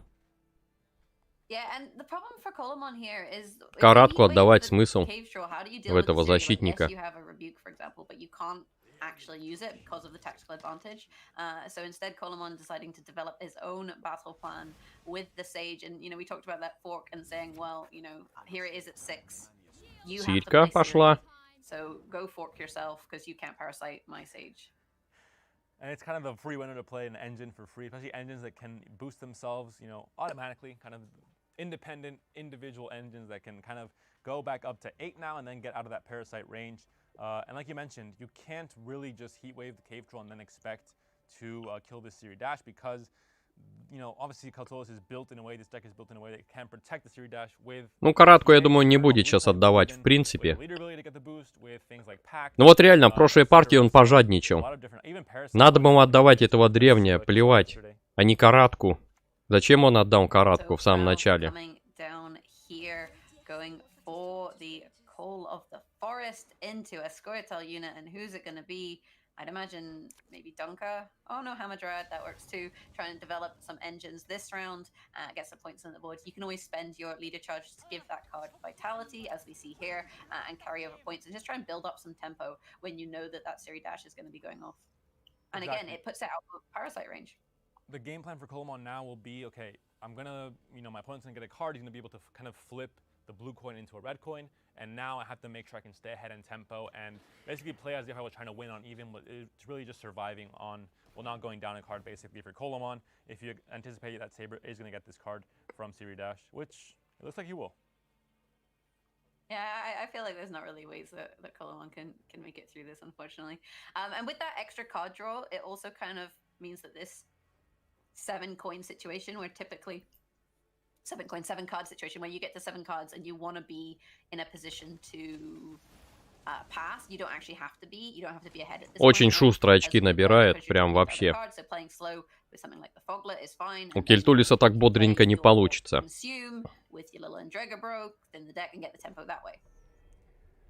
And Consume would have to come out very soon because if not, we could have a little problem like we saw yesterday with our friend the Foglet coming into hand from Siri Dash instead of coming out of the Foglet on the board. And the Foglet on the board has already been committed, so you can't really, yeah, you can't just save that, just mulligan it and get that play out later. It's going to be a brick Foglet in your deck for the remainder of the game. Ну, я думаю, здесь пасовать нет смысла, я бы давил до конца. Я не знаю, почему он оставил в руке вот этого Харальда Горда. Мог его спокойно поменять. His bronze cards now they get a lot more value because of his Nature's Gift leader ability and because of the cards in currently like the Sage currently on the board. I suppose though you don't necessarily care about a break Foglet if you are winning on even, right? Although this is the opportunity, right, for Saber to consume the Foglet, not risk drawing into it with the Siri Dash, put the Acorn in the graveyard as well, just to ensure that that isn't removed by some form of damage. Ох ты, еще и каратка зашла. Ну, Сейбер тут, да, карты хорошо идут. This is like a blue coin bully. That's how I would describe it. Yes, it is. That's definitely what it feels like as well if you're Coleman. And this is why we talk Мелкие карты, я думаю, здесь усиливать особо нет резона. Потому что может все-таки залететь Кельтулис, поэтому... Зачем он это тратит? когда имело смысл вот эти вот закалки потратить. Хотя там могут и дриады не зайти, действительно.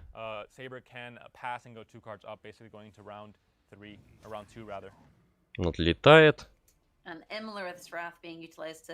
Chop down the tallest unit on the side of Colomon, chopping down Brooklyn Forest, one unit at a time, putting Colomon down to 34 and making that gap, more and more difficult for Colomon. Ну, еще две карты можешь потратить. Two temperings and a rebuke isn't really going to cut it when you consider the point difference here.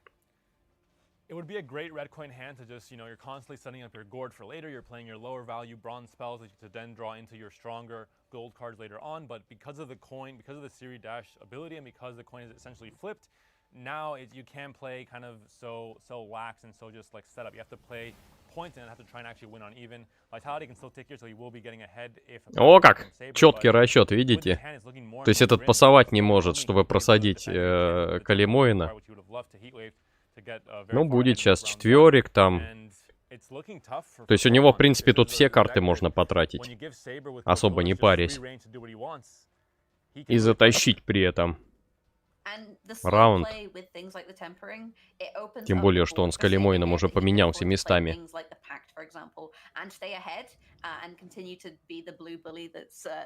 Ну, я имею в виду, поменялся местами, то, что он уже будет ходить последним, Сейбер, а не Калимоин.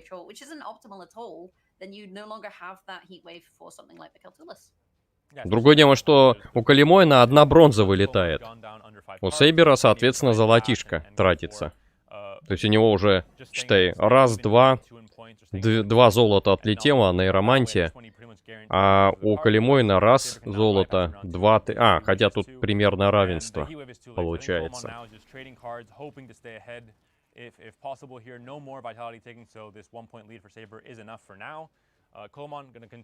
Ну, пятерик тратить смысла нет. В щит бить. Хотя, может быть и есть.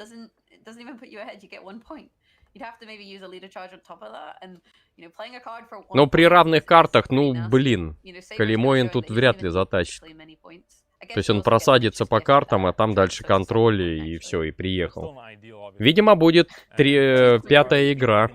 Есть такое подозрение. So yeah, looking tough for Colomon, and this is what we expected in this matchup. I mean, you have no answer for Siri Dash, you have no answer for the defender, first of all, and you get punished. Kaltulis, this is what this deck does. If you have answers, all right, it might be in trouble. We saw it have some trouble in some matchups, but when left unanswered, it is one of the strongest decks in the game. He does actually also have the points on the Sage here, who's getting big, but he's also then becoming a more and more lucrative все-таки хочет вытащить. Он думает, что у Сейбера там контроля, а у Сейбера там две карты, которые можно спокойно выкидывать и не париться.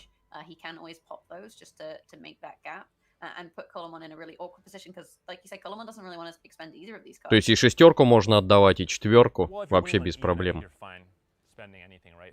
Я бы даже сейчас белку, наверное, скинул, удалил бы вот эту карту, месть природы. And it'll be a short round 3 as well, which may be beneficial for Saber's decklist as well. Он ее и удалил, судя по всему, да, так и есть.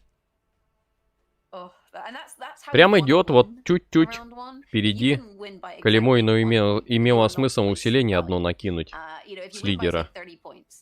Хотя, с другой стороны, у Сейбера тоже свои усиления есть. Я думаю, проиграл. Калимоин в этой партии тоже.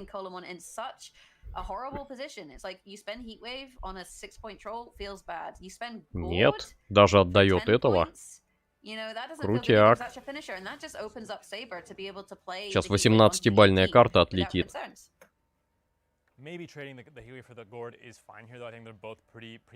Ну и все, и Калимоин уже ничего не сможет сделать. Сейбер вряд ли будет шестерку и два усиления накидывать. Какой смысл? Ну вот и все, приехал. Слишком осторожный, на мой взгляд, Калимоин. Он хочет наверняка прям-то вот на 100% сыграть.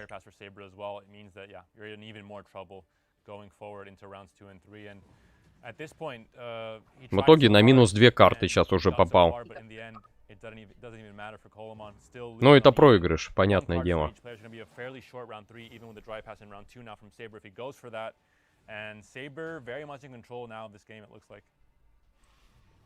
I don't know what it is about CD Projekt Red and having like things going into people's eyes in their card art. Between Parasite and the new Selective Mutation card, it just gives me the heebie-jeebies. But it does go to show that Gwent is an adult card game for adults. So here we are in round 2, and Saber has choice. You know, he has kind of free reign in terms of whether he wants to bleed or just take. То есть здесь Сейбер может сейчас спокойно играть, вытаскивая последние остатки былой роскоши у Калимоина, и все.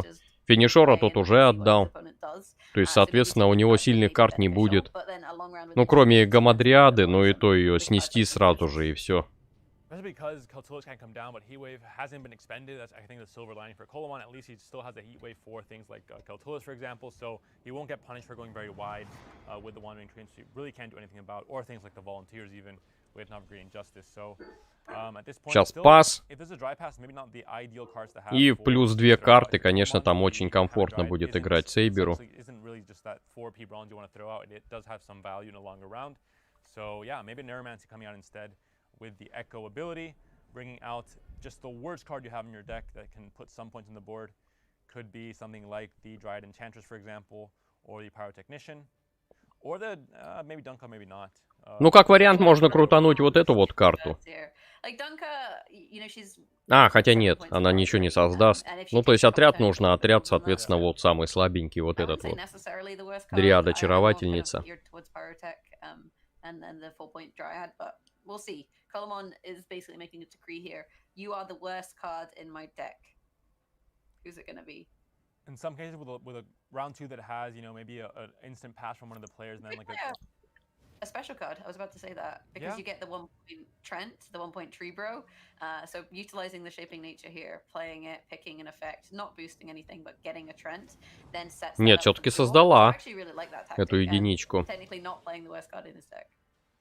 Yeah, and I mean, that being said, Imler's Wrath and Heatwave have both been played from Saber, from his carry pass list. Мог же затащить, блин, прошлую партию, мог. Чё ж ты так карты-то жалеешь? То есть, наверное, это вот это минус Калимой, но он не играет вот как, в отличие от Поебома, который играет вот так рискованно, прям может напором в 2 раунда затащить. А Калимой что-то как-то вот... У него в этом отношении очень... Ну, не хочет он рисковать. We'll see what he can do here. Pascal Gale gonna have to survive if Colomon wants to have a fighting chance here, having 1 card less going into this fairly long round 3. But how does Pavko survive with cards like Parasite? Does, you know, the leader boost, I believe, is just Vitality, so it shouldn't be enough. And no Maybe Figus. You just play him at hope. I think Tailbot's list, Nature's Gift list, was running a Figus, which isn't always the case for these Nature's Gift lists, and in this case for Colomon it is not, so no protection there whatsoever for the Patco. If it was in the deck, then Peller would do a quick job of answering the defender tag anyway, so maybe better that it isn't for Colomon, can use those provisions for some other more impactful card in this matchup.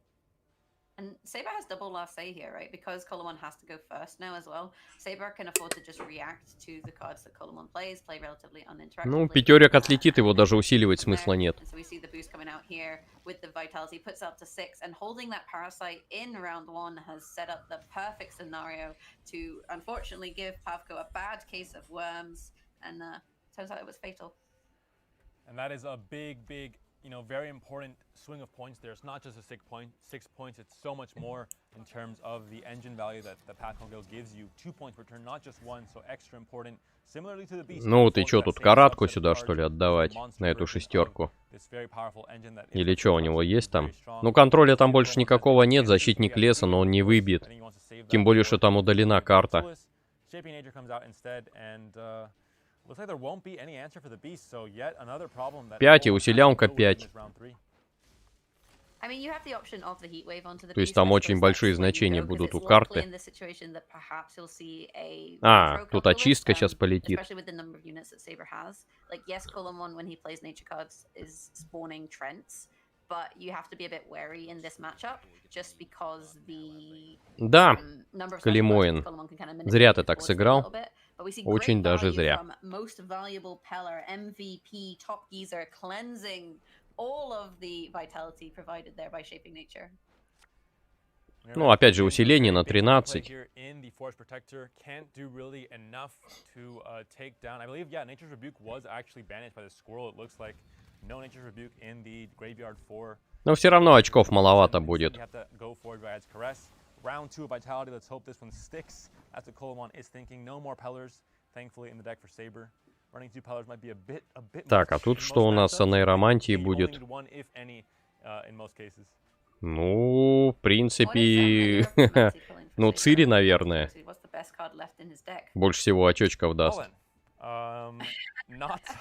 Ну, или 7, или вот вариант Гамадрия, вот эту вот карту. А, хотя, стоп, она не сыграет там. Not so much a finisher, but still decent 7-point play, I suppose, with the damage ping coming in. Yeah, I suppose you also have. I was going to say the option with maybe. Естественно, максималку будет ставить. This kind of sets up Keltulis. Like Saber does have the option if he thinks that, you know, Colomon's. Ну, он сейчас будет, понятное дело... А, Кельтулиса все-таки воткнул. 12-бальная карта отлетает. Но все равно там хватит очков. И без этого. Там 9 очков только с лидера, 14 очков с Озрела. Это уже 23. Все. Калимоин вот реально, я не понимаю, почему он в прошлой игре так пожалел этого защитника леса.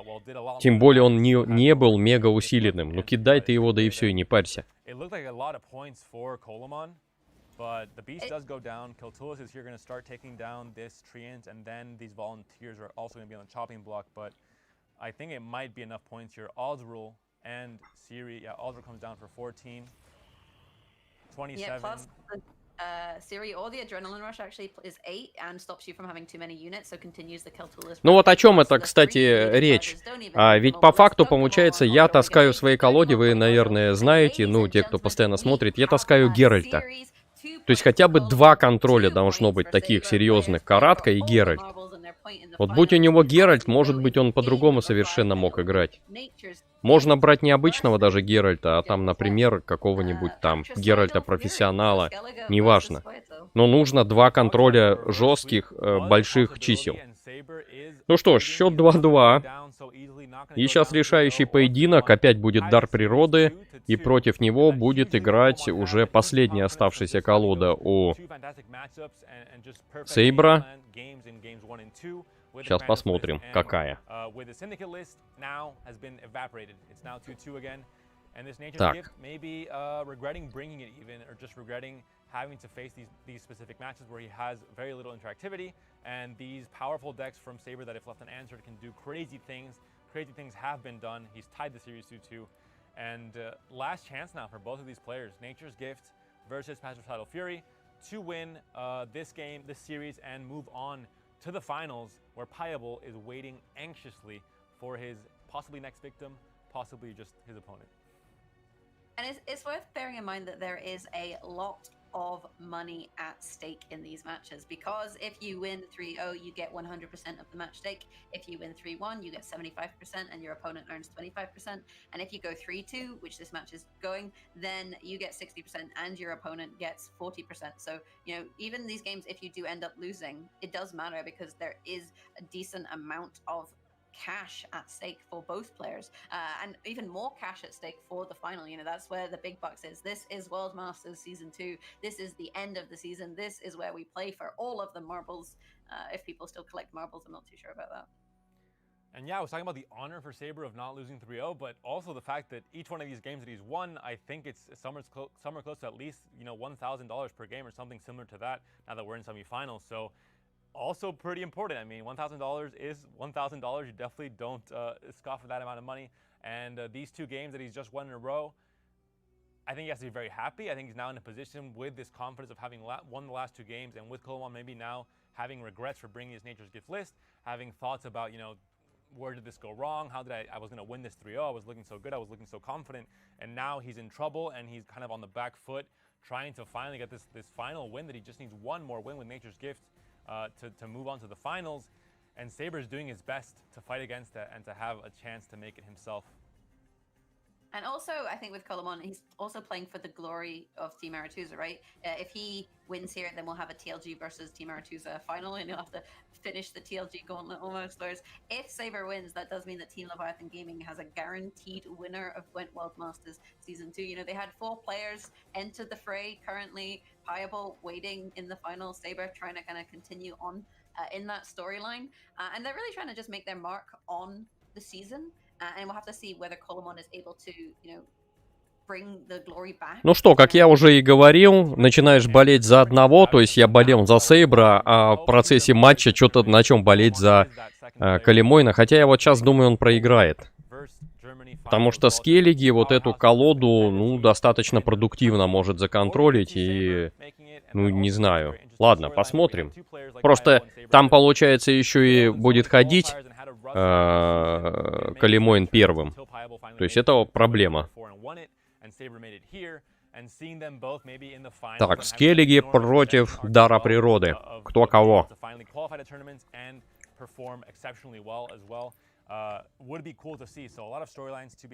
Ну а я пока буду фрукт радости, банан трескать.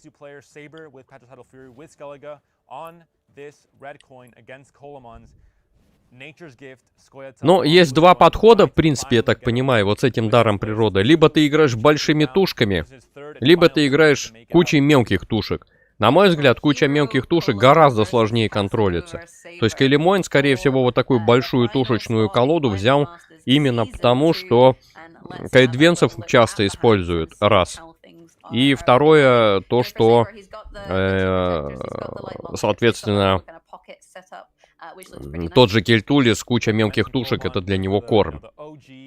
Titles like Hero, like that Border, like that Avatar. I think a lot of the classics from very, very long ago. Saber going for the more, you know, the newer guard, like you mentioned before, also coming, you know, really coming into prominence this season as well. So that makes a lot of sense. И плюс еще у Сейбра, мы помним, этот Моркварк есть, который идеально зайдет вот против этих больших тушек.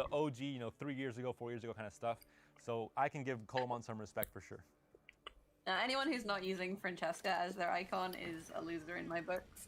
But we also see Shoop with his pumpkin head. Meanwhile, Colomon's setting up the board, utilizing a leader charge on the Hammer Dryad, getting her, you know, placed down on the board there, utilizing the effect of the Vitality, and Saber answering with his Heimei Protector, just setting up his own engine pocket.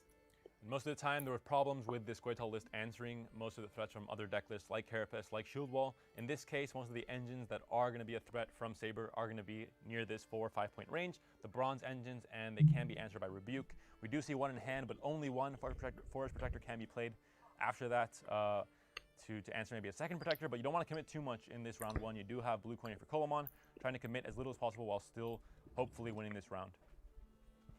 And Saber knows that Colomon has... Главное, особо не поконтролишь, но будет краснолюдом лупасить. Краснолюда тоже не выбьет Сейбер.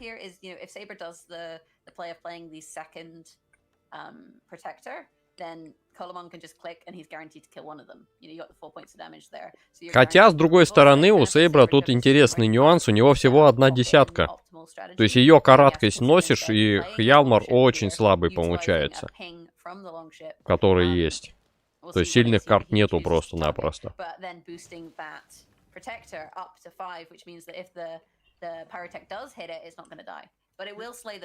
You're still fine hitting the Protector with Rebuke and then using the Pyrotechnician to kill the boat as well. I think that's also a fine line of play. Maybe you want to get the value from Tempering first, because you are losing out on 2 points if you click the Pyrotechnician now.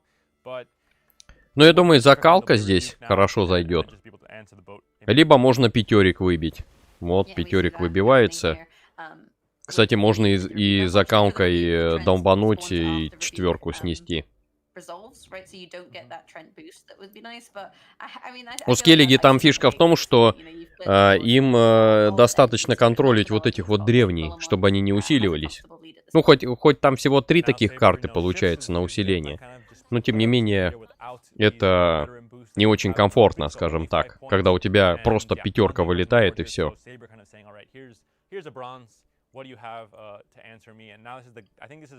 Так, ну что, единичку сейчас будет усиливать, я так подозреваю.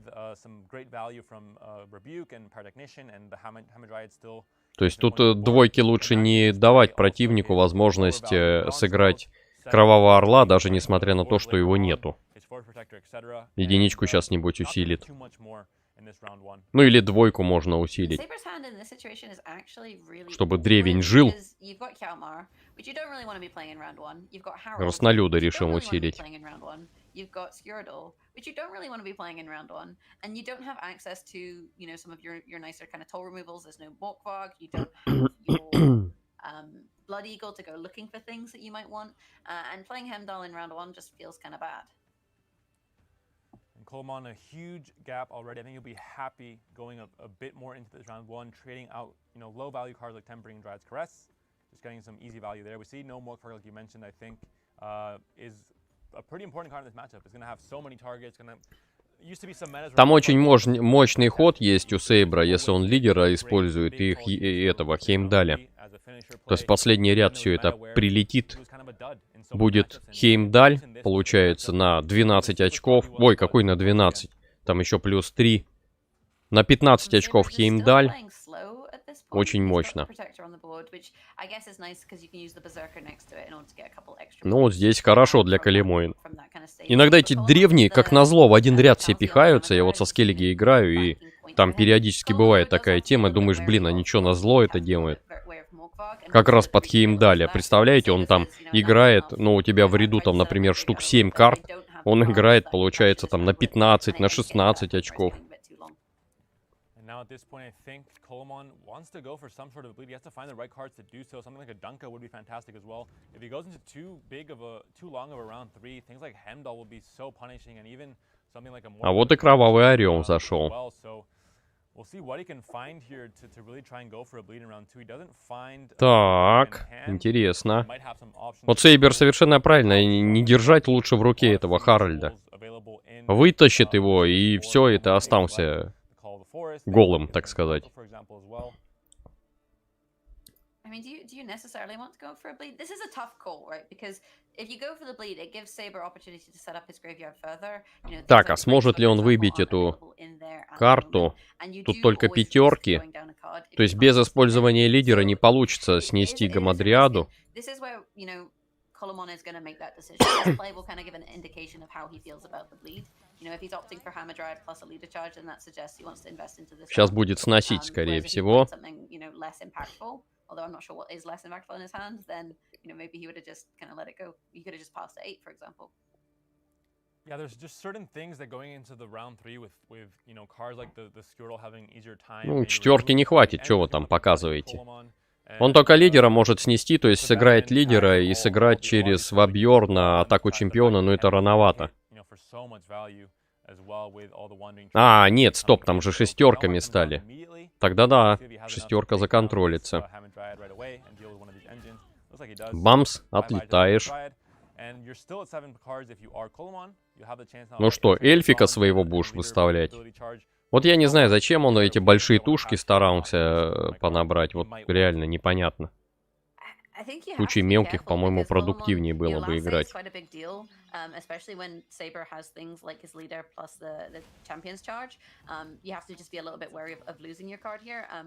Вот эту-то шестерку уже так просто не законтролишь.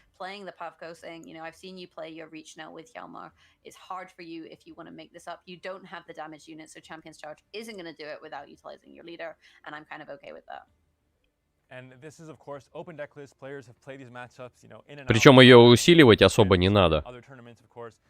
Потому что прилетит атака чемпиона и все.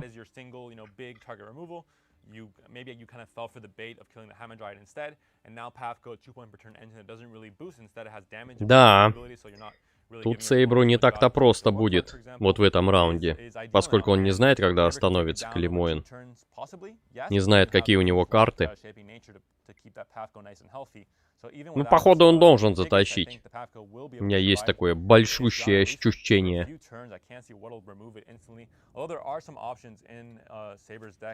With things like SHERL'a into things like Blood Eagle and Vabron, etc., having some big removal possibilities in one single turn. And the Skirtle play being utilized there to, I guess, threaten the card, right? You know, Colomon has to kind of keep going at this point if he wants to regain his card. You could have argued for maybe. Ну, плюс 8 можно усилить его. But Saber, I think he just wants that last say. So spending Skirtle here, although it gives Colomon an opportunity to boost the Pavko, it puts Colomon in a little bit of a bind in terms of trying to regain his card. I think Shaping Nature might have to come down here. Morgfrog could punish, sure, but you're kind of healing and not just boosting, so you're not losing too much value there onto the Morgfrog. It looks like it's going to be fouled into Dryad's Caress instead. Vitality, 1 point of ping, bringing it back down to 6, or bringing it back up to 6, should be enough to keep it. Неплохо, неплохо. Но, по-моему, не хватит тебе. Yeah, I think you just don't want to go too deep into the boosting, right? Especially with things like Morgfrog and things like Там же гарантированный моркварк есть. То есть по двойке тюкнул, достал его. On the flip side, you know, it is one of the ways that he can answer it. And in this situation, that vitality is kind of annoying. I think maybe the Berserker over 2 turns should be enough, though. That being said, if Morgfrog gets played now, it's not played in round 3 to answer a Gord, right? That being said, И вот здесь-то как раз Морквар сыграет идеально против этой колоды. Then the Gord should be safe going into round 3. And if you go into a shorter round 3, which is why Colomon might be bleeding here, Калимойн, как обычно, начнет там экономить карты, ну и это приведет к печальным последствиям. And Saber expecting Arnulf to guarantee the card, just saying, you know, I think last say is worth more to me than the card. And I wonder how Colomon feels about that. Ну, здесь десятку можно и не грохать тогда. I've got my greatsword in the graveyard. I'm spending my leader, yes, but I'm keeping a card, and that's giving me last say. The greatsword can go down now to Pavko plus the Force Director with Rebuke as well. I believe there should definitely be, yeah, there's a Rebuke in the graveyard, so there's that possibility. The Arnulf can now be answered by Heat. Можно выбить, кстати. То есть он берет и использует защитника леса, то есть сюда двойкой тюкнул, и защитником леса 5, и 7 в отбое оказывается. А так как Ялмар ушел, то, соответственно, нормально получается. А, хотя нет, получается, он же не может это сделать. Though Colomon using that leader charge there to deny the champion's charge, deny the 3 bloodthirst, and try and, you know, close up this point gap just a little bit, because there was a big point lead there. Very, very heads up play, something that you don't normally consider most of the time. You play Pavko. Ну, Моркварк там зарешает. По крайней мере, лидера вытащим, Калимойн. And they ruin your game plan. So if you can't kill the Pavko, at least shut down the 2 points per turn, make it only 1. Less than ideal, but still a heads-up play from Saber. You know, adapting to the situation, adapting to the board state, and thinking, all right, is it worth it? Is last say that important? With things like Morgfrog and answering a Gord, for example. Тут можно было бы сыграть вот это, набег, стоимость 4, то есть Хеймея какого-нибудь достать. Хотя это так себе ход получается.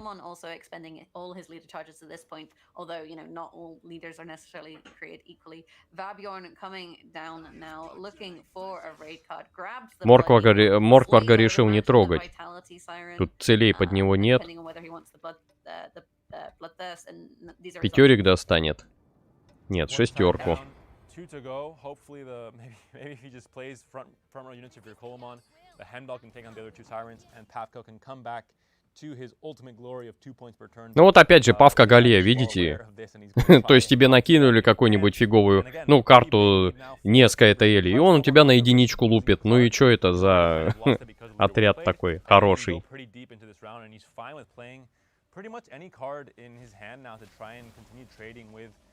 What could be a very strong hand from Saber, but it really isn't. He still has Berserker, he still has a Raider and War of Clans, and Totem and Hemdall, which aren't, you know, it's not exactly a Herald, for example. So I think both players are fine with trading and committing a lot of these cards here in round 2. Yeah, 1 point per turn is just far.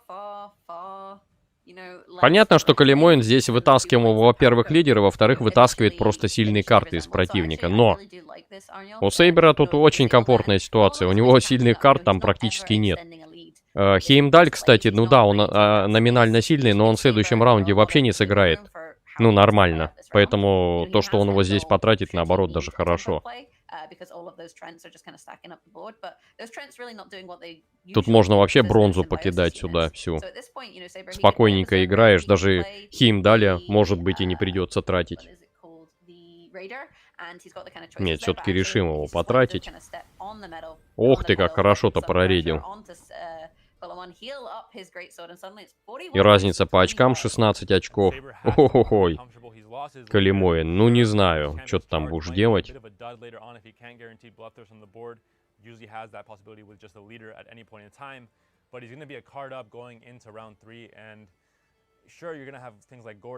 Он так тяжко вздыхает.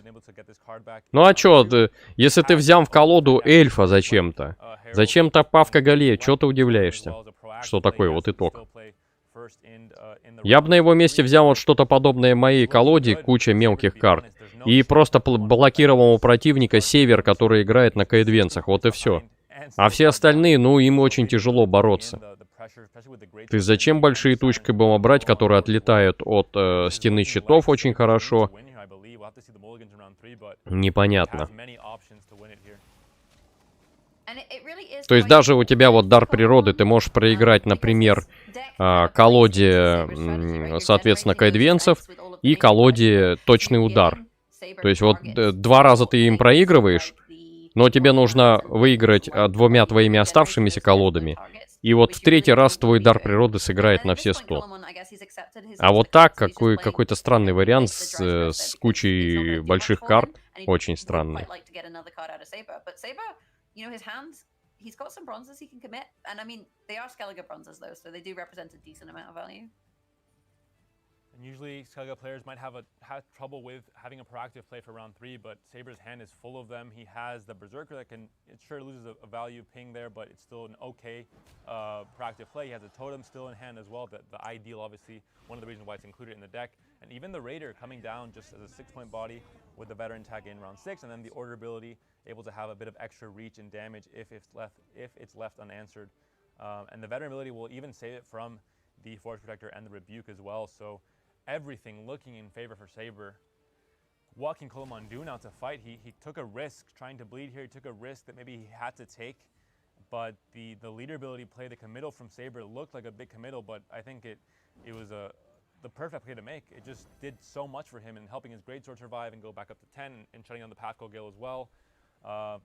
Да, достаточно комфортно. Не знаю, зачем было отдавать вот эту 12-очковую карту. Я бы на его месте закинул вот этого товарища. Друмонд Берсерк, это 9 очков, все-таки поменьше.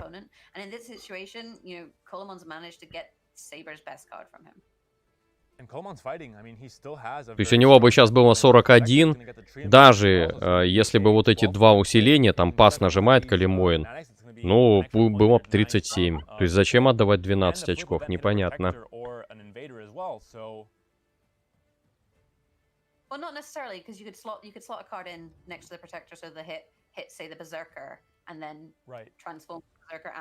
Ну, 12 или 6, конечно, в зависимости от хода. I thought there was no chance for Koloman to fight, but this Pathfinder Gale, it is only 1 point per turn, but you have the Treants as well, the Sage as well, and suddenly maybe there's the chance now with 2 bronzes left in hand, and these Ну, до конца, видимо, будет бодаться. То есть вот этого сейчас можно было бы поставить вот сюда и тюкнуть, и нормально вообще бы получилось.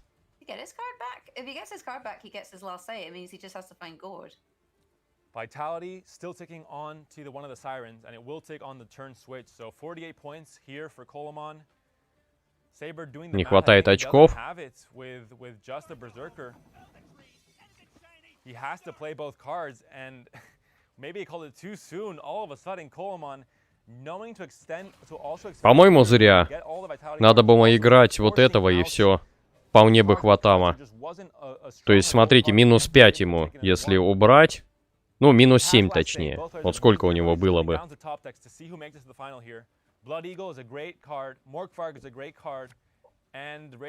Ну вот сейчас Калимоин может тащануть. На самом-то деле. Сейбер тут может и не получить то, что ему необходимо. Хотя я смотрю, Калимоину тоже не особо карты идут. Опять же, вот это эхо. Нафига оно тебе нужно в колоде? Вот что оно тебе дает? Ничего. То есть тут, понятное дело, он разыгрывает этих краснолюдов новиградскими разборками с помощью нейромантии. Месть природы, в принципе, тогда можно убрать. Единение с ну хотя единение с природой, он зная, что там есть моркварк, не стал. То есть будет последним ходить. А, Сейберу тоже карты не зашли. Ха-ха-ха, весело, весело.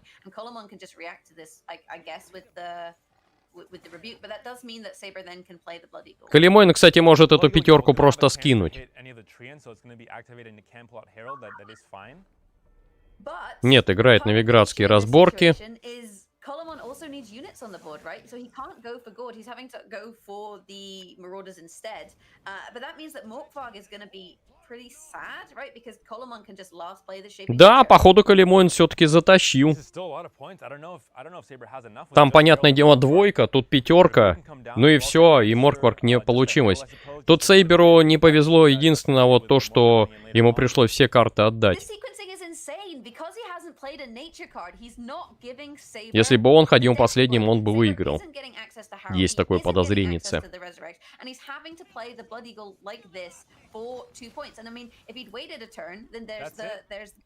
Да, очков даже так не хватает. Пас. То есть там получается 6 и 2. Все, Сейбер отлетел. Офигеть, Калимойн все-таки 3-2 затащил. Кто бы мог подумать. Несмотря на всю мою критику этой колоды, получилось у него. Но, кстати, Сейбер мог тоже затащить. То есть у него там Харальд, если бы зашел, возможно, там по-другому бы все сложилось. Понятно. Судьба и удача отвернулась от Калимойна. Ну так, не отвернулась, как видите. Все нормально, прошел финал. И у нас в финале поляк Поябол будет играть против немца Калимойна. Так, 4,5 часа у нас идет стрим. Сейчас, наверное, час баунтологии у них будет, так что можно пойти всем размяться, печенюшек взять, чаек себе налить и так далее и тому подобное.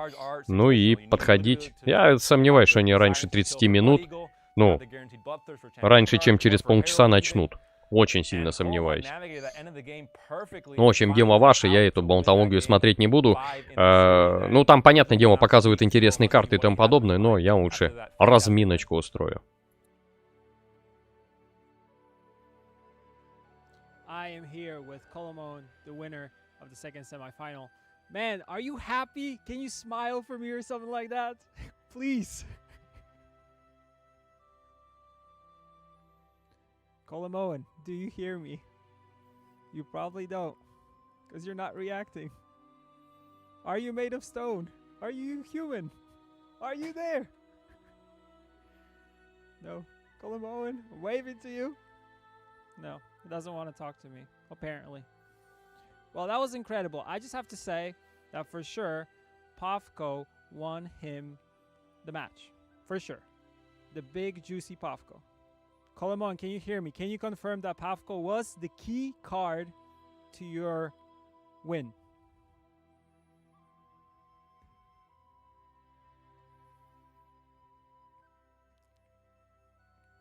Colomon, I think you're still muted because you hear me, but I do not hear you.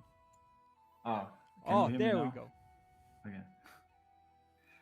Yeah, Pavko was the key to victory there in the last game, I think. Forced the leader. Yeah, it's a very strong card when he's unanswered. Exactly, a super nice engine. How do you feel after this match? Are you happy? Because we saw you at the winning screen. You're always very calm, collected. What's the emotion going through you right now? Yeah, of course, I'm quite happy. It was a very intense series. I went up 2-0 early, but I knew that my Nature's Gift was going to be the toughest deck to get a win with. Like, all his decks are quite good against it. And especially the Shield Wall and the Cat Hullers are really tough matchups for Nature's Gift. So I pretty much expected that it was going to come down to the game 5 against Skellige. And it's a pretty close matchup, but you know, in the end, I was able to draw a bit better than him in the top decks, I guess. Yep.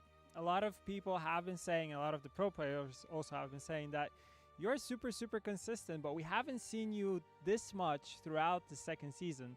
We know in the first season, you're pretty much super dominant. I remember going against you on ladder once and getting totally wrecked, but you know, I'm far from pro. But still, how does it feel to come back? Because we haven't seen you in so many opens this second season. Yeah, I mean, it feels pretty good, of course. Like this season, I mean, I wasn't 2 opens out of 4, so that's a decent amount, but didn't go too well for me in them. So I'm happy that it's going better this tournament. Yep, congratulations, man. How do you feel going against Piable in the final? Well, he has a pretty interesting lineup. Nilfgaard made it in there. Yep. And Blood Money. I will have to look at the decks. I don't really know right now what exactly my chances are. But you know, I think Paja played really well so far, so it's definitely not going to be easy. Yeah, you will have a lot of time to ponder and go through the decks, because we also will be having a pre-final segment soon. So get some rest, stay hydrated, as I always like to say, and we will be going soon to Shinmiri for the analysis. Thank you, Berja. Wow, what an insanely close series. Going the distance to 5 games. Love to see it. This first clip I have is from game number 1. It's Inspired Zeal Commandos versus Warriors, and I wanted to point out an interesting technique that Colomon used in round number 1. It's what players like to call the tempo pass, and it's something that the blue coin player can employ to ensure a long round 3. Colomon's really far ahead here. After both players have played 3 cards, he's 17 points ahead, and after a little bit of deliberation, he decides to pass here, allowing Saber to win round 1, but Saber has to go at least 2 cards down to do it. He needs 18 points in 1 if he wants to push round 2, and Morkvarg onto this Blue Stripe Scout here is only going to ping it 6 times, which will grow the Greatsword by 6, so that's 12 points, plus the 5 on the Morkvarg is exactly only a tie. So it doesn't get him ahead. In order for Saber to get ahead in 1 card here, he would have to use Leader, and that's way too expensive at this point. So at least 2 cards will come down from Saber to win this round, meaning he'll be at a 2-card deficit in round 2. If he tries to push round 2 with a 2-card deficit, he's probably going to end up losing his card. It's not going to be worth it for him. And Colomon, thus, with this tempo pass, gets the long round 3 that his Draug deck desires, and he's already gotten a little bit of commando carryover by copying it once. So I think a really nice play, really nice calculated pass by Colomon there. And as you can see, we're going to skip ahead to round 3 of this game. He gets his long round Draug off. I like to point out a quick clarification here on the Falibor. Deciding not to kill this Vabjorn. He could have gone 3-2-1 and killed the Vabjorn as well, but leaves the Vabjorn there, deliberately loses 1 point on his Falibor to leave a 1-point target for his Revenant later on after he transforms with Draug. Falibor also acting as an extra human, so very nice strategy, well played by Colomon in this first game. And another, I gotta pay tribute to the thickest Pavko Gale I've ever seen. I'm gonna show you guys here this is game number 3. This is actually, at this point, Colomon was up 2-0. If he was able to win this game, it would have been a 3-0 sweep, but this was potentially the turning point for Saber to come back with a reverse sweep. And we had a very long round 1 in this game. With Dunka putting so much hand buff on Colomon's 2 cards, Pavko Gale and Force Protector. As we can see here, a lot of the buffs went on this Pavko Gale. This is a ginormous Pavko, but this is actually bad for Colomon. Despite what Berja said, the buffs on the Pavko actually potentially lost Colomon the game here, because Pavko is such a big threat, he has to be answered by the Anseus anyways. And so these 7 hand buff on the Popco, they just get wasted because the shielded Anseus kills this 12 perfectly without even breaking a sweat, without losing any points on his side. So had 4 of these points on the Popco gone on the Treant Protector instead, that would make up for the difference in this round 3, which ended in a 4-point victory for Saber. So just an interesting thing to point out, those carryover from Dunka, they didn't actually give you any more carryover. They ended up really with only 3 real carryovers. So a little bit of randomness coming into play there, but wanted to highlight that. Gotta pay tribute to the big Popco. And last but not least, unfortunately due to technical issues, I wasn't able to get any replay clips for the last game we just saw. But I wanted to point out in round 3 of the last game, there was potentially a strategy that Coleman could have taken as well, discarding both of the special cards, not putting a single unit on the board, not even getting those treants, and then just last save playing to beat the 3 points and the 5 points bodies from Ankrait Warrior and more completely denying the Bloody Fold, not giving Saber any chance whatsoever to get Herald on Crate. But anyways, really well played by both players, nail-biting series, can't wait to see the finals. And we're going to take a look at the updated brackets, and Jagras and Panda will take it from here. And there we see the bracket updated. Payable and Coleman, Germany versus Poland, Team Aranduza versus Team TLG in the finals. You couldn't write, I think, a better storyline here, with Coleman being kind of that old guard, that player that's been here since Challenger number 2, making a name for himself. Not so much this season like Burja and Coleman talked about in the interview, but still a player you have to respect no matter what. He is, you know, kind of one of the cleanest and most consistent players in the game, and in my mind, one of the smartest players in the Gwent esports scene. And Payable, coming in from, you know, a rocky start at the start of season 2, having the frustrations of not making it past the qualifiers, even though he was performing pretty well on ladder and always at the top 8 position, finally making it to Gwent Open number 4, winning it, coming into Masters, and now finding himself in the final. He has to be ecstatic as well. That's like Team TLG. That's like saying Team Leviathan Gaming. It's like ATM machine or pin numbers. You just don't do it. But speaking of ATM machines and pin numbers, let's have a little look at the pricing and see, you know, just how much money each player has won. Currently, Payable topping the charts there with his 3-1 victory over Gravesh, but Coleman... Ой-ой-ёшечки, ничего себе, Калимойн уже 11 780 баксов заработал, хотя Payable еще больше, 12 145. Круто. Молодцы. Так. Пользователь с каким-то, не знаю, как это читать, ником, пишет: Руслан, если время останется, покажешь свою версию колоды сродства. Но я ее уже на самом деле показывал. Если тебе интересно, в плейлисте посмотри, называется эта колода «Зеленое море тайги».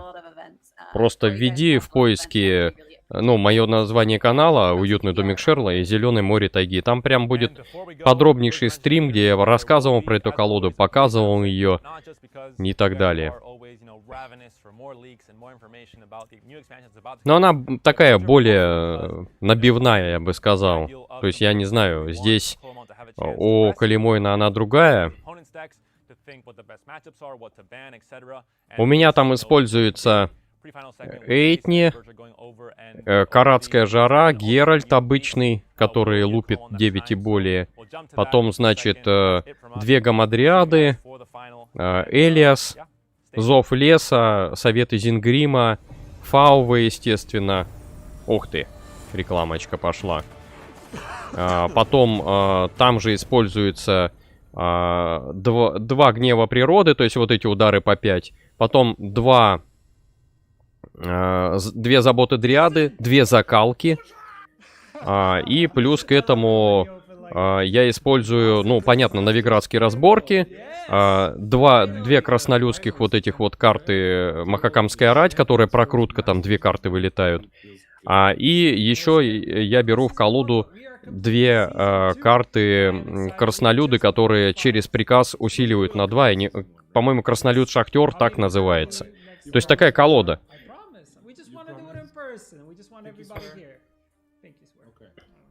Ну, естественно, защитник леса там есть. Защитник леса. Также есть дунка в колоде. Ну, в принципе, все. По-моему, я все карты назвал, так что... Ну, если уж совсем интересно, вот говорю, посмотри плейлист соответствующий. То есть вот это вот видео тоже будет в плейлисте онлайн-трансляции по Гвинту, и там есть «Зеленое море тайги», лучшая колода для достижения про-ранга. Я прямо ее показывал, подробно рассказывал, как играть, показывал, как я играю. Ну и там достаточно все показательно и хорошо. Другое дело, что сейчас с выходом обновления «Путь Ведьмака», который вот сейчас нам показывают, возможно, что-то поменяется. Поэтому я сейчас думаю, я не буду прерывать, потому что кто-то смотрит, кому-то вот сейчас интересно, что они покажут. Поэтому я не буду колоду показывать. Но опять же, я ее показывал неоднократно. То есть это не единственное видео, где я рассказывал лучшая колода для достижения про-ранга. Я еще и несколько последующих тоже играл за эту же колоду. Так что посмотри. Людвиг пишет «Пока всем», и тебе пока. Руслан, обязательно посмотрю повтор твоего стрима. Спасибо.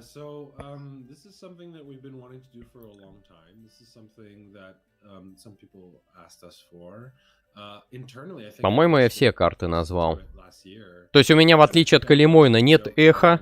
То есть большую тушку я не делаю себе. Ну, карты со свойством эха вот этой вот Скаэта Эли. У меня нет нейромантии в этой колоде, поэтому иногда в этом затык, то, что ты не можешь достать то, что тебе нужно. У меня нет дриад-чаровательниц, которые он использовал. Но это сделано для того, чтобы минимизировать количество отрядов в колоде. И у нее прокрутка лучше, чем у него получается в колоде. Ну и плюс, так как эта колода не полностью из карт Скайта Эли, то, естественно, Эйтни не превращается в третий вид Эйтни. То есть она только до второго добирается. Но, в принципе, ее задача просто во втором раунде задавить противника, постараться вытащить у него все ценные карты, чтобы... А, забыл, Харальд Горд же там еще есть, финишер, естественно. Вот Харальд Горд.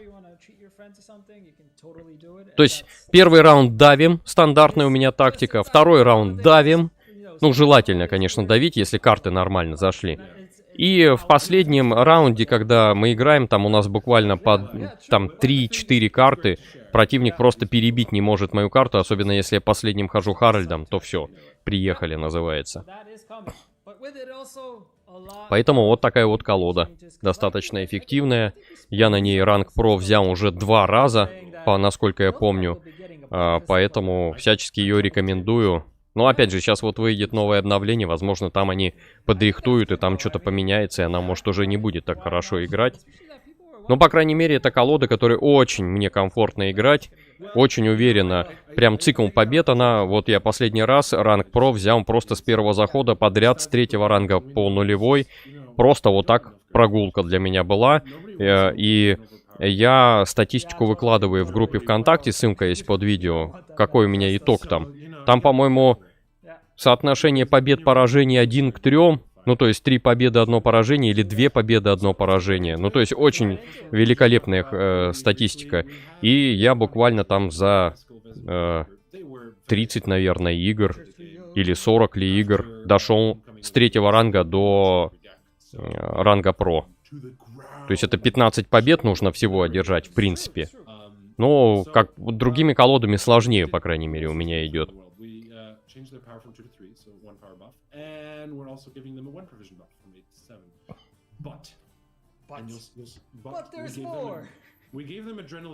Болтологию они свою когда-нибудь закончат. Я, может, даже сейчас и покажу, поскольку они там балакают ни о чем.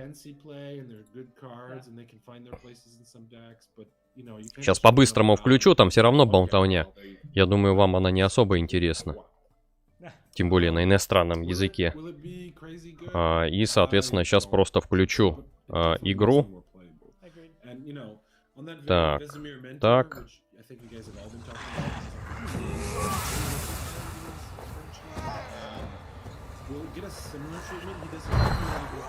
Да, вот игра. Показываю колоду по-быстренькому, которую я использую на сродстве, которая очень круто играет. Вот, зеленое море тайги. Дар природы, тактическое преимущество я использую, но можно использовать и хрустальный череп, одно из этих двух. Эйтни, которая трансформируется только до Эйтни мать, то есть до гнева Баркелона она не добирается.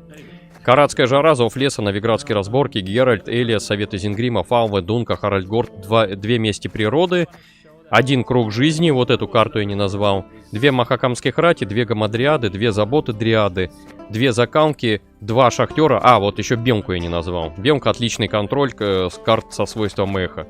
То есть можно убрать там ключевую карту у Скеллиги, ту же 10 удалить, у чудовищ там 13-бальную карту убрать, скалопендроморфа. Ну а в основное ее назначение Бемки это именно удаление всяких анейромантий.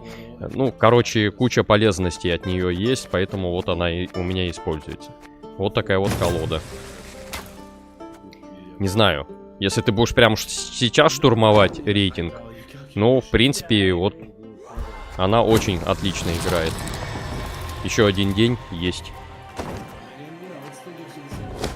Так, ну на этом я показ игры завершаю. И мы снова возвращаемся к нашему турниру. Так. Соответственно, ставлю я захват трансляции. Ну вот портал. Что-то они меняют. Ха-ха, смотрите, что у портала меняется. Призовите за 4 провизии карту слева от этой карты. А вот после 3 ходов призовите еще одну 4 провизионную. Да кто его будет брать, этот портал? Вы что, смеетесь, что ли? За 12 очков он и так-то ходит там, мизер. Его используют в очень редких колодах там. Ну, самое первое, что приходит на ум, где этот портал используется, это колода на ассимиляции у Нильфгарда. Да, в принципе, и все. По-моему, больше его нигде не используют. Они его убивают еще вдобавок. То есть он вообще теперь использоваться не будет. В общем, последовательно, я смотрю, гробят Нильфгард такими изменениями.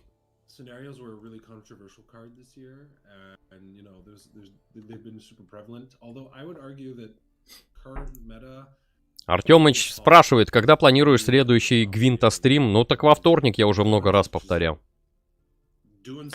Во вторник в 18:30 планирую стрим с подробным разбором вот этого нового дополнения «Путь Ведьмака», которое они сейчас показывают.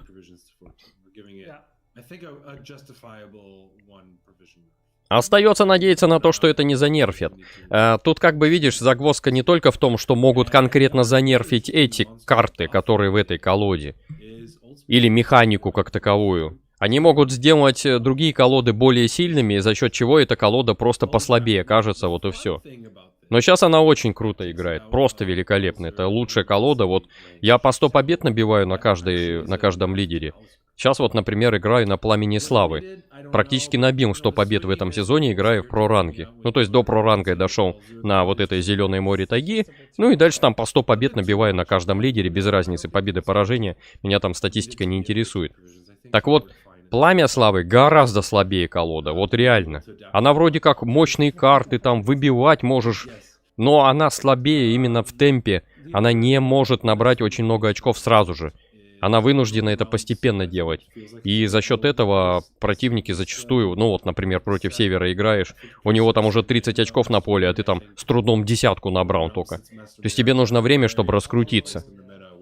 Все, и ты приехал. Проседаешь по картам, и в итоге проигрыш. А темповать, отдавать сильные карты у тебя в концовке слабые остаются. То есть, ну, там разные, конечно, колоды. На турнире, понятное дело, вот они стараются использовать сильнейшие, но дар природы пока что только есть у Калимоина. Причем у него он совершенно другой, как у меня. У него все-таки на большие тушки он рассчитан. А у меня больше прокрутка, у меня нет там лишних карт. И за счет этого, ну, лишних карт именно отрядов. То есть отрядов значительно меньше.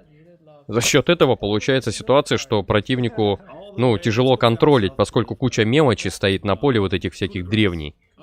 А выбивать их и тратить крупные карты, ну, жалко. То есть крупные карты, там только гамадриады, и то это, если ты сам их наусиливаешь. Обычно они у меня в раунде дают, ну, там, очков 8. Ну, может, 10 это максимум. Нет, бывает, конечно, то, что ты набираешь больше, но обычно вот до 8 я их догоняю, и все, они просто стоят. Денис пишет: «Привет.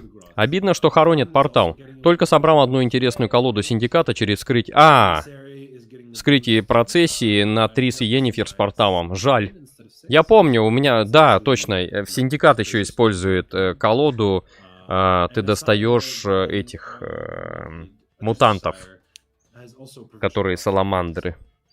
Да, я этой колодой как раз пробовал играть, но она что-то вообще как-то у меня не заиграла последний раз. Я плюнул и переключился на скеллиги, на нем по 100 побед добываю. Артемыч пишет: «Я надеюсь, что скеллиги как-нибудь еще ослабят». Да ладно, куда их ослаблять? Они и так не сильные, ты обрати внимание. Вот сейчас даже Калимоин это скеллиги победил, скажем так. Скеллиги очень большой минус в том, что там нет жесткого контроля такого. Ну, понятно, там есть Хьялмар. Но для него нужна карта в отбое. У тебя, причем мощная. Там нет каратки, там нет каких-то мощных карт для уничтожения одним ходом. То есть вот единственное это Хьялмар. Поэтому я не считаю это сильной колодой. Так, Братенс. Ассимиляция. Создайте, сыграйте бронзовую нелояльную карту из вашего стартовой колоды. Но тоже немножко ослабляют, поскольку раньше он создавал, ну, 3 на выбор любых. А сейчас, если ты не возьмешь такие карты, ну и не будет. Он очень часто играл этого, эмиссара. Посла или эмиссара, ну, карта, которая усиливает там. А в колоду такие карты не брал. Поэтому, конечно, жирновато, блин, офигеть, играет там, создавая. Ну, а сейчас будет играть только то, что есть в колоде. Денис пишет: «Это дичь, а не колода, честно говоря, но когда побеждают, то всегда красиво». Ну да, ослабляют они Нильфгард. Людвиг аж вернулся ото сна. Услышал, наверное, меня. Подумал такой: блин, Нильфгард, что такое? То есть и портал занерфили. Для Нильфгарда это, наверное, самый сильный удар из всех колод на текущий момент. Ну, из всех фракций, вот он больше всего использует портал. Еще Братенса ослабили. Ну, Братенс, получается, сколько у нас? Он сам по себе 4. Или 3, сейчас не помню. Он играет, например, шпиона. Усиливает себя на 7. Ну, единичку отдал противнику, 7 себя... Ну, на 8 себя усилил, то есть плюс 7. То есть он за 10 провизий дает 11 очков, 12 даже очков сразу. По-моему, жирновато, поэтому правильно его ослабляют. Чудовища летуют, а им пофиг. Они убили Братенса. Да нет, будет играть.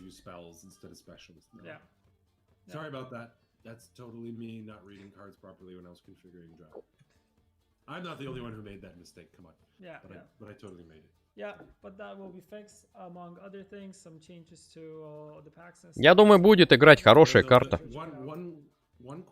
Денис пишет: «Как там говорится, что мертво умереть не может». Хорошее замечание, это про Нильфгард, что ли?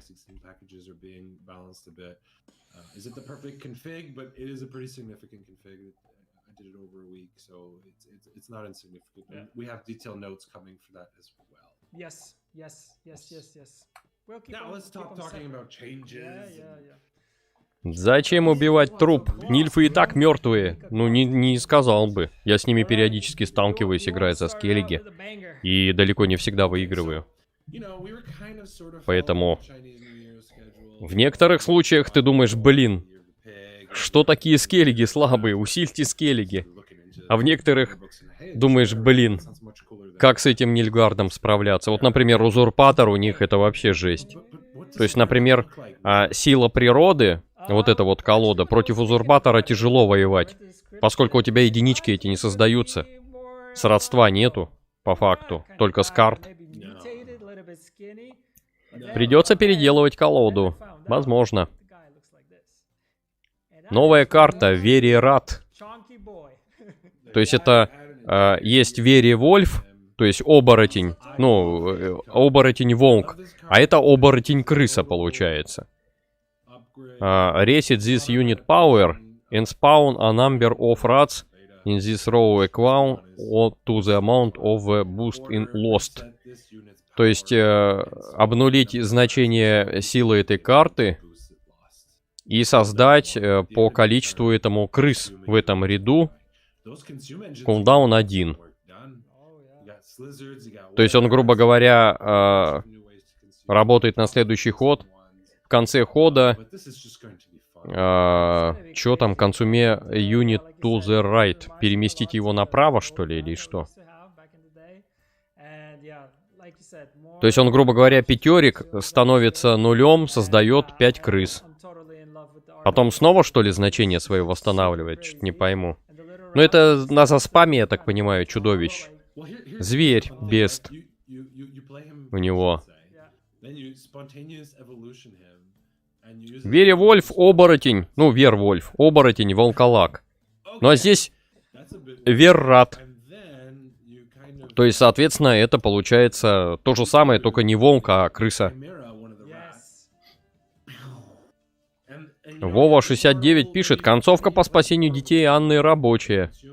Ну, не знаю, наверное, это баг, по идее, должен быть, и лучше им не пользоваться, все-таки стараться идти по тому, что придумали разработчики. Хотя, конечно, хочется спасти всех. В конце хода он кушает отряд справа. Ты чуть неверно перевел. Ну, я просто некоторые слова я не знаю, как переводится. Я так примерно. То есть он создает отряды справа, кушает отряд справа. То есть тем самым восстанавливая свое значение. И снова создает крыс, то есть это бесконечно вот эти единички будут формироваться.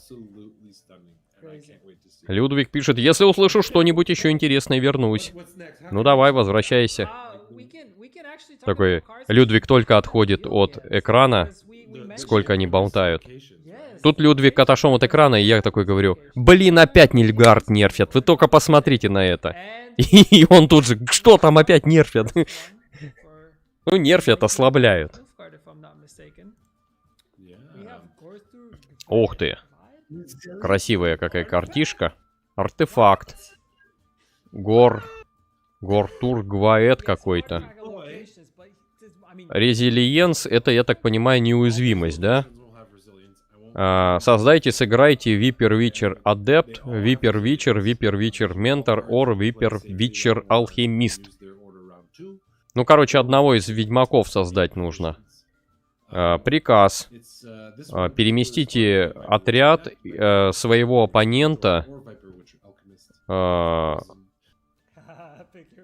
Короче, с поля переместите отряд оппонента наверх его колоды. Ну, то есть это получается как Йеннифер, которая сейчас у Нильфгарда. Только мы помещаем не к себе отряд, а к противнику. Так это ж нильфгардская карта, слушайте. Нильфгард опять ослабляют. Ну что за дела-то такие, а? Там, небось, Йеннифер у них заберут, а взамен дадут вот эту, типа, жирновато вам. Резилиенс — это стойкость. Спасибо. То есть стойкость, он, получается, перемещается еще и в следующий раунд. Крутяк, что тут скажешь? Ты снова сейчас Людвига призовешь. Призываю Людвига. Снова Нильфгард в опасности. Вернись. Да. Но вот эта карта наш фактически дублирует Йеннифер. Есть такое подозрение, что там Йеннифера убивают, а вместо этого дают вот эту карту. Хм, интересно. Людвиг призван опять в чат. Но она только через приказ, то есть каратка сейчас еще более важна будет.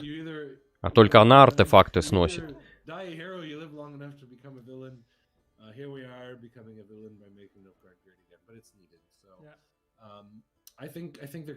Грейвярд — это же поле, получается, противника, правильно? Или это сброс противника? Наверное, поле. Грейв — это, по-моему, земля или там почва, как-то так переводится. Ярд, соответственно, двор. То есть сторона поля противника, таким образом. Я так подозреваю, это слово можно перевести. Видите, так уже часть английского языка начал вспоминать. Стойкость, Каэрн, Кадуч. То есть, видимо, это твердыни ведьмаков нам показывает. Создайте, соответственно, витчеров всяких там медведей. И излечите юнит на 3.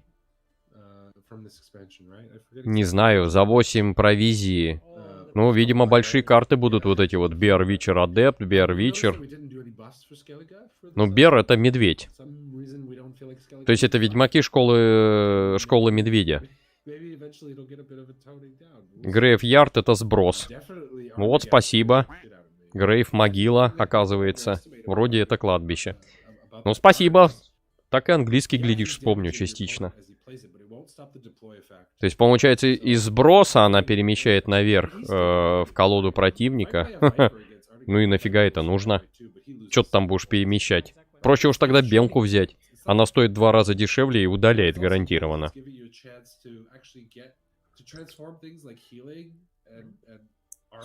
Ну, не знаю, пока что критикую, конечно, но вдруг эти карты прям супер играбельные будут, и ты будешь такой думать, блин, что делать?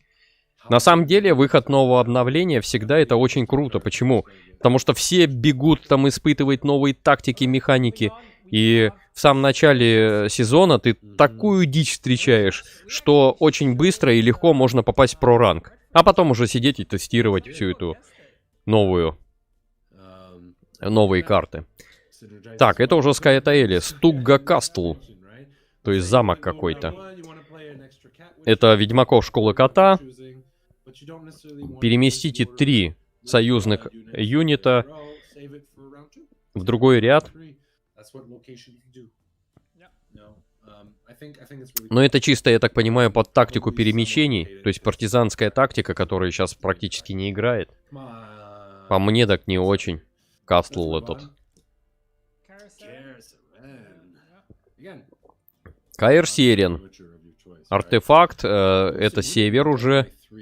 У них, соответственно, ведьмаки школы Грифона и Boost Unit in your deck by 3.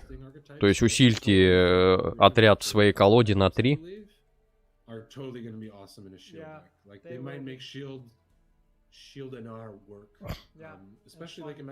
Они хотят окончательно убить Империю, мы им не позволим. Ну, посмотрим. Нильфам очень странную механику придумали, засорение колоды противника. Ну, не знаю. По мне, да гораздо более продуктивная механика у Нильгарда — это мил, прокрутка колоды, наоборот, очень здорово работает. А засорение...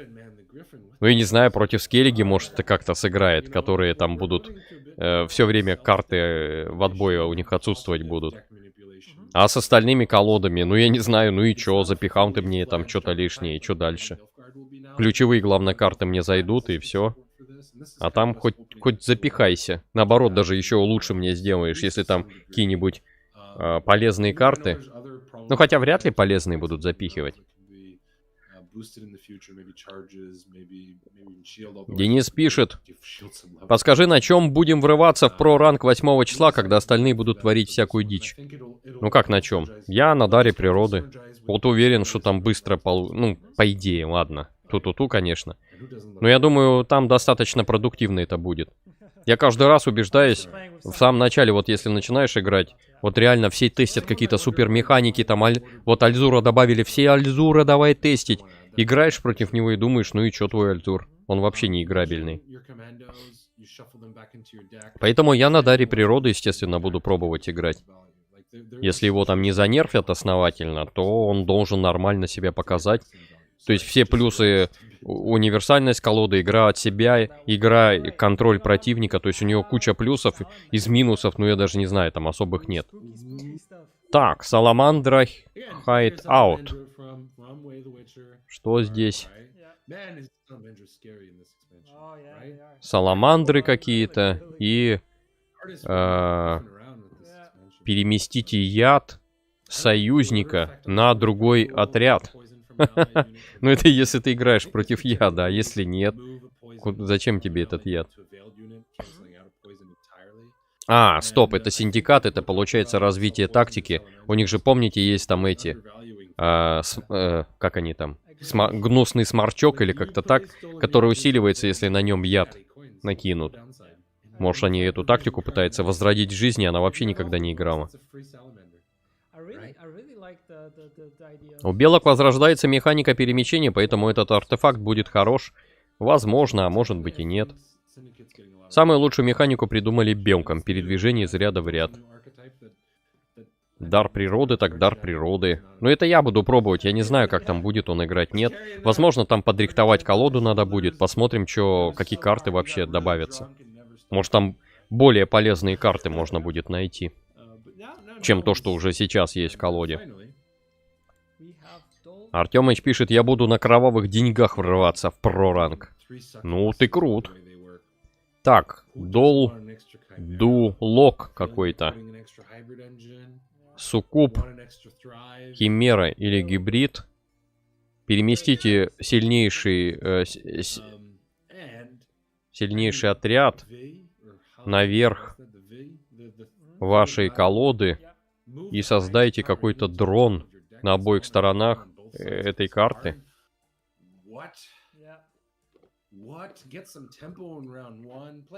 У синдиката будет тактика самоядов, много новых карт. Посмотрим.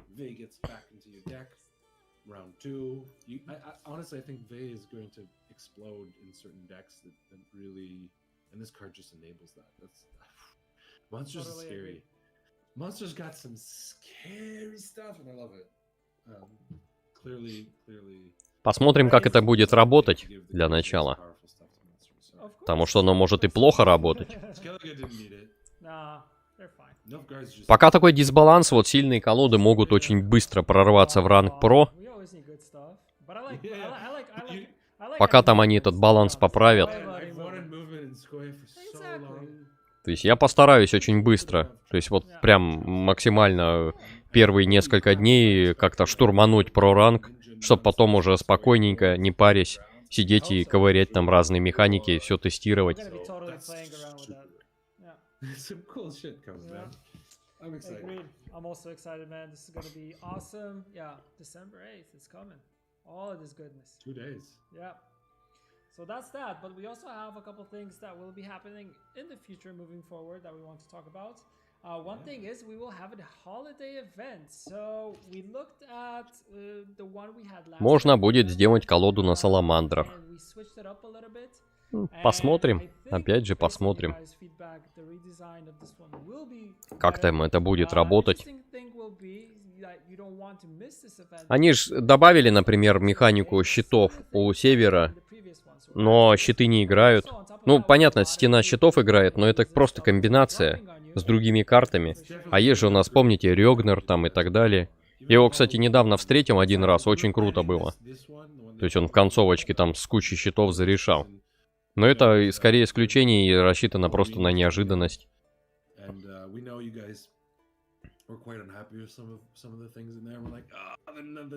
Вот Данила тоже собирается прорваться в проранг.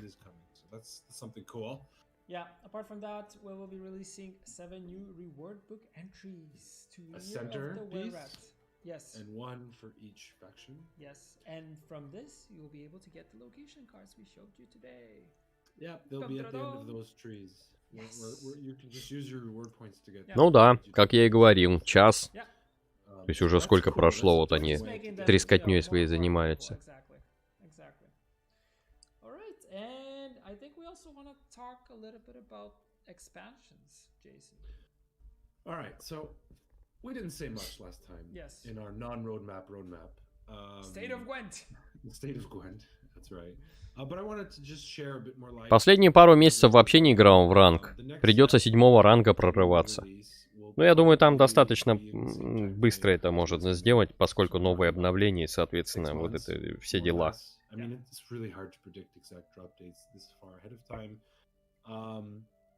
that might seem like, well, then how are you going to do 3 in a year? Well, or more in a year. How are you going to fix the content thing?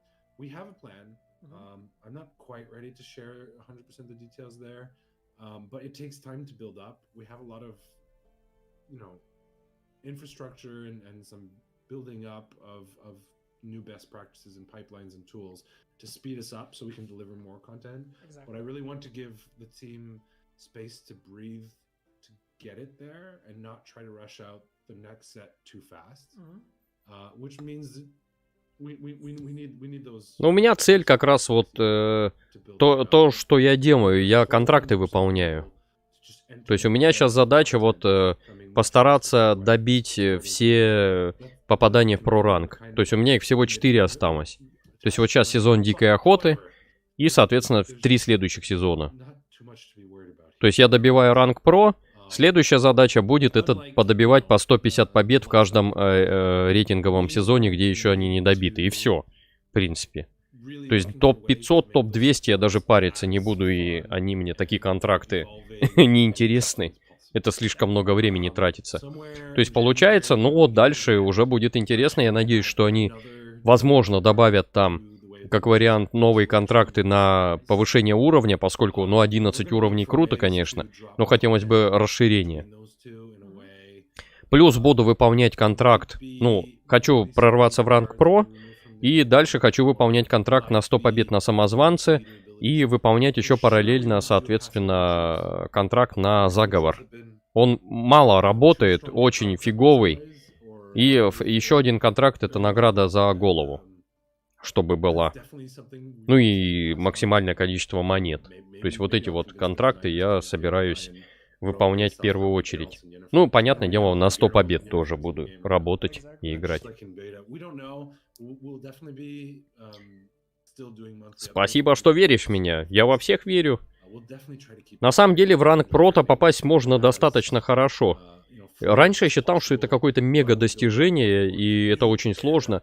Но на самом деле, вот сейчас, который раз подряд попадаю туда, я понимаю то, что есть просто циклы.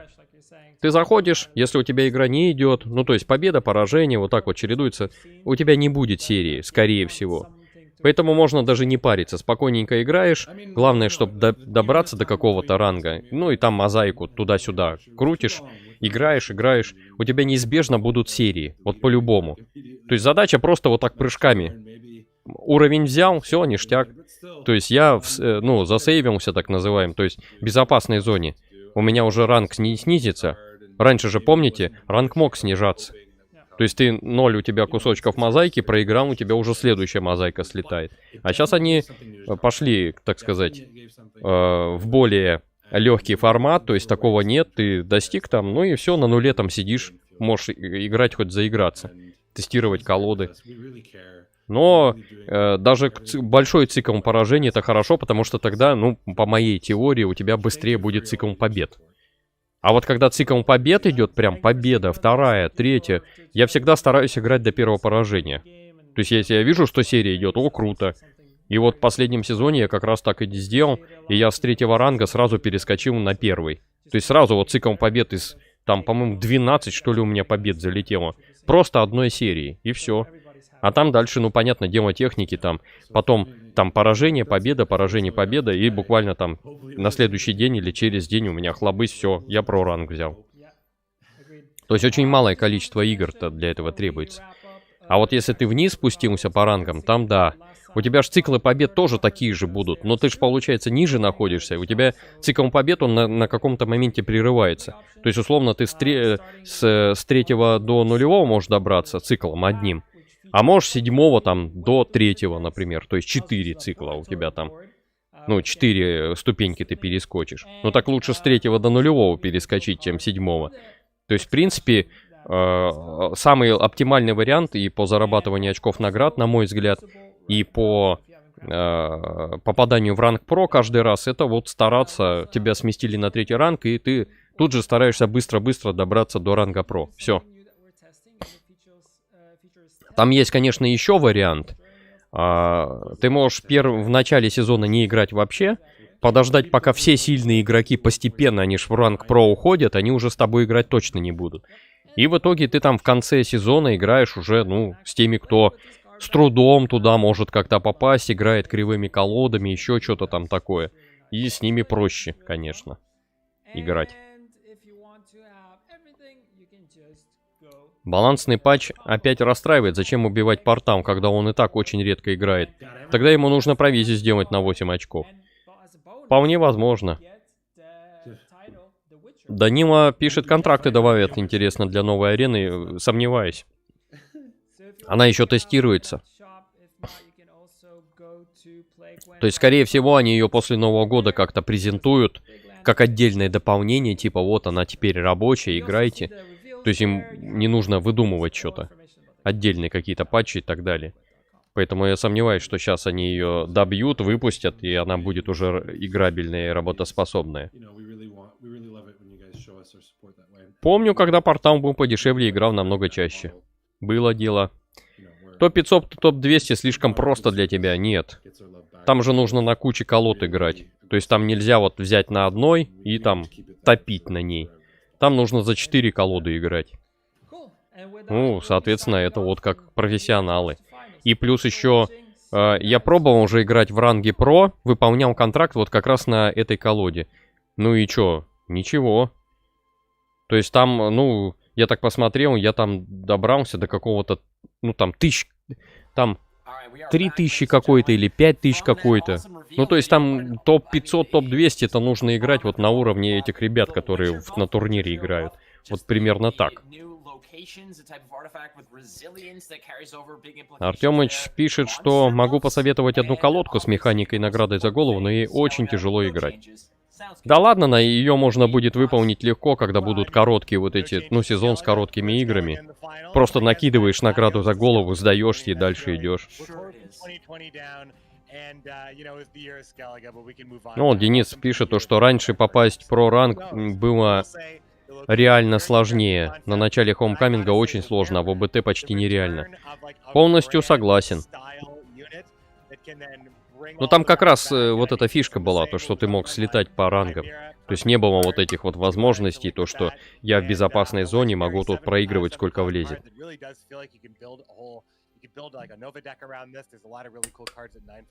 Теперь и эти будут болтать. Будут. А как же? Это их работа? And that's the thing, right? There's just so much to digest, and now with these big cards, it's just like a few things just kind of thrown in at the end, where every card now is revealed, everyone's got the full picture, and now it's a matter of putting those pieces together, and that is happening on Tuesday, ladies and gentlemen. Boys and girls, children of all Gwent appropriate ages, that is when the new expansion will launch. Berja said it, you have only limited time to go ahead and get the pre-order, so buy it. Buy it? Buy it. You can. Who knows? I mean, regardless. Who can buy it, though? I mean, that's it. And that's only going to be lasting for a little bit. But we got bigger fish to fry here, McB. And like you said, the narrative here is just too ripe not to just pluck out and take a nice bite out of. It is Colamon versus Payable. And, I mean, there is some type of redemption, revenge arc for Colamon. Colamon has been on a warpath. I have just never seen someone just so razor focused. You saw it earlier in the interview with Berja. I don't think it was a microphone issue. I think it was just Colamon diving directly into Colamon's list, into Payable's lists. Quite possibly. Sorry, what I was trying to say is the people that can buy it are obviously the people who are getting through Masters here and collecting a nice chunk of change. And I just want to go over that real quick. How much money has been on the line and how much money has been split among these players right now. Colamon and Payable are sitting down. I mean, you set the stage, Flake. You said what needed to be said. Colamon, Payable in the 5 digits, looking for the match stake of 17,740 USD. Так, ну что ж, вот награда. На кону сейчас-то они уже заработали, соответственно, по 12 тысяч долларов, и на кону сейчас стоит 17 тысяч, еще дополнительно. То есть, я так понимаю, там сумма как-то делится, все-таки не одному это достается. А так нехило, получается 30-ку. Ну, если она не делится, то 30 тысяч баксов один из них получает. Это сколько по нашим деньгам-то? То есть это 300. 30 тысяч баксов умножить на нолик.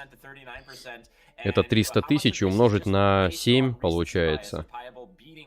То есть таким образом это 2 с лишним миллиона, ничего себе.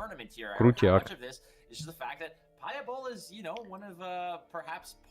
Так, ну что? Калимоин против Паябола. Я смотрю, процент побед отдают Паяболу как раз. Проверим в очередной раз нашу теорию, и если сейчас Калимоин выиграет, то это уже даже не теория, а практика будет. Там какие-то прогнозисты сидят со знаком минус.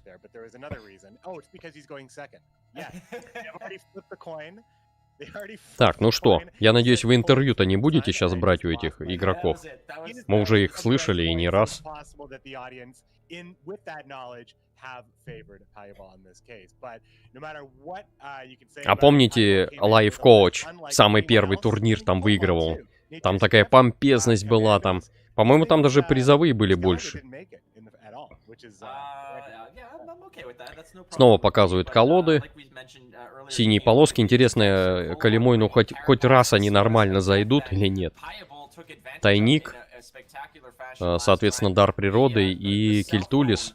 Есть подозрение, что Кельтулиса блокирнут как раз.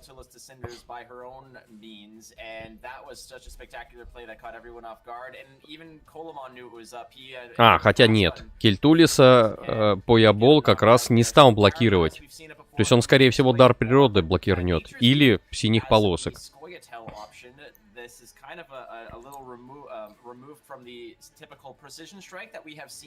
Денис пишет, я бы сказал, какие прогнозисты там сидят. Но у нас тут приличное общество. Да, есть такое дело. Но я не знаю вообще, что это за прогноз. Вот кто его дает. Даже интересно стало. Кто вот это оценивает победы? Это как-то там опрос идет среди зрителей или что там вообще?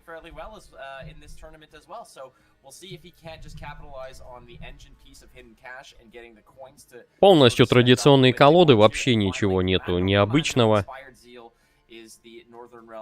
Ну, тайник не всегда с ядами играет, иногда используют другие варианты, но в данном случае ничего необычного в ядах нет. 17700 поделят в соответствии с выигранными играми. Если 3-0, то все деньги победителю. Если 3-2, то деньги поделят 60 на 40. А, ну это справедливо, я считаю. Хорошая штука. И вот Payaball. У него, соответственно, коэдвенции. У него точный удар. То есть стандартные абсолютно колоды. Необычность — это вот как раз кровавые деньги, но тут необычен сам лидер, а колода-то сама, в принципе, более-менее соответствует синдикату. И Нильфгард. Я думаю, он блокирнет этого Кельтулиса все-таки.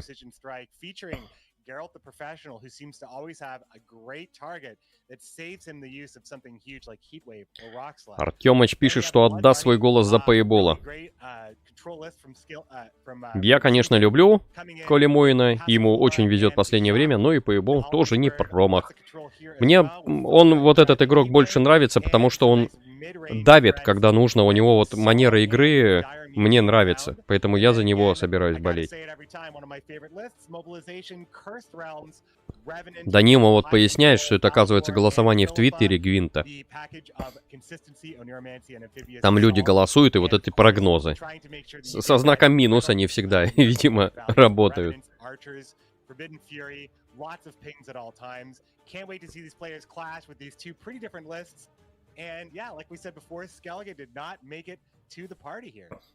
Hey, sometimes it happens. I mean, am I going to cry about it? That's a fat no. But we can go take a look at what the bans are, because each opponent, or each player, again, is going to go pick and choose what they do not want to face. And we're going to take a look at the bans right now. What are each player afraid of? What do they not want to see? When they're queuing up there, we can see Colemon is going to be... Синие полоски были заблокированы у Колемоина, а у Payaball, соответственно, точный удар.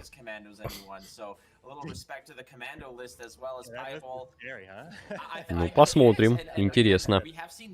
Ну, точный удар, понятно, он Кельтулиса уничтожает просто без шансов. Скорее всего, из-за этого выбрал Колемоин. Кельтулисом хочет выиграть. А вот остальные колоды там посложнее будет Payaball-то выигрывать. Там же получается, что Кельтулис, что дар природы, что... этот тайник, все три колоды рассчитаны на игру большими тушками. А по факту их только законтролить мог вот из той колоды как раз точный удар.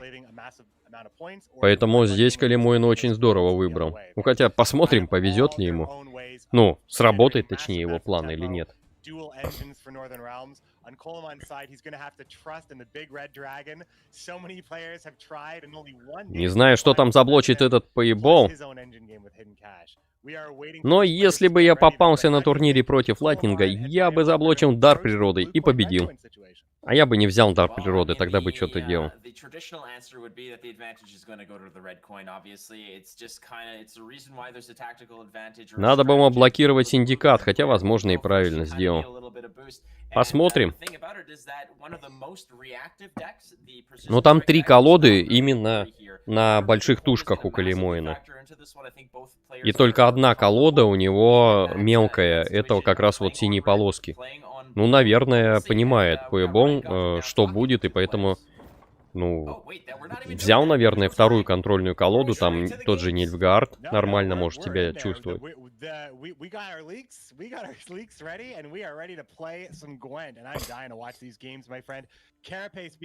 Такс. Кайдвенские призраки выходят на поле. Up on the red coin. So in this situation here, Pieball is going to be trying to develop some decent threats or some decent control. Having Philippa and Falibor in the opening hand on red coin could make this quite difficult because of just the sheer amount of control here. Coleman does have his big protection pieces. Look at that. Что-то я не припомню, что Калимоин вот эту вот карту использовал, неистовый Дао. Прикольно. Только сейчас увидим, что она есть в колоде.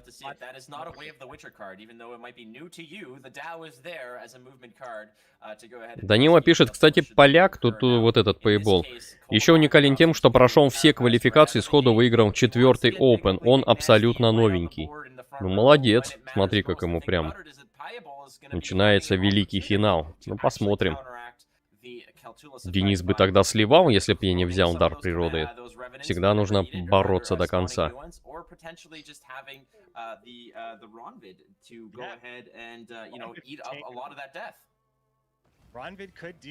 Ох ты, сразу же с места в карьер.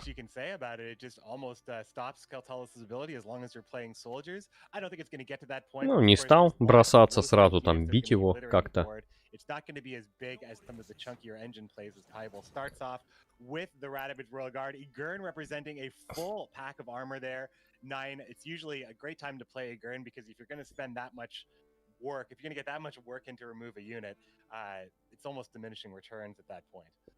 Now, it could be creative in terms of dropping that Philippa to get rid of that armor. I don't think that's the first thing you want to do. You want to wait for other options to hit the board and hope for a decent Philippa sweep. Her Blind Fury, rather, is going to be just kind of, you know, if it's well calculated, then you could potentially get a 2-for-1 removal piece. Цирка через усиление, но вот на нее-то каратка как раз полетит.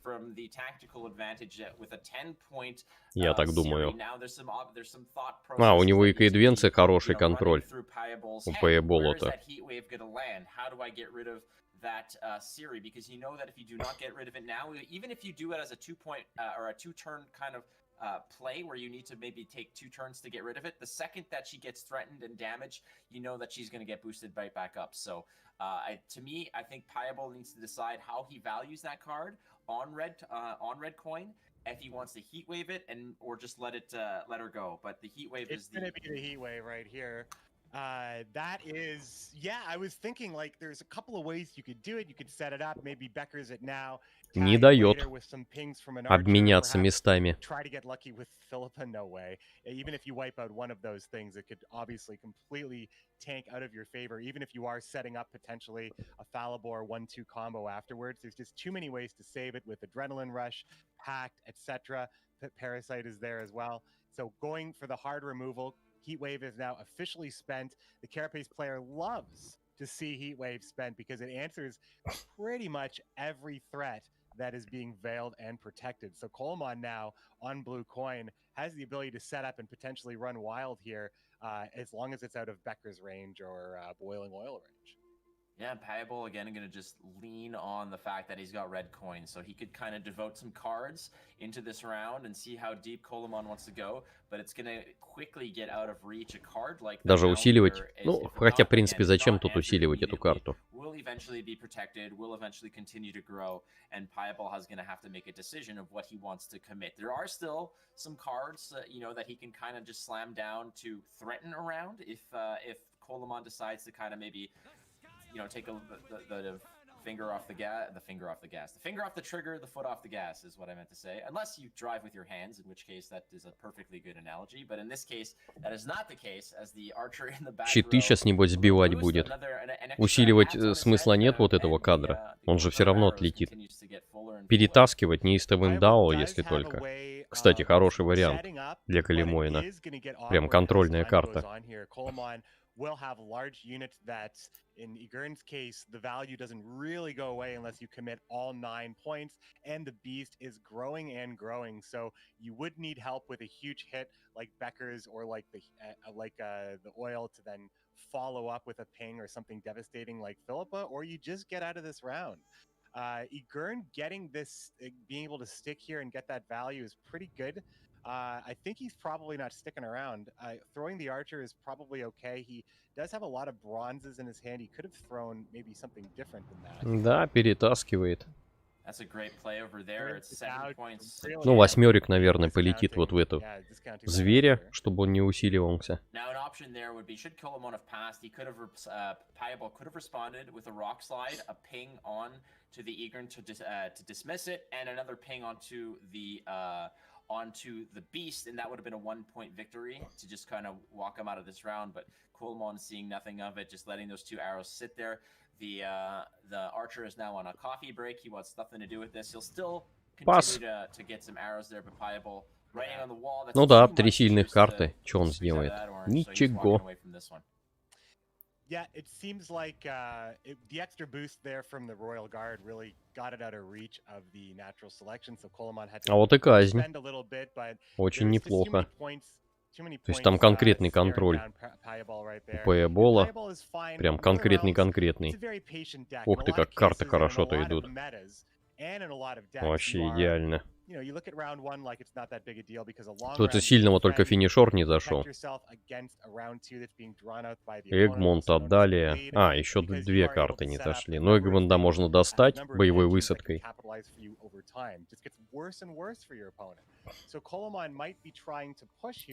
Так, защитничек. Его чистить будут, интересно. Здесь очистки нет.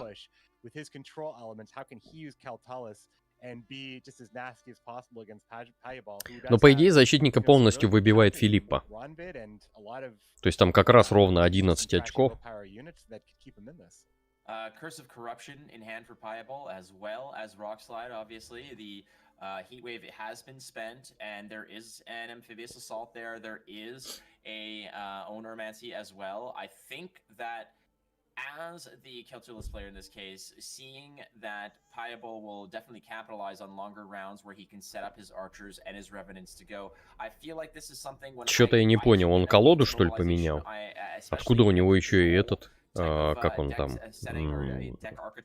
Нейтраль. Откуда-то появился. По-моему, не было у него его в колоде. Ну хотя ладно, ошибаюсь. And then perhaps save something like Keltulis and the defender for late game. But as you mentioned, the Ronvid is going to be a hero in this case. If he hits the board and sticks, then he'll always be jumping back whenever a soldier hits the board into the next round as well. And like you said, tanking a lot of those Keltulis charges. It sounded like you were making a case for Pieball here, and with the way you were talking about having those big pieces of control, the Curse of Corruption that can knock out Keltulis at any given time, the reactive Philippa that could perhaps prevent something like a troll dropping early. It sounded like you were making a case that Pieball is very, very well protected here, so I think that it might not be in Kolemon's interest. Ну, будет разыгрывать, наверное, боевую высадку, чтобы по очкам было больше. I mean, it's the same in round 3 as well, but giving Тут up an двойка. advantage to try to bleed out Pieball when he might be able to actually do it easily. Amphibious Assault and Oniromancy both have not been spent yet. Pieball choosing not to echo them at the moment and just play those 4P cards, just trying to see if he'll need to grab something better if a push comes out. No indication from Kolemon yet in terms of if he's going to be committing to this round. Pieball just kind of very delicately playing his bronzes to keep himself in striking distance. If Coleman passes, you can probably assume that Ronvid is the card that comes out. You want Ronvid to come Ну и out скорее as всего... a А, 1-point хотя card, because шестерка, if она he не comes всегда out вылетит. boosted, Но он then you ей don't wanna see побеждает. it. He's not gonna be the one dying to, Понятно, the остальные-то Calculus, so there is посильнее Ronvid. будут. The Incessant comes in, boosts by 5, and you'll see him a Ну little что ж, later as the soldiers посмотрим. start hitting the board. Чё там Кельтулис? У У Грэвиша он 2 раза проиграл, этот Кельтулис, но там из-за Альзура тоже проблемы были. А вот у Колемойн это как раз нету этого самого Альзура. I'm just saying, we're at even cards at this point, and it's only down to last say. Pieball's got his long round, which Northern Realms really likes. However, Coleman's got a lot of control, considering he does still have Parasite. He has a way of he got Прикольно. Heat Wave out of his opponent already, and the Squirrel, yeah, not very useful. You might want to. Well, yeah, the reason why Coleman is Сейчас kinda будет sitting on очень the Squirrel круто. there is that if he can kill the Ronvid, and Защитник Pieball первым пойдет, return, небось. plays a, you know, a turn where a soldier doesn't come out, eating that Ronvid is Ну, Големойна, immense естественно. implications in the long term because it will no longer be able to tank against the Calculus effect. And Coleman looking at that squirrel and thinking about it and then eventually hanging on to it, that's most likely where he's seeing, you know, he's seeing this way out in the future here, but the problem is, how are you going to go ahead and kill that Ronvid effectively without just, you know, throwing out your Calculus to perhaps die to something like Curse of Corruption? It's a good call, Flake, and it actually may end up being part of the value that Coleman's able to secure in this round, but how much we'll have to see. Ronvid does have to be taken out. Calculus will make that happen, but of course, Ну, защитник сейчас отлетит. Даже So так we have 14 отлетит. points and 2 charges. А, нет, там единичка еще. Хотя нет, лидером он может сыграть. То есть защитника он точно выбивает. Но казнь сыграла. Накопление очков пошло тут же. Что-то есть подозрение, что Кельтулис как-то себя не очень хорошо проявит. Coleman effectively get through this. Again, the problem with getting, it's all fine and dandy to go ahead and drop the squirrel to banish the Ronvid so that your Calculus has better targets for her effect.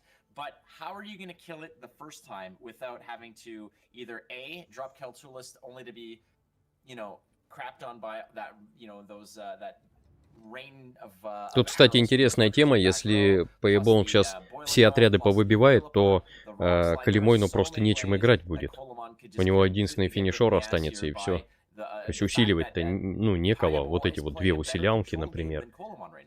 Ведь достаточно просто все отряды выбивать, и все.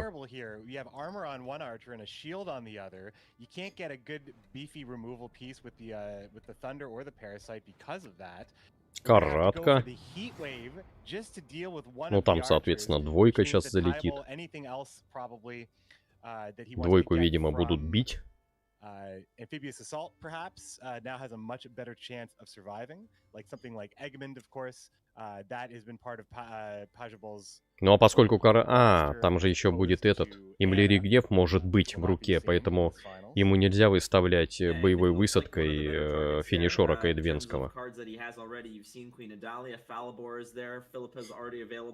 Ronvid is already doing what Ronvid does, and Eggman is most likely your best target for the Amphibious Assault at this point. Amphibious Assault, of course, can't pull Falibor, can't pull Philippa because of the provision cap on it. However, I'm just saying that those cards are in hand already. Like, you're already looking real good. So you're just getting the И плюс есть еще нейромантия, и она будет играть, я так понимаю, Эгмунда. As it stands right now, here we see the Amphibious Assault. We're probably going to see Eggman. You know, we're kind of running out of proactive plays if you're Piable, but again, at the same time, I don't think you care. I think you're perfectly fine and established at this point. Yep, Eggman is going to be set up on the melee row, which keeps his order intact. Веселуха. То есть еще отряд на урон.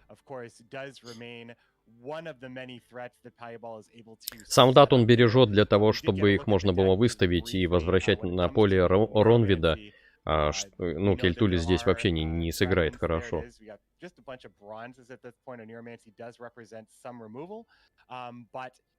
it was possible that the AA was saved perhaps for that Kidwani Knight, but in this case, it's probably the Oniramancy is probably just going to look to get removal or a little extra reach for those archers to remove. Eggman sitting at 6 points of strength as well as one little hat of armor, Ух ты, and, Озрел. which puts it just conveniently out of range of that parasite as Ozrel comes through 14 points. Барона-то нет, между прочим. Removal option for that. Well, the Curse of Corruption's gone, the Heatwave's gone, so that's just going to be a big boy. He might eat a rock slide, he might just be a pin cushion for arrows for a while, but nonetheless, it's a proactive play. It's a play that Coleman eventually has to make. The problem is that still in the back row, those archers are going to pose immense problems. It jams up Philippa. I think it jams up a future Philippa. It means that there's just a ton of Да, не весело, не весело тут. knowing that Baron is Что вот not in он this будет list делать? of Усиливать Taibo, этого and a couple of other lists. кадра? No big resets. These players, they are playing with full information. Убивает. Especially now they've been playing with a weekend of experience. Ну там, небось, баллиста As сейчас the, пойдет. That was the Alzur's Thunder there. Or that was, sorry, I think I actually missed that one there. No, that was Alzur's Thunder zapping the archer in the back row, but we still have that shielded archer that it looks just so delicious. Now, here's the deal. That archer that looks absolutely untouchable, perfectly safe in the back row, 5 arrows at the ready. He's ready to go full Legolas on whatever hits the board at the opportune time. Got a hat of 2 armor. Problem is that Kaltulis will first eat that Ronvid. То есть Кэдвенца он не будет сильным делать, получается.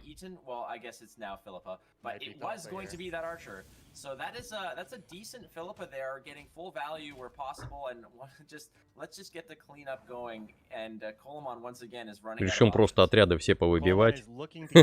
И у Калимоина здесь не будет шансов кого-то усилить, один только Кельтулис может быть. If you can't get any units to stick, those adrenaline rushes pretty hard to play. The squirrel is looking less and less good. If it's less and less likely that Kaltulis will even live longer than any turn here, considering that Beckers and a single ping from an archer does solve the problem. There is a Ну, Кельтулис отлетит тоже. Даже если 2 усиления сюда прилетят, у него будет 15 очков. Тот 8, 11, 14. А, чуть-чуть не хватает, чтобы снести. Да, 2 усиления пошло. So Coleman just kind of, as if he was listening to everything I said, put Kaltulis in the only spot that it could be, but we still have 6 points of reach within the board here. Here comes the first one up. There's the Kidwani Revenant. That is most likely going to... Bring back Ronvid. That brings back Ronvid, and that's the point of Ronvid. 23, а казнь-то ушла. Уже не снесешь. Going off there, Ronvid tanking again to Kaltulis' Wrath, and she's a nice and beefy 23, and this is what is so fascinating about. Ну вот Геральта здесь не хватает. Возможно, имело смысл ему взять Геральта, еще 3-й контроль мощный. The problem here is there's the squirrel right now. I think Pieball could have Beckers, and so he had Kaltulis was 13 points, 15 points. He had 16 points of damage with the Beckers, 3 pings on the archer, and Egmond could have ended part of this nightmare here. There's Ronvid gone, and now units will actually start to be lost here. Как раз Кэдвенца можно еще клонировать. Прикольно.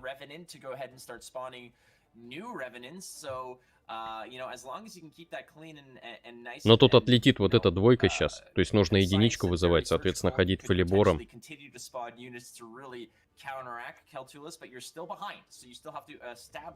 Some board presence here. I suspect just out of reach of Kaltulis. I think he had 19 damage with all of the pings. Boom, boom, boom. They're all coming down here. Неплохо по очкам получается. Now it's going from a deficit to a nice healthy lead. Kaltulis again losing another engine here. Pieball only has direct damage on a unit that is actually just getting quite a lot of value over time, but will it be enough? Не догонит здесь Калимоин, по очкам просто не хватит. Could have just been playing to his best abilities here, and just it's going to be enough. Еще одна тройка.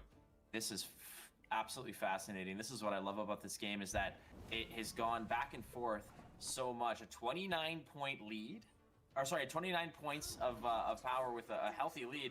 Да, получилось, надо же. Вот это да. Кильтулис в очередной раз подводит своего игрока. Ну, я не знаю, чего они все так им увлеклись, когда, ну, есть проверенный временем, там, достаточно хорошо играющий неутолимый голод.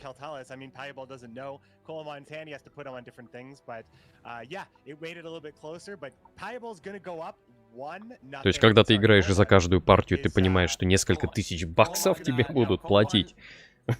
Там действительно нервишки-то будут пошаливать. With his own, perhaps his own list of northern. Sorry, he won't be doing that. Perhaps with Blood Money, as he was successful in the last series with Blood Money there. And Coleman Неплохо. gets to turn it around. Поебол затащил. Счет 1-0. Но, правда, ходил первым Калимоин. Слава великому солнцу, пишет Амелия Миа. Но это ж не Нильфгард был. Север играл против чудовищ.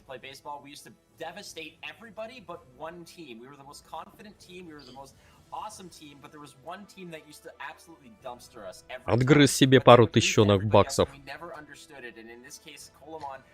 Поебол. То есть, получается, там разделить на 10 нужно. Ой, какой 10? Там всего будет максимум 5 игр. То есть разделить на 5. 18 тысяч разделить на 5. Это будет 3 с лишним тысячи баксов. За каждую партию по 3,5 примерно. Да. То есть сейчас вот только что вы видели, как человек заработал 3,5 тысячи баксов. Это круто. Глядя на такие турниры, естественно, все такие: «Вау, я тоже так хочу играть». Вадим пришел, привет. Пишет: всем доброго вечера, как раз на финал подоспел. Ну, первая игра завершилась, 1-0, Payball ведет. Сейчас вот кровавые деньги мы посмотрим в деле. Она, видимо, выбрана им в качестве такой универсальной колоды, которая первая может ходить.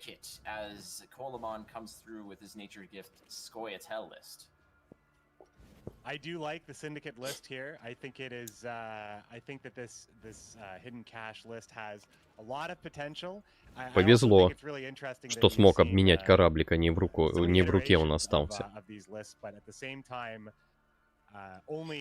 Like I find it so strange that Keltalis is 6 out of 6, but we still got to see, you know, different Squitelis, different Northern Realms list, different syndicate lists. Ну, здесь можно чисто за счет сценария тащить первый раунд. Там контроля, кстати говоря, у Калимоина маловато. То есть там по очкам я не знаю. По идее, синдикат должен затащить, у них очков побольше будет. Просто они медленно набираются. Да, судя по всему, будет играть через сценарий. Или нет, или будет выставлять усиливающиеся карты. I'm not sure what he's hoping to defend in this case. Could just be a Passiflora Peaches, could be a Passiflora itself. We're going to see how this one shakes out. We know that Colamon, with the amount of vitality, the Hamadryads that you could potentially pull out with Dunka, doesn't mind long rounds, doesn't mind going. Дунка, конечно, офигенная тема для SkyTL. Это самая лучшая, на мой взгляд, карта вот из этой серии, которая 4 с одной броней и с приказом. Потому что это единственная карта, которая никакой пользы противнику не приносит. То есть она усиливает только отряды SkyTL в руке. А если ты играешь за другую фракцию, ну, толку тебе, зачем ее перетаскивать там? Только выбивать.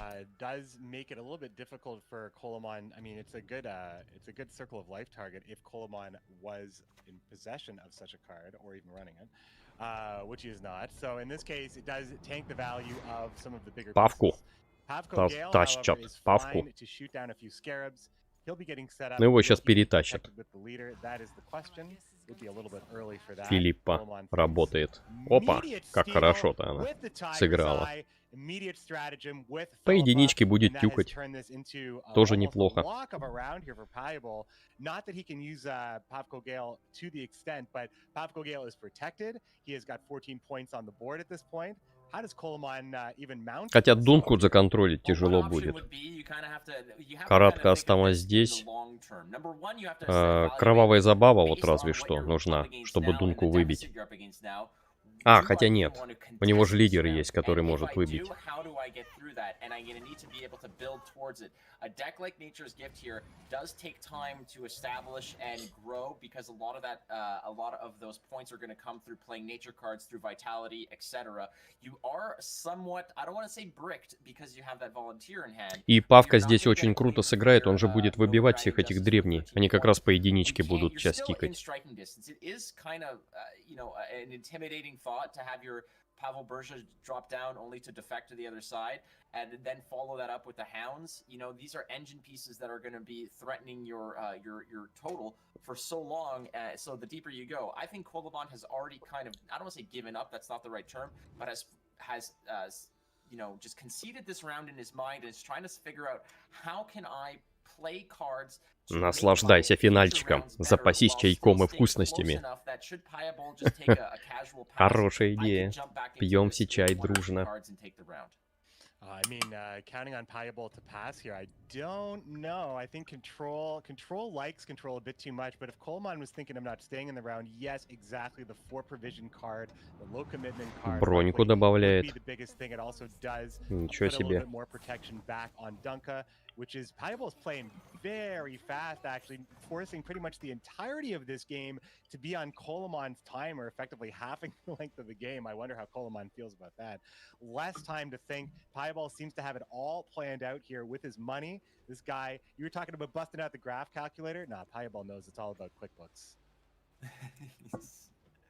This guy is just playing like he doesn't want people to get that 8-hour Twitch Так, drop. 7 He's just брони. like, nope, let's Ой, just 3 get this брони и done. четверка на But I mean, that in семерку. itself is a strategy, И не because влупишь the more ничем. time that Coleman takes, Ну, Payable's лидером разве что assessing his выбивать. turn as well. He's kind of evaluating, if Coleman does this, I do this. А какой If he смысл? plays with a bronze, I just immediately follow up with this play. There's no point in I don't want to say overthinking it, but if you're confident in what you want to commit, Так, что касается невидимых. and just flip the Одни, timer and throw it right back to Coleman to have to figure things out here. вторые, третьи. I Ну, can see it невидимых in, хватает тут. Payable's mind. He's running through all the different iterations, all the different, Четвертые. situations Еще that might 4 occur. карты этих And невидимых. Coleman has just taken the pass, and that's a perfectly fine pass. Да, He задавил. hasn't really committed Сейчас much можно to сценарием Dunka, подавить as great тоже. as she is. In a longer round, she has gotten a lot of her work done. Сейчас будет зависеть от захода Калимоя на многое. The only unit in Coleman's hand, Payable, he purchased it, but he does have a pretty decent hand now. He does have Jock, he does have Jacques, he does have Passiflora, of course. He's going to get rid of that Redanian, Flying Redanian, as to not draw it later. A couple of bronzes he might want to maybe improve here. Yeah, the Quebecer in me, the Quebecer in me is just itching to correct your pronunciation. Яд зашел, который не нужен. Jackie boy. Jackie, the strap. Второго-то яда нет в руке. Да и зачистят их. То есть яды здесь не очень полезны будут по еболу. So few units in his hand. One, to be exact. That's not, I mean, since the unit limit, it's pretty rare to see an almost unitless hand, but we are seeing one. Well, there's a Hamadryad. That is a very, very important piece of the puzzle here in terms of actually generating points. Payable is so quickly playing the Ransacker, just points. Here we go. I can't even use this card. I don't even care. I don't care that I'm not getting its deploy. It's just here now. Coleman, act. Look at him playing like it's a school night. He's just, I gotta get to bed. He's a madman. He trusts pirates with his money. He's just, he just has no concept of time anymore. Yes, exactly. Learned nothing from investing with Bernie Madoff, and it's straight to the pirates. Ну, у него всего 2 там выбора, Гамадриада или прокрутка. Я бы выбрал Гамадриаду. He does have options in terms of playing some of those special cards, but something like, the benefit of having Symbiosis associated with your leader ability means that just dropping a nature card to remove, let's say, Rebuking the 3, will get you a body on the board, and he's just going for it right away, not even bothering with a leader charge to just protect the Hamadryad. He's just going to go ahead and leave her out there to her own devices, and it's once again right back to Coleman. Ball's in your court, buddy. I mean, Fireball is just looking at the cards that he needs to get out here. Coleman now going to be playing Shaping Nature to get that in the graveyard. And then Каратка осталась в колоде. Beginning of round 3. So he's making sure that Hamadryad does get the benefit of this renew, and it's the pass. Pieball just clearly making the most efficient use of his time playing cards he doesn't want to see. Going right into another long round 3. Ну, у Калимойна эта каратка точно есть. С нейромантией может достать, если она даже в руку не придет. То есть тут загвоздка в том, у Паябола зайдет каратка или нет. Зашла. Для него это очень круто. Яды. Насколько они нужны ему? Не нужны. И они же и заходят. Там очень мощных карт же куча. Почему они не зашли? Фиговенько. Sage is such a devastating, 6 provision card if you just can't touch it. It is so gross if you can't do anything about it. I feel like just in general, Scoitel's power level going up over the last number of metas was partially had something to do with Nilfgaard's downfall, just because I know that it was just really miserable trying to get Nilfgaard off the ground and running into a bunch of Purify. Ему бы имки очень сильно не помешало, конечно бы. Yeah, Purify being really good in all situations, but especially against poison packages in some cases. But perhaps a bounty goes out here. It looks like the Witch Hunter, our pyres will light up the north. It's been a while since I've seen that one. Отлетает один, 9 монеток, вылетает кораблик. Небольшая прокруточка.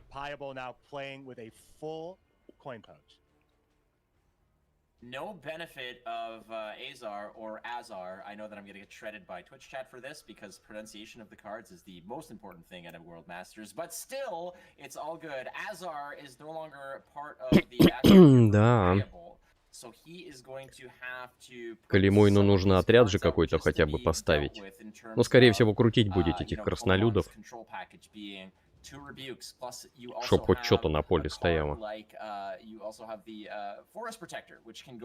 Бить тут никого смысла нет. The Sly Seductresses that might come out without a shield on it are going to be, just easy fodder for a quick and sudden death. But in terms of other control elements that Coleman has as part of this Nature's Gift list, there's not a whole lot, unfortunately. Кого играет? Гамадриаду? Тоже вариант. Yeah, he doesn't run backers in this list as well. By the way, Azar, you're good. You're good. When in doubt, say it how the cards say it. Ну вот сейчас пятерик-то прилетит. И как раз в тему там есть этот древень. It's the Canadian in me and the A part of it, but that's just me. As a Canadian, I can't even think of another example. All I can say is that Coleman is at least Так и будет набирать кучу очков. down here from the Pass of Flora, with the Nature's Rebuke, finding value in just this mountain of special cards he has as Pieball. Boy, he sure does have a lot of bronze cards in his hand. It seems like Pieball is tossing something of low provisions at every possible point. Still has a Ransacker, Fistek Trafficker, and Bloody Good Fun in his hand. And the Peaches. Peach is actually a good bronze card, but Bloody Good Fun could still find a lot of value. 7 coins still in the pouch here for Pieball. Lots of spenders, lots of possibilities still between Jack or even Vivaldi Bank. You did use Philippa already. Imka is in there. Adriano, I believe, is in there. Saul is in there as well, I believe. Так, ну что он там задумался? То есть каратку не будет тратить, я так понимаю, на сценарий, иначе бы уже он запулил туда. And pretty much locking down the victory in round 1 for Pieball. But I just want to talk, circle back to just how quickly Pieball is playing. I don't know how much of that is just comfort with the deck you're playing and in the matchup, and how much of that is confidence. It is a nice concoction of both, and he is just cruising here. He's in a comfortable position, but we're going to see Coleman start to actually develop points in his own way. I don't think Coleman is even going to bother going after the Sea Jackal here, because it's as soon as you invest one rebuke into it, it's just going to grow and grow and grow. As we see here, the Passiflora Peaches, the proper usage Снова of the сейчас coin, not пятерик over-committing, or полетит. sorry, not over-profiting off of that Passiflora trigger and the Passiflora Peaches now, most likely. Странно, что он не кидает вот этого вот. Nature's Rebuke, but that Jackal is pretty much going to run the show. There was I think a choice to spend down to 5 and Bloody Good Fun, but ultimately I think that just developing the engines, because there's just, you know, you're playing into a bunch of special cards like this. I don't know. I think it's probably fine. The options are still all there. He does have a still full amount of coins right now, and the Jackal still allows him to spend what he needs without overusing the Bloody Good Fun. I mean, he does have a 9 to hit. He could spend once with the Jackal, use that 7 to clean up the Hamadryad with the Bloody Good Fun, and then immediately play Jacques Aldersberg, get some money back up with the Ransackers, smashing one of those trees. You know, I think Pieball could make it happen. I can see it working. Да, тут Калимон-то все законтролит, что есть. И эту 15-бальную карту снесет тоже. Даже 20-бальную карту. And the Symbiosis trigger as well. And Gord, of course, is usually playing for about 12, 13, 14 points. So I know how Coleman can do it, but I'm seeing how Pieball can do it as well. Coleman doing his best here to spread out his points, knowing that there's a heat wave lurking. He wants to make sure that his points are kind of evenly sprinkled as much as possible so that they're not going to get erased and just scrubbed out. Будет играть фавы, я так понимаю. И что-то вот из этих дел. Seeing a little bit more of the sunshine and the photosynthesis than the others, because it has grown tall and it has grown strong, and it's continuing to do so.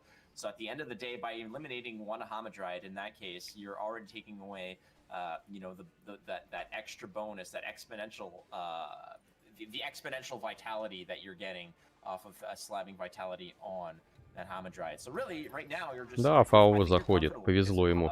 Мог и вчеровательницу получить. A potential, what is that, 12-point heat wave that's there, and it could only likely get better. Here comes Fav. It's going to be the double Symbiosis proc here. We're going to get the Dryad's Caress and the Call of the Forest. Double Symbiosis, lots of extra revive, lots of extra points. Doing what Scoia'tael does so well and making just a lot of points out of small cards. As Kalkstein comes down, is not going to clear one of the Renews or the Vitalities unless I missed it. Or he just didn't want to spend the coins. You might want to maybe just scrub out the 2 points of Vitality off of the tree, but at the same time, if you're spending 2 coins to scrub out the Vitality, that's coins that you could eventually use even better. Прям напряжение ощущается. Но мне кажется, все-таки посильнее рука у Калимоина. То есть, понятное дело, там каратка прилетит в этого товарища. Но остальное тоже много. 13 очков, здесь 12 очков. А нейромантия — это минимум еще 20-ка. То есть тут очень много очков получается.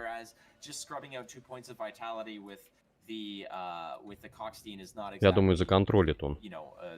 The most, or the ideal way to do it. Coleman dropping the Nature's Protector here will be knocking out the Sly Seductress. Yes, the Sly Seductress right there. I think Gord might be destined for the desert here, as Pieball is now immediately playing Jacques Aldersberg. Will be making the purchase there on the Firesworn Protectors.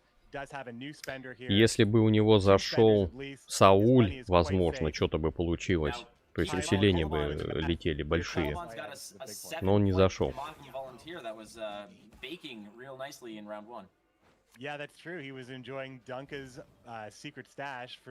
Слишком много очков. Не получится здесь у Payball ничего.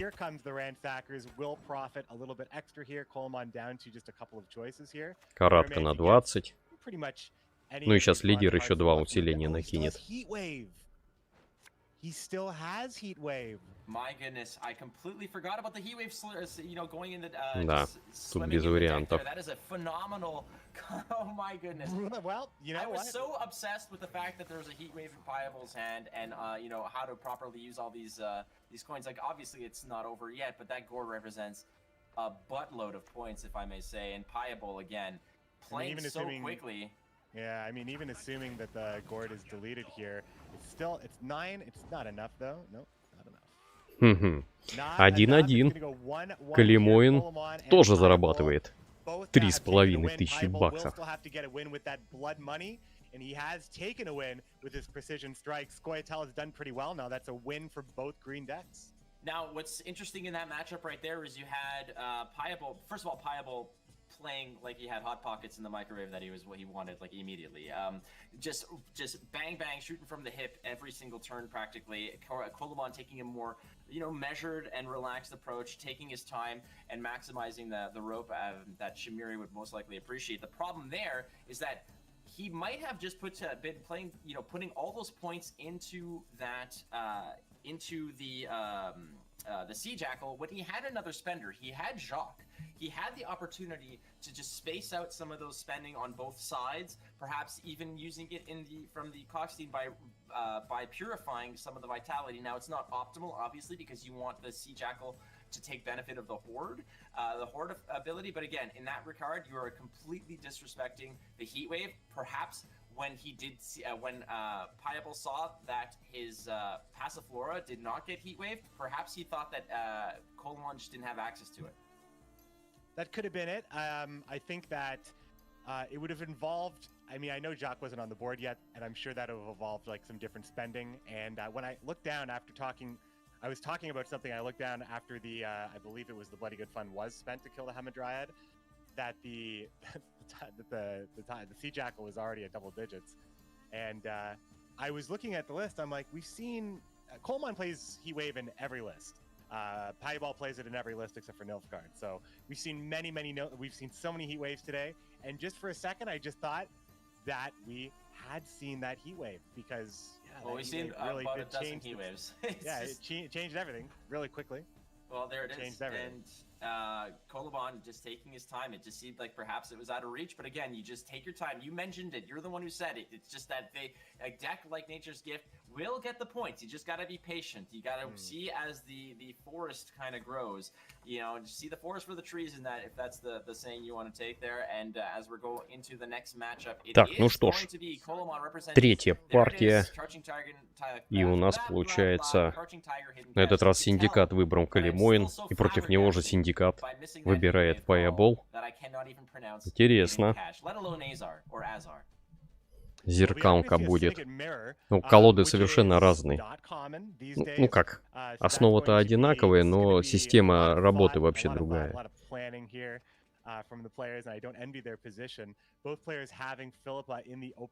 Тут, вот тут как раз у Piable яды могут очень нехило залететь. Хотя у Калимоина тоже они есть. Интересно будет увидеть, у кого круче яды. Yep, the interesting part about Morale is that it allows you to complete a poison package, a 1-2 punch of poison with Morale in one turn. You poison, they could purify, order, poison, goodbye, adios, salut la visite, and that's it. But the problem is that when you're looking at, I don't know, Mikby, do you remember the old school muzzle meta, whether you played Артемыч пишет, я надеюсь увидеть финальную игру Piable на Синдикатике. Он, может, и сейчас ее им выиграет, и не будет никакой финальной игры на Синдикате.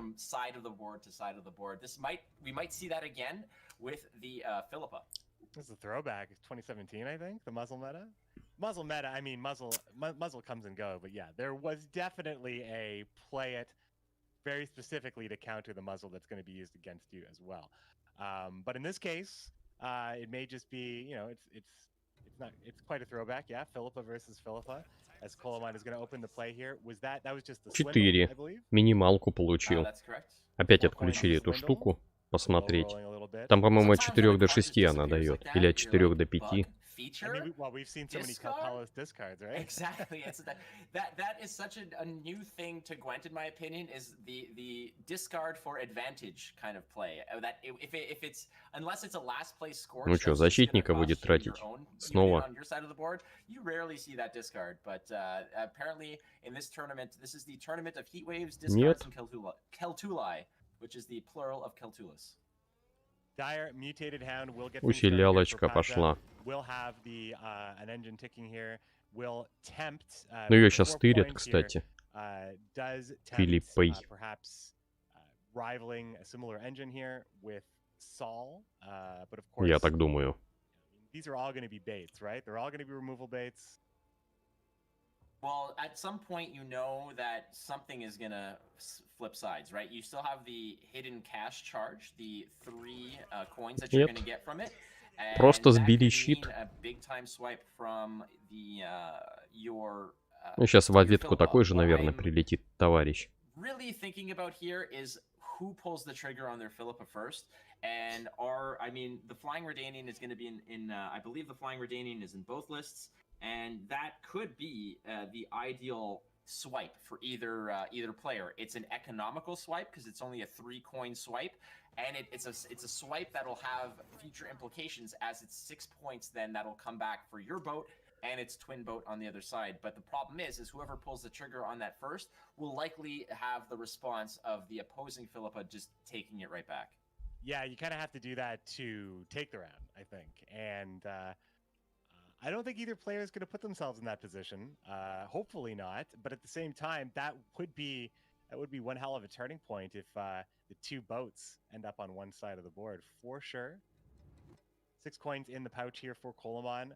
Does have the option here, weakening the Dire Mutated Hound to steal it, but again, I don't think we're going to be seeing that. We're just seeing some bronze cards profiting. Here comes the first Flying Redanian that we will be seeing.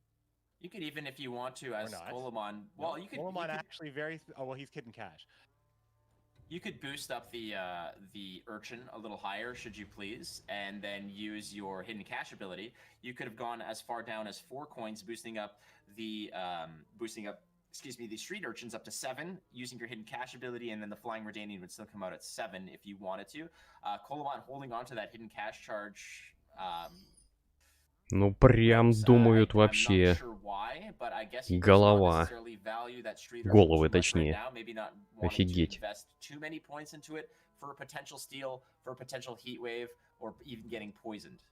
It's just options. Coleman doesn't need to be any further ahead than this, and he wants as many options as possible. Paya's going to be dropping that Passiflora Peaches, which isn't even ticking from Horde. Dire Doggo, not wearing a sweater in the winter, isn't getting any, isn't thriving, isn't growing strong. One of my favorite things are dogs wearing boots. Those, if ever I'm just having a bad day. Даже сложно что-то комментировать, потому что что тут? Яды, конечно, накидывать на слабые карты бесполезно, что с одной, что с другой стороны. Более сильная рука, ну, здесь не скажешь, что у кого-то прям мега сильнее, чем у второго. То есть примерно равные руки.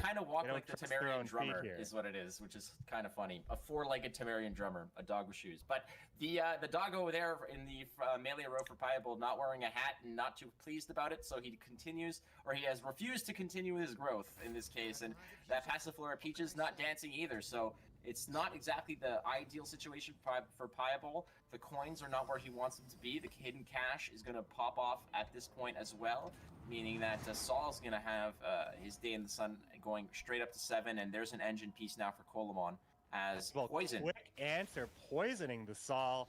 He will have a follow-up with the Trafficker, and this now gives Coleman the opportunity. Now it's interesting if Coleman decides 3 монеты, оно раньше по 4 давало, я такой удивляюсь, думаю, а почему так мало монет дало?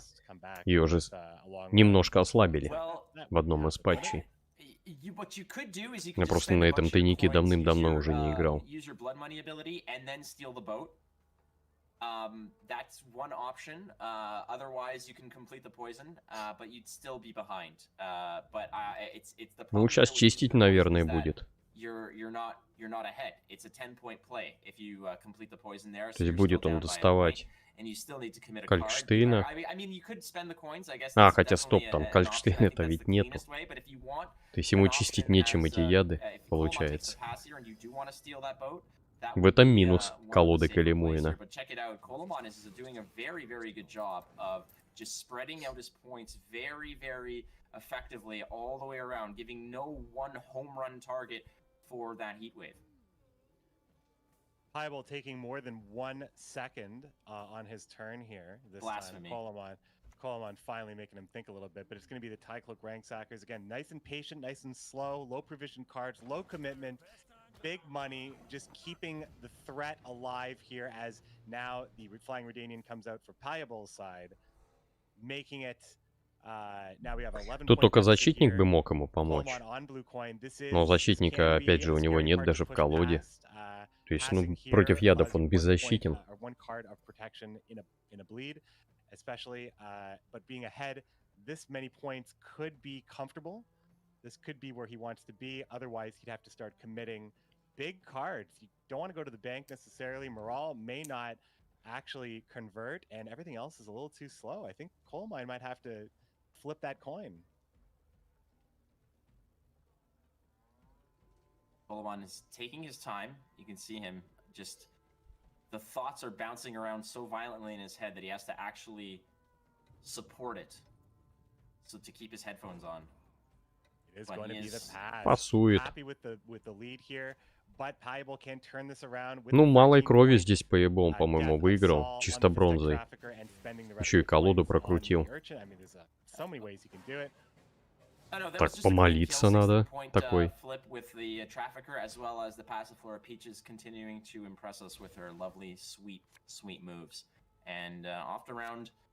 Two as we go, and Payable taking that round in this case, and there's a card that we'd like to see, the Kikimor, the consuming card that likes to just chomp down on that. Ух ты, какая отличная рука у Калимоина-то. А по-ебому опять. Что-то как-то не очень карты заходят. Смотри, здесь сплошная бронза. То есть опять куча золота осталась в колоде. Раз, два, 3, 4, 5, 6. Из 11 карт колоде 6 это золото. То есть половина. Сравните у Калимоина. У него всего одно тут золото осталось. А, нет, 2. У него 2 из 11, а тут 6 из 11. Ну, что за... Не заход что-то у Пейбола. Он бы сейчас играл, я думаю.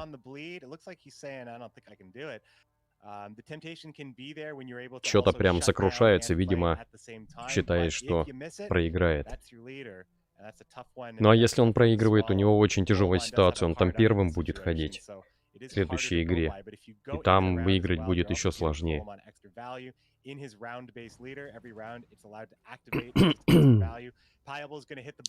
Ну, посмотрим. So I was gonna say this is gonna be an expensive donation to round 2 to go, you know, to go forward here. I guess you can just go ahead and drop something. You know, what are you slamming down there? Сейчас, может, все перевернется, зайдут ему наконец-то золотые карты, все 5 штук. То есть 3 зайдут, 2 он поменяет, у него все золото будет. Кто его знает? Посмотрим.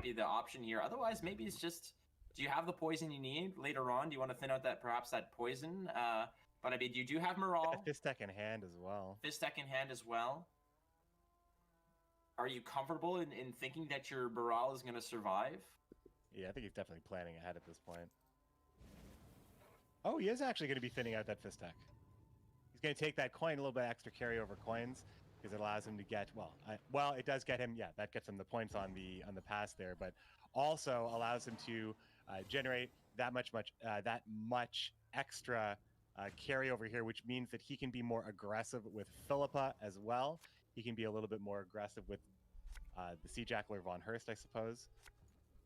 Ну, 2 золота, по крайней мере, зашло. Из 3. 2 Passifloras, 2 Philippas, 2 Heat Waves. 3 золота. Ну, а вот здесь не зашло золотишко. То есть у него сильные карты остались. Яков из Альдерсберга. Да и Адальберт ему не помешал бы для очистки. И их никак он не достанет уже.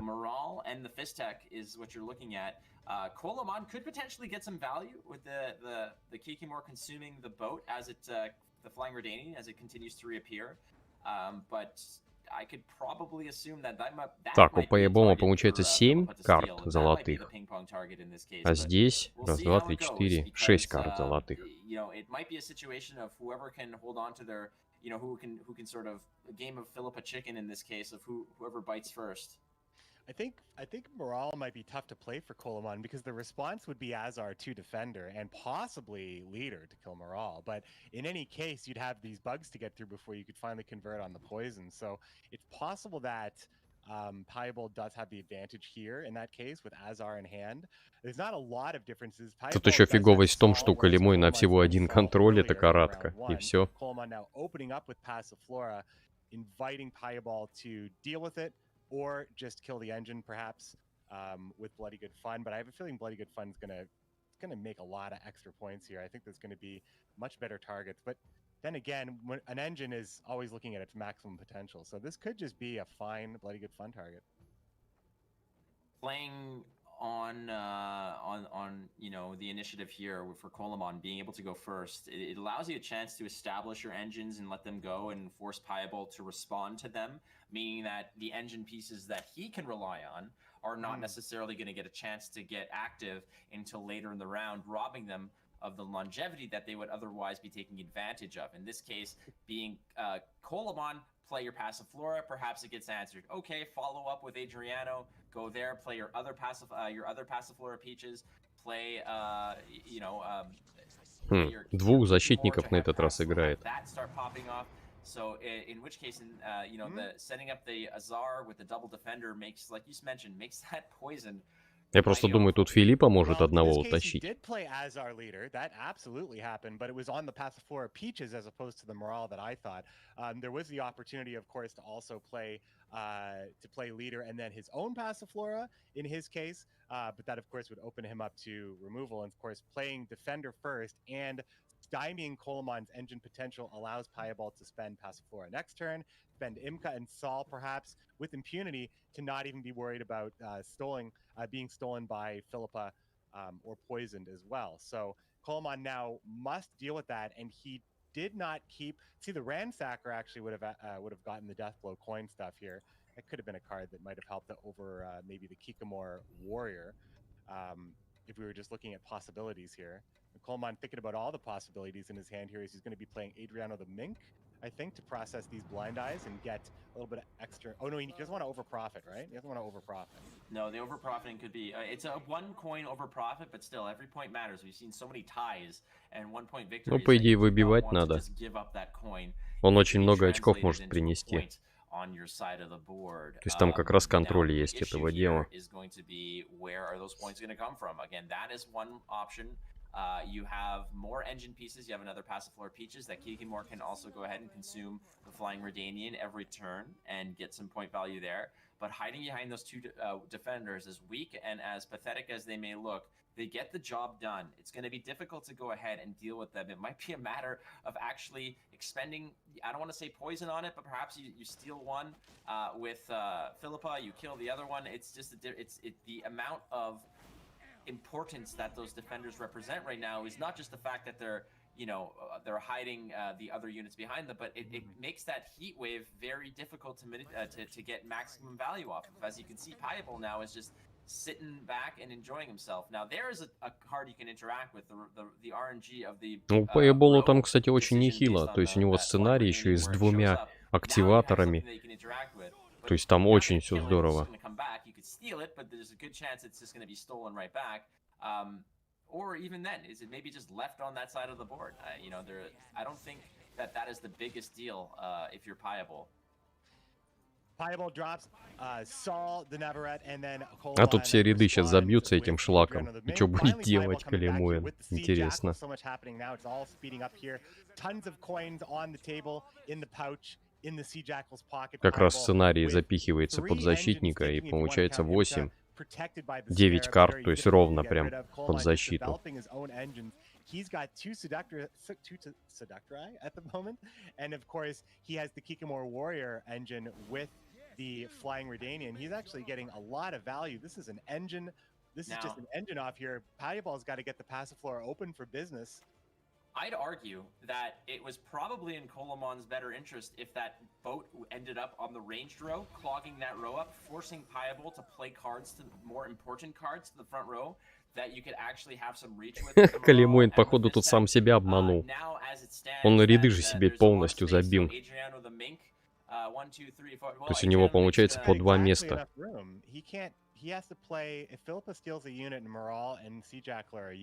Просто отряды некуда будет ставить. А тырить он только мелочь вот эту может 3, 1 и еще добавок себе ряды забивает. Да, походу Калимоин тут скоро очки не сможет набирать. Редкий случай, смотрите-ка. За спам сыграл во вред.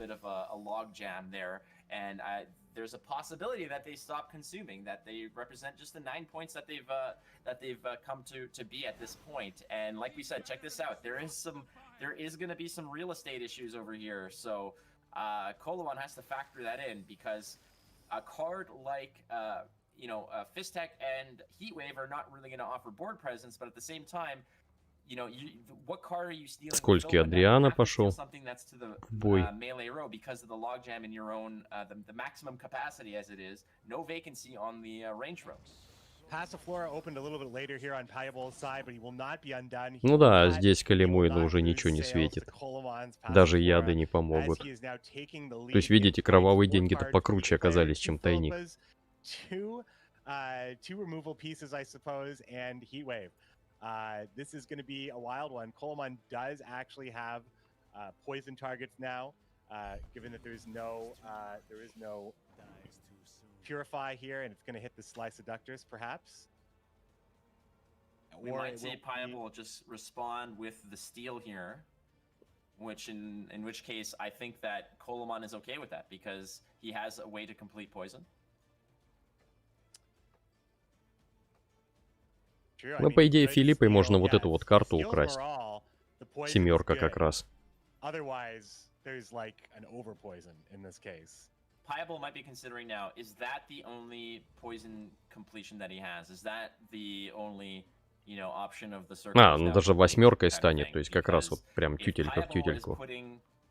Kolomon on morale as his only opportunity to complete the poison, then a steal here is fine. However, if Payable thinks that Kolomon might be holding on to more poison, then just leaving the morale there is fine. Минус яд. He's going to spend down all his money into the Sea Jackal. Go ahead and kill it with the bloody good fun, which now Там тоже яд, небось, полетит. the opportunity just to poison with the Fistek. And this is going to go down to Payable. The only difference between their hands right now is a Sea Urchin and 7 coins. Sea Urchin represents an additional 3 coins, however. A unit that can be stolen. Perhaps only the melee row can be stolen. Да, переиграл тут.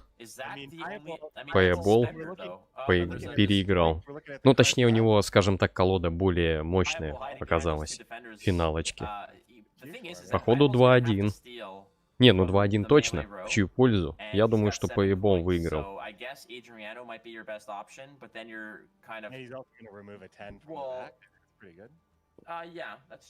Че он тут шестерку может только тырить? Things like Passiflora Peaches ticking, Sol ticking, do you want to spend to that amount, or factor in their horde and what those points represent? Also, MK getting you some points. This is yeah, I mean you could Heatwave and then just steal you could steal a 9 next turn, right? The Passiflora is one hell of a place to be right now. It is just one giant mosh pit of craziness. Ну и все. Что там, на двойку все сработает. Но не более того. Пас. 2-1, Пэйбол выиграл. Снова своей этой мега-колодой. Мощная, мощная. Ничего не скажешь.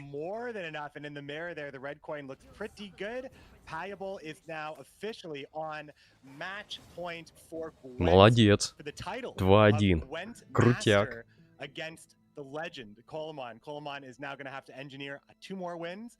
Payable is going to have to complete it with Enslave. Is that correct? Is it going to be Enslave? It's going to have to be his winning ticket to the Ring of Glory, let's say. Sure. Wouldn't that be just so beautiful if it's Nilfgaard that wins a tournament after everyone's saying that it's a bad faction? It's not a bad faction.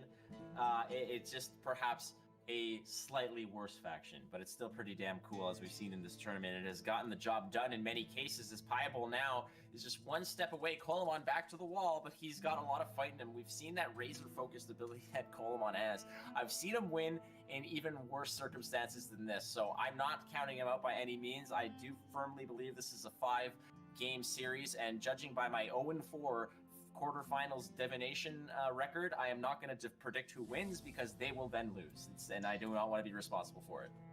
I will say that, just except for the fact that Piebol is going first in this next game, I would say that he's favored against both of. He's not playing Commandos, of course. No Commandos. He has to be Carapace or Hidden Cache, so yes, it'll be one of those. Now we saw Piebol just destroy Hidden Cache on destroy Carapace on day one with Enslave, just put them in an impossible situation. I think the matchup is even better for Piebol against Hidden Cache, given the control and the lack of removal.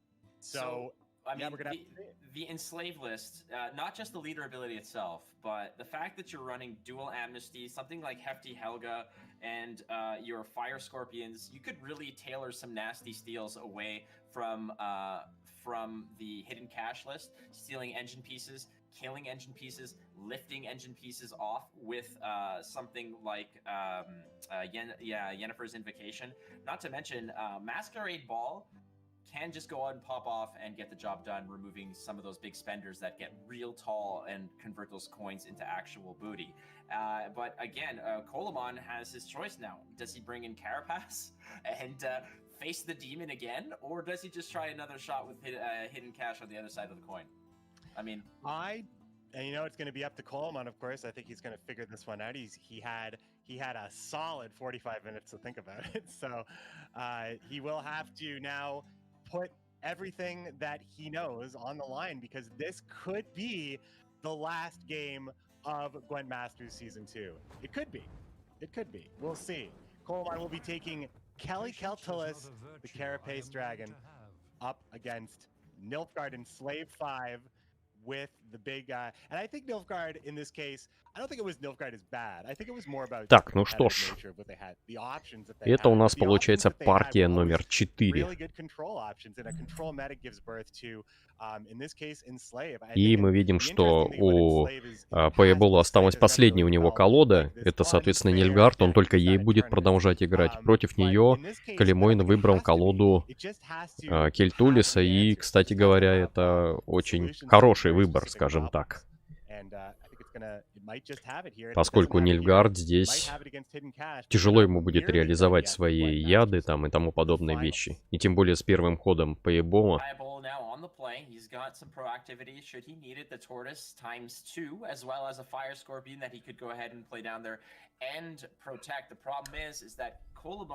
Playing that famous Cultulis list, this is, again, it's not just, it's a dragon you want to slay with a dragon of your own. This is going to be an interesting matchup once again. Piebol, I don't think he has the opportunity or the option to kill his own units to win a game if he wants to be, clever like that in this case. I think Helga can do that, actually. Helga has she has done it in the past, yes. She has made short work of a Vincent. Yeah, she shredded a Vincent.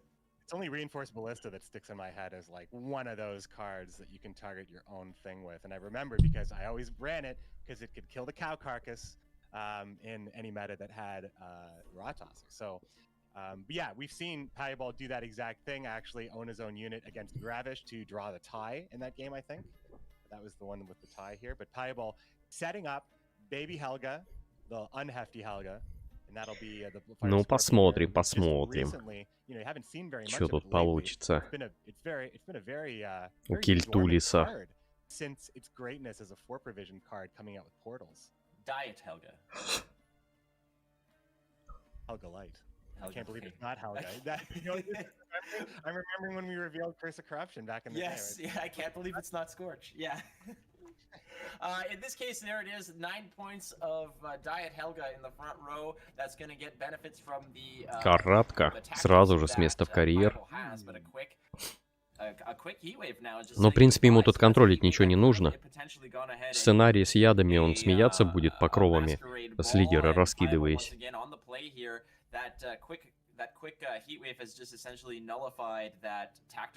Пойдут саундаты сейчас, конечно же. Там вариантов не так уж и много для игры. Но рука хорошая у Piebol. Другое дело, что сильных карт много в руке. И получается, что у него финиш может быть плохим за счет этого. Но самое интересное будет это... Ну, здесь Калимойн, скорее всего, выиграет, я так подозреваю. А вот в финалочке я даже не знаю, как он собирается играть своим синдикатом против ядов. То есть там все отлетать будет просто-напросто.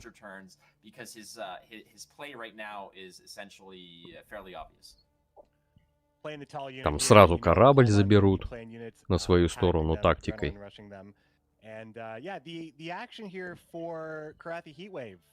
Пятерик с усилением.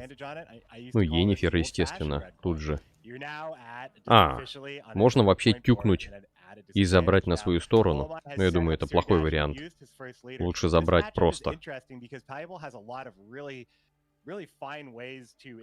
Или нет, лучше перенести все-таки лидером.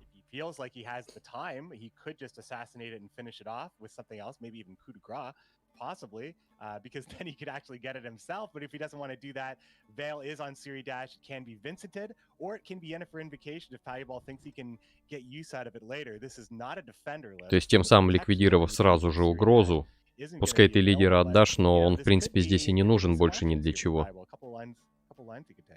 Только контролить Цири. Отдает все-таки Мурлегима вместо этого. Ну, будет почетно, если Payable вот сейчас вот выиграет Нильфгардом. Будет очень круто.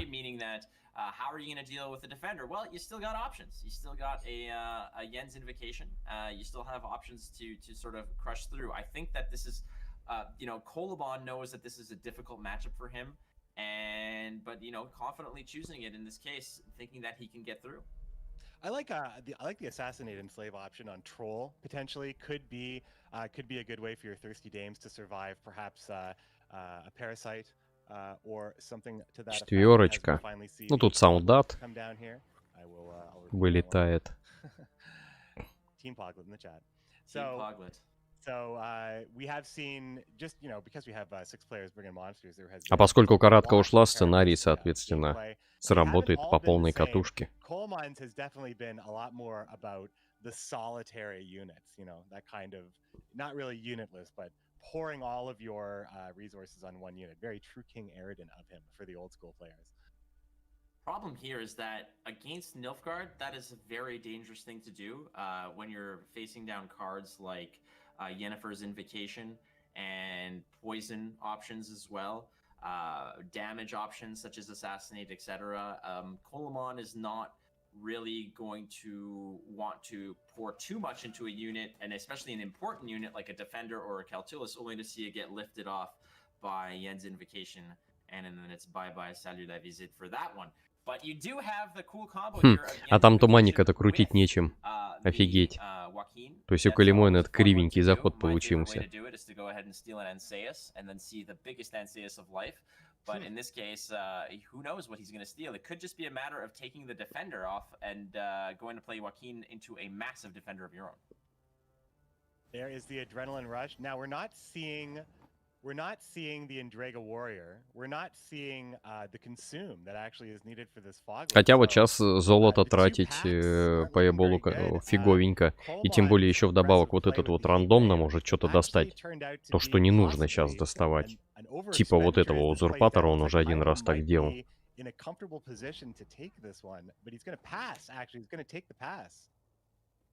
И пас.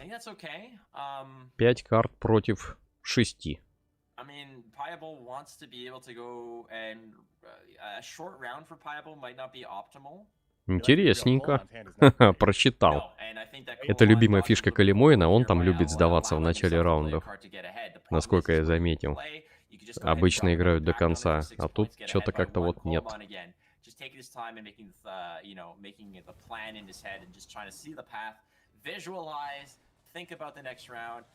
You've got the play in your head, you know what you want to do, so why, make use of the time that's given to you and kind of just relax, take a breath, Яд. move on.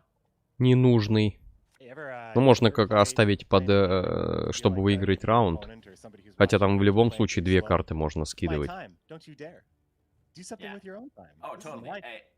There are 2 options. Number 1 is I'm thinking about the future play or the current play. Number 2, I'm in the Слишком крутой заход really rushing myself. у Пейбола, то есть если он сейчас все это потратит, будет фиговенько для него.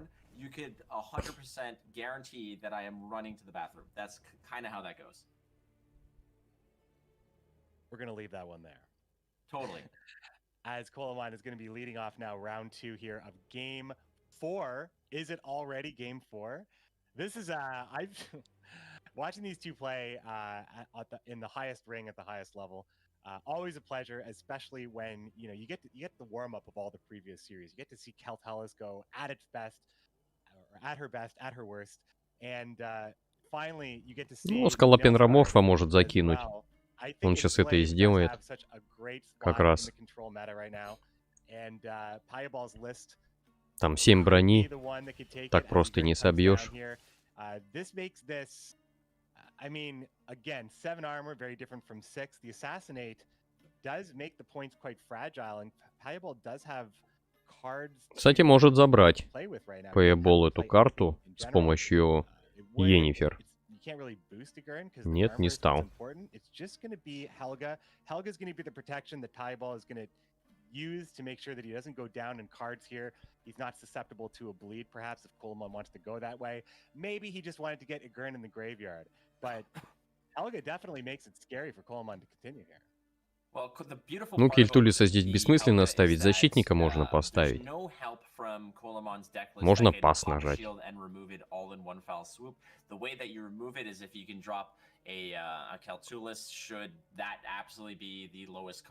Тут главное вовремя Калимоину остановиться, если он планирует вытащить карты у противника.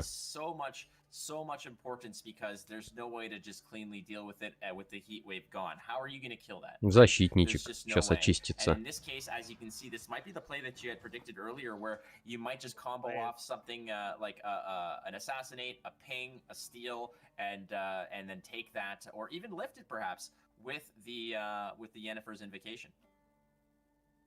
He also has the purification option. I saw it highlight there. He also has the purification option with the cup. Да, все контрит Payable. И тут очень тяжело Калимоину придется. Хотя, с другой стороны, у Payable тут нету... нет, есть Охотник Ван Мурлегимов. 1. То есть можно блокировку накинуть вообще. The ability to stay in this with a number of tactics. Hefty Helga just climbs in value.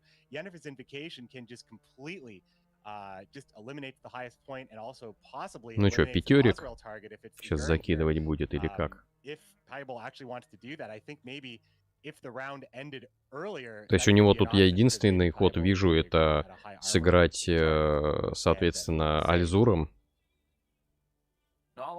Зверя, конечно, можно кидануть, но он не сыграет его.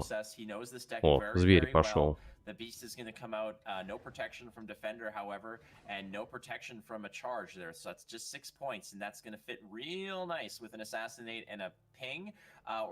Можно выбить.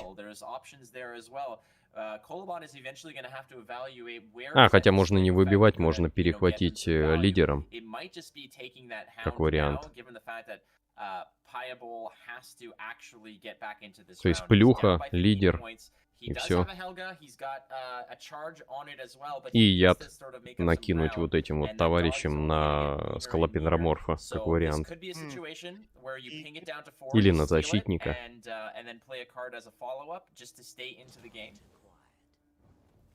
Нет, все-таки решил просто выбить. I keep on thinking of what Payable can do, but it's his restraint that's going to keep him alive here. It's what he's doing as little as possible. But Yennefer's Invocation is always a consideration because that will be points that also equals a unit in his in the third round here.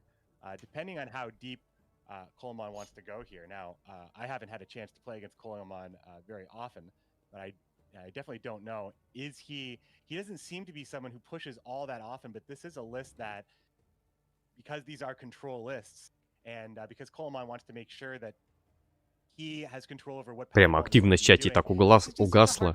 Все внимательнейшим образом смотрят. Напряженный момент. Альзур отлетает.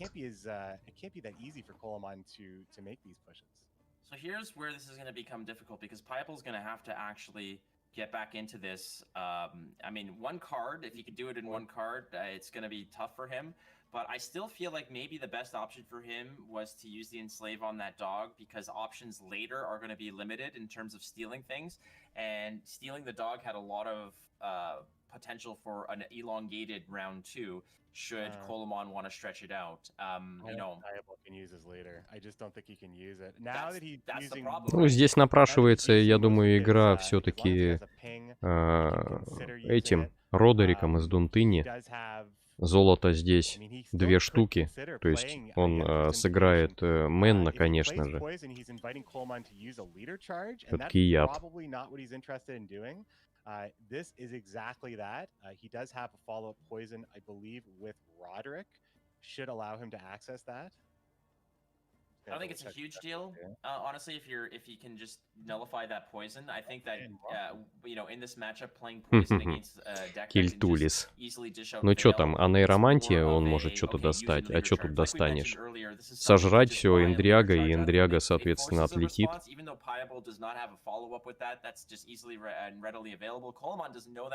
And 13 points is a lot to get rid of. Now he can just let it die and follow up with an Osril. He can call the bluff and say, all right. There's only one Fangs, though, I think. He knows that much. Because there's no morale. So he would have to put Fireball on the other Fangs in hand. Да, He's passing. отлетает. He's passing. So Что тут лучше сыграть-то? This is where it gets spooky, right? Because it's not as Ну, скалопендроморфа можно забрать, Йеннифер. You know, and you win by a point. И Озром маленьким тогда будет. На мой взгляд, вариант самый оптимальный. Хотя, возможно, и имеет смысл оставить под Кильтулиса. Но тогда нужен второй яд.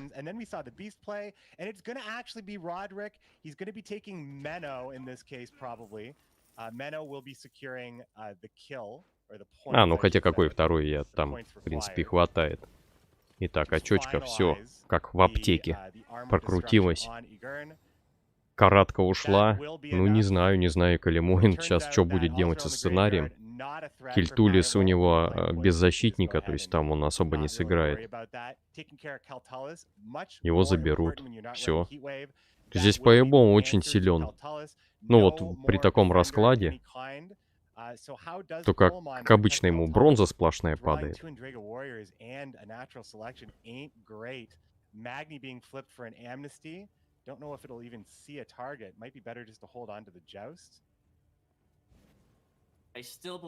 Да.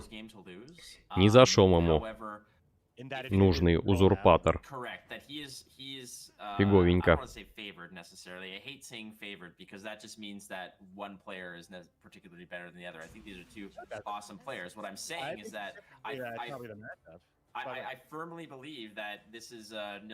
Хотя и Кайлимойну, я смотрю, классная карта зашла, Туманник, который у него 1 или что?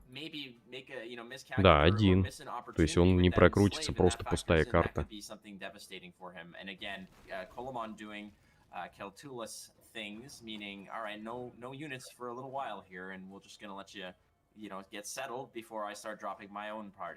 I like the fact that Piebald is running these extra engines in the Fire Scorpions, because when your stuff gets answered by 1 or 2 что будет делать, интересно.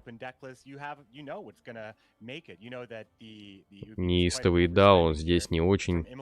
Шестеркой выбить.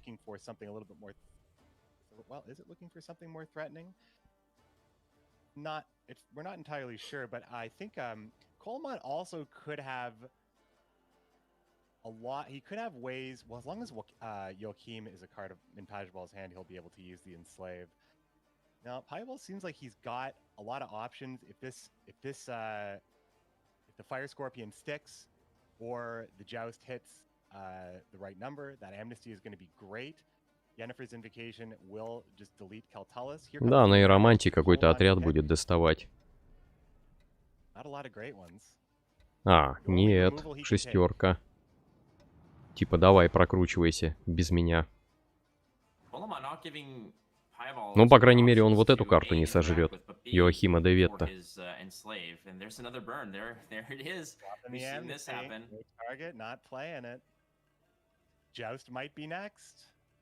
Чё, будет Калимоин отряды кидать или тоже будет сбрасывать? Он же последним, по идее, ходит. Это вряд ли чем-то ему поможет. То есть тут на сброс тоже есть карта. Тут две.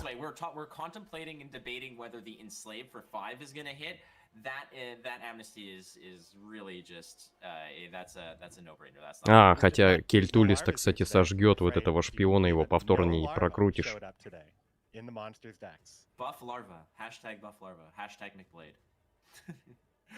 Ну, это если его выставит Калимоин. Он вполне может выставить как раз после этого хода.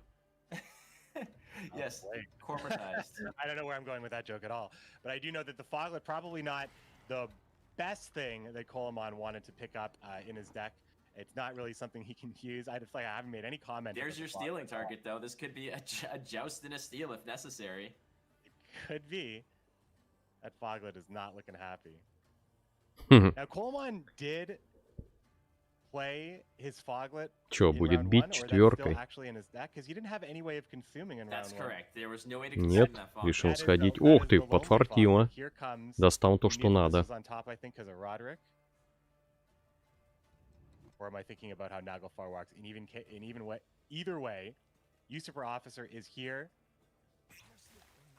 And yeah, you're gonna get the double pop on this one, and just magically, just нужно ли перетаскивать тройки? Да нет, я думаю. Можно и оставить. 15 он не выбьет никак.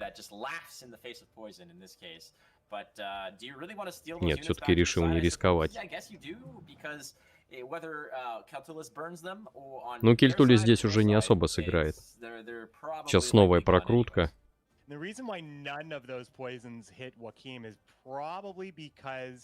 Well, he needs it to survive if he wants to play coup de grace on it, or if he wants to enslave it, because it could be the only thing that he could grab points on. So, что он будет делать, вот интересно. Усиливать, наверное, вот этого. Ну или вот этого без разницы. Лучше, конечно, побольше вот этого на усиление.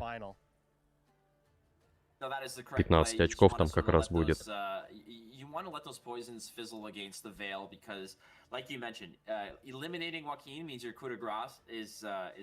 Да, ну и загвоздка у Калимоина, как играть. В принципе, у него сильные там карты, но у Паебола побольше и посильнее. That even though you are dropping an adrenaline rush on it, you can coup de grace it if you want to. It is possible, but I think what you also need to worry about is that there is still one more charge of the carapace that he can put on the fresh, sorry, the Ух ты, еще и Трис забрал. Прикольно. Ну что, сейчас будет лупить, наверное, на... Кстати, у него же усиление, он может просто выбить узурпатора. Как раз вот сюда вот накинув баллы.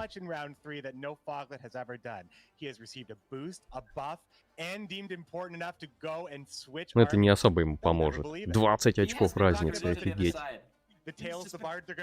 И очень сильные карты у Паебола. Очень сильные. То есть это минимум, еще он заберет десятку, это минимум. То есть он тюкнет вот сюда, достанет какую-то карту, неважно какую, и потом еще Йеннифер заберет. 15, да, будет выбивать.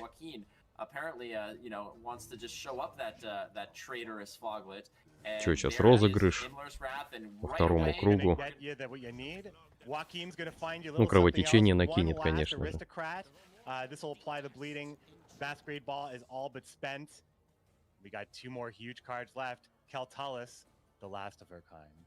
Ну, тут без разницы, он кидает Кельтулиса, Кельтулиса забирают. И там очков все равно не хватит. А, нет, нифига, может и хватить. 9 плюс 14 у него будет.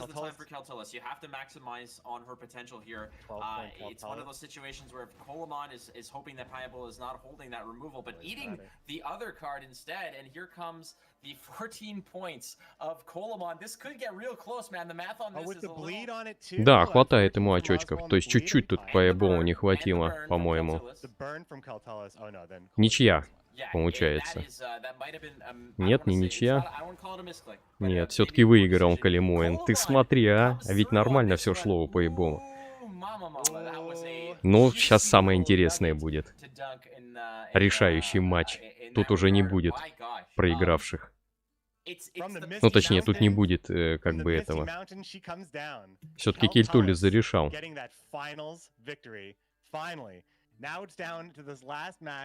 Но вот сейчас будет гораздо сложнее все-таки играть Калимойна, поскольку Нильфгард, по-моему, должен забороть этот синдикат его. Без защитника, без всего. I'm not gonna say it, man. I just can't. No? Like, my mind is already blown. First of all, I guaranteed I have been absolutely eviscerated for missing that heat wave in the previous game. So I'm not gonna make any predictions. That's not what I do. Because also I am 0-4. Yeah, I missed it too. Но опять же, тут Калимойну может помочь то, что он будет вторым ходить. Так что, не предрешено, скажем так. Но, на мой взгляд, колода-то посильнее выглядит у Пейбола. Какие награды на голосование дают? Вопрос вообще не понял. Так, ну и вот решающий бой. А, нет, тут же Калимоин первым будет ходить. Интересно. Ошибся я. Ну, шансы у Пейбола очень большие. Очень прям. Чтобы выиграть. Поскольку там и тройки есть вот эти, чтобы перетаскивать их помилованием. В общем, там просто идеальный противник называется.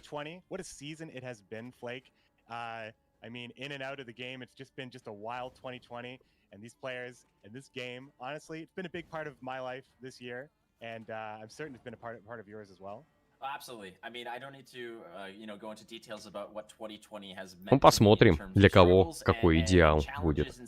Но без защитника вот этот вот синдикат, ну, я не знаю, очень тяжело будет играть. Хотя, в принципе, даже с защитником, наверное, Калимуину бы тяжко пришлось. Так, а что там, каратки нет? А, ее вообще, в принципе, тут нет. Ну, видимо, хватает и так контроля. Здесь уже покровов не напасешься. У него и очистки нет у Калимуина. То есть чистить-то нечем карты. То есть яды будут работать на все 100. Bursted up through the Earth's crust and just took that open 4 as we see Imka come down here with the hidden cache as well to make sure that Imka does have a shield to make sure that it won't get pinged off or assassinated in this case. Pywell will be setting up his engine. But yeah, I mean, I think that with Gwent getting to, I mean, I thought this meta over the last 2 or 3 months has been pretty great. Ну, типа такой, ты копи монеты. Не критично. То есть и корабль я у тебя утащу, когда он вылетит на поле.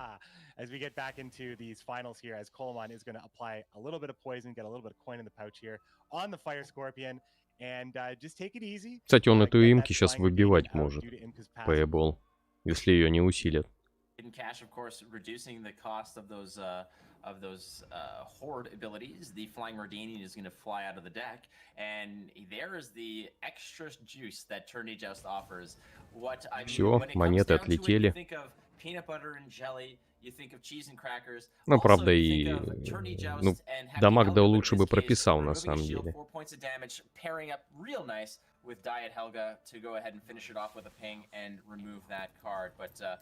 Спасать. Тут же.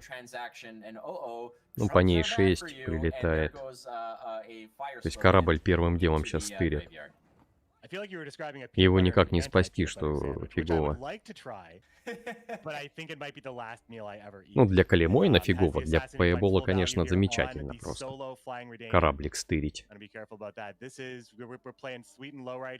Payball does have an option to steal that boat if Coleman does not protect it, and I don't think Coleman can protect it. No, that is a nice, sweet amnesty, if ever you wanted to make one right there. And it's the question is, would Coleman want to go ahead and use Чё, будет эту пятерку тырить? The residual value. Чё он корабль не тырит сразу же? Вопрос. I don't want to say immeasurable, but he did great. He did great with it last time we saw it. I think that Kikamura Warrior I thought wasn't even the best pick in the hand, but that it got him at least 9 points. Решил все-таки выбить усиливающуюся карту. Тоже хороший вариант.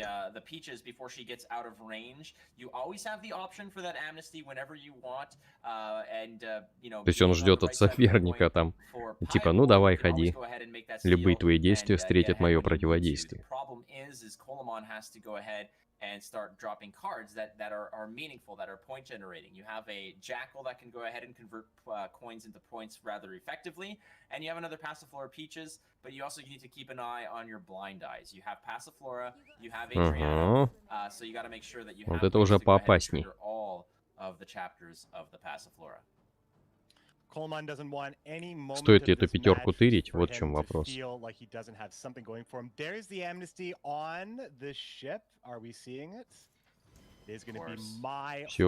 минус, кораблик. А это ведь нормальные очки для Калимойна. Считай, это 9 очков было, а стало 0. И Филиппа в руке нет, чтобы обратно перетащить. Some of his cards a lot worse. Obviously, he would hate to draw the Kikamura Warrior in round 3 as his last. Кстати говоря, Филиппа-то может перетащить, он может попробовать ее достать. And honestly, these games have been so close. It wouldn't even be so surprising if that was the tail of the tape right there. But that amnesty on the boat seemed like it was. Нет, не стал. Немножко сбросил монеты. Feather in her cap, if you will. She goes up to 6 points. Coleman representing a 10-point lead. И пас. Прикол. Типа давай, поиграемся. В длинном раунде-то Скеллиги зарешает. Ой, какой Скеллиги? Нильфгард. Ну, сейчас Калимойн, конечно же, будет давить. А помните, раньше эта Йеннифер еще и сценарий могла стырить. Это сейчас она только отряды тырит. And Payball is looking like he's got a good amount of control. He's got Yennefer. He just grabbed the other amnesty. Hefty Helga's ready to start shooting. A little bit of poison to go along with Masquerade Ball. Ну что, будешь играть? В минус 2 карты, Калимойн. Тяжко тебе будет. Ну, в принципе, он сейчас может со сценарием попробовать выиграть. Хотя я думаю, что не поможет это. Payball тоже сразу сценарий выставит и все законтролит. And maybe play around some of these poisons, hopefully. It could mean that he takes home the Masters title. Will Coleman push, though? It's a good question. He's evaluating his options here, taking good use of the clock that is given to him and burning out that rope. And да, все-таки ставит. There it is, exactly. Open for business. Let's get the party started early in this one. Round 2, the Passiflora comes down. Peaches goes up to 5 points, and Payball now is going to have to figure out what he wants to do. When is he going to use his enslave ability? When is he going to start, responding with maybe Masquerade Ball of his own? Is this a Helga round? How are we going to respond here? I feel that Helga is definitely an option here, given the fact that any removal that Coleman wants to use here is going to have to be poison. Не стал сценарий выставлять, а почему? Типа в последнем раунде будет им давить.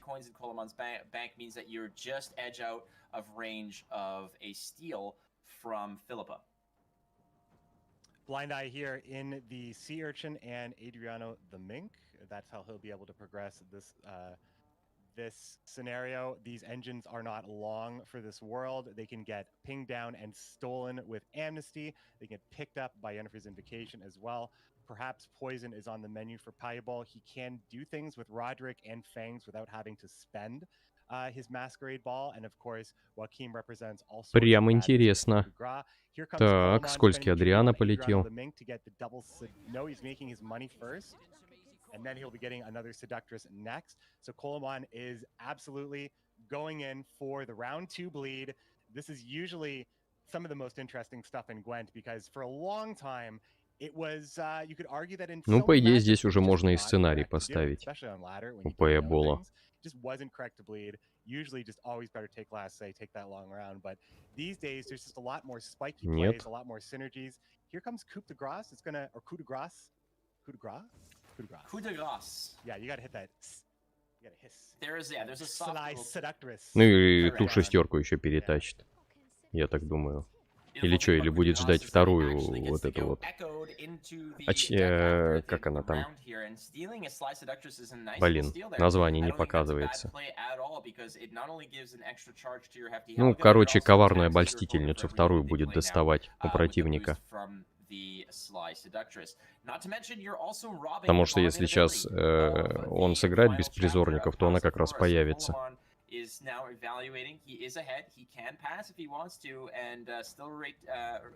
Может быть, пас. Имеет смысл закинуть. Но он в сценарии понимает прекрасно, что сильные карты там не смогут ничего сделать. He's got nine coins in his hand, but he cannot rely on the boat anymore. Усилялочки понакидал. Монетки. Но кораблик не вылетит, естественно. That's the old saying. That is the old saying. I don't know how old it goes. Probably back to when boats were invented. But no, I think if you go back that far, the saying is kill the guy with the boat. Oh, sorry, yes. Четверку тырить будет. Я так думаю. Yeah, eventually it was nice to own people with boats. For sure, for sure. Definitely. Here comes Coleman. Coleman is going to be coming into here comes the amnesty turn, taking that other Sly Seductress, confirm. Now he's got the bonded ability on his Sly Seductress. Makes this very hard for Coleman to go further into this round. The 7-point lead. Да, очень аккуратненько, так спокойненько играет. The 7-point lead could quickly shrink. А Колемойн будет тащить, конечно же, все карты постарается вытащить у противника.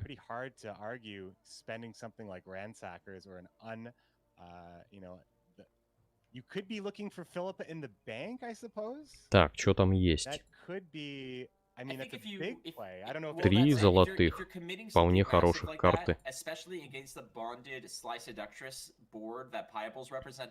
It means that you're confident that you're going to win this round. And I don't think Coleman is confident that he's going to win this round.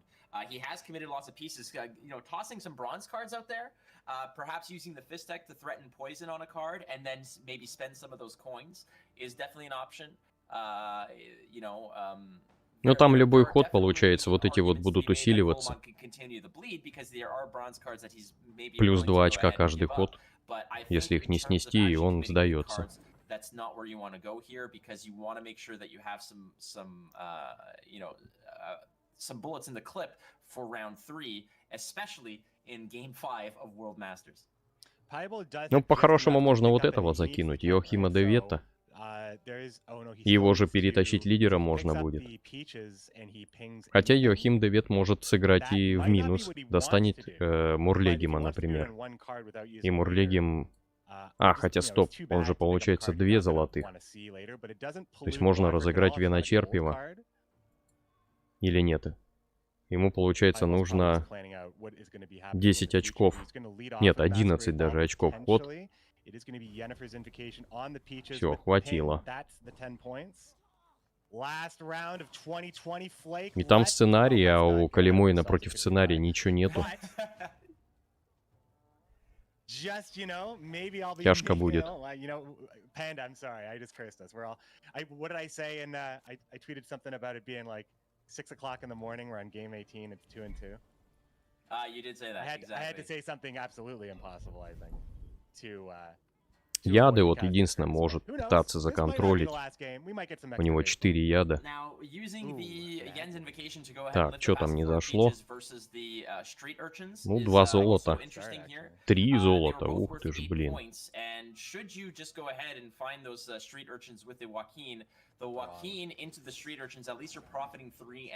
Нет, все-таки 2 золота.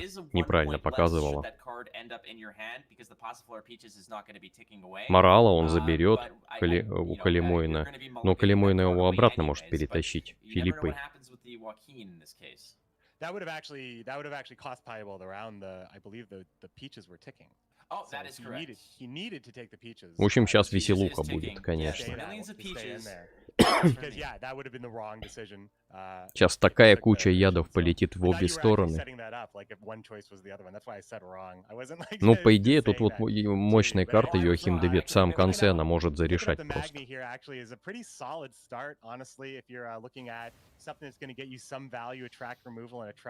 Сейчас сценарий будет разыгрывать, скорее всего. Там хода больше нет никакого. Ну или виноочерпива и очистку. Хотя зачем чистить эту карту? Более мощные лучше спасать. This looks like was nice, but this is the after party. Yeah, this looks like the definitely nice kind of steal with the Philippa over here. That Thirsty Dame, if not answered, can become a problem. Now you do have 3 more instances of poison. So should that poison, there's nothing really to clean it up if necessary on Pally. Сейчас морала можно подкинуть. Типа давай ее вот тырить лидером, но ПБ, конечно, вряд ли будет это делать. Там же Филиппа может быть. Ну там еще каратка из опасных таких карт. Ну либо как вариант лейтенанта можно, но лейтенант его стырят сразу же. Ну или грохнут Мурлегимом. У него же там этот... А, нет, вру, у него нет ничего. We're in line, we're in a single queue, we're staying an appropriate distance away from anybody else who needs to use the bank. We are waiting our turn courteously. And it's going to be Karathi Heatwave to stop the ball in its tracks right now. How many big points was ball?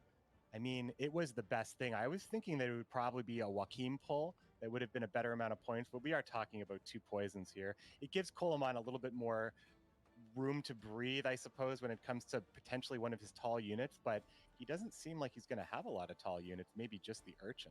Well, what it does as well is it puts Piable back on the play here where he has to play relatively proactively, and to do that, you have to commit something like a Fangs of the Empire. You could play your Joaquin, which is what's occurring right now. But now, by playing Joaquin, you're playing a card that has it is a fat Scorpion. The big fat, it's, you know, it's grown up to just be like its big brother Helga, big sister Helga. Oh, who knows? It's a machine. Here we go. It's wood, so it's a machine. It's you know, it's. But here's the problem: is that now have you kind of missed out on your opportunity to go ahead and steal the Thirsty Dame? Now, obviously, you don't have ways to make that money. You could profit with your Urchin, leave it on the board. It will likely die in a horrible accident. But at the same time, you do have the poisons necessary to kill the Thirsty Dame. But now you have a bigger problem. You have a Fire Scorpion on steroids. And and it represents such a big problem because of the enslaved, because it turns any 6 into something that can be stealable. Morale was already looking like a pretty good pick, preventing a poison completely, taking that away here. But it's just going to be the Urchins, no coins spent. Pretty scary to give anything here. There is the opportunity for coup de grace on Joaquim. In this case, we've seen both the Scorpions. We haven't seen the tortoises, so that's probably what would come out, a tortoise, if we haven't seen, or a fangs, if we haven't seen the fangs. Yeah. There's probably so many other options than those. I feel like he's trying to set up to steal that that Fangs of the Empire. The problem there is that if Piable chooses to coup de grace onto the Joaquin, it's going to spawn another Joaquin, another unit with a spy tag on it, meaning that the Thirsty Dame will then become 6. And then once again, just out of reach of that Philippa. And here it comes now, coup de grace on to the Joaquin. See another Joaquin here. going to be lots of targets, perhaps still for the enslave. It's going to be the tortoise. Yes, that's going to be another massive unit here that's going to be begging for a poison, potentially, that can be converted with the Fist Tech Trafficker. So those points are they're going away, but he can only he's still going to be able to. Well, he has 3 more instances of poison, right? He's not going to be able to play Morale twice. I don't think so. I think that's going to be the enslave, guaranteed. Oh, but he still will be able to poison. Yeah, he can only take out the Magni, I guess, in this case. No, he would have to commit the 2 poisons onto the. And we've seen Cupbearer already. I think is Coleman playing around Cupbearer. I think we have seen. Like this is. Can we take a look at if we see Payable's deck, we'll see how likely that is with Roderick. But Cupbearer, just in the amount of games here, I'm not entirely sure if we've seen Cupbearer yet. Here comes the Enslaved. The hidden cash ability comes through, gaining the points necessary. There's the Thirsty Dame. She's traded sides. Now, the beautiful part about this is that now that Thirsty Dame is out of range of the Enslave ability. So there are some points that you can kind of go ahead and bank on with the extra poison that you will be applying with Morale and the Fist-Tech Trafficker. So that Thirsty Dame could potentially be an 8 or a 9. There's Cupbearer. It's Cupbearer Officer. I mean, these are pretty big choices. I think the Officer is just the raw points, right? The raw points, and you have to. He could have held on to Roderick, I suppose, because Morale would have been a 2-turn.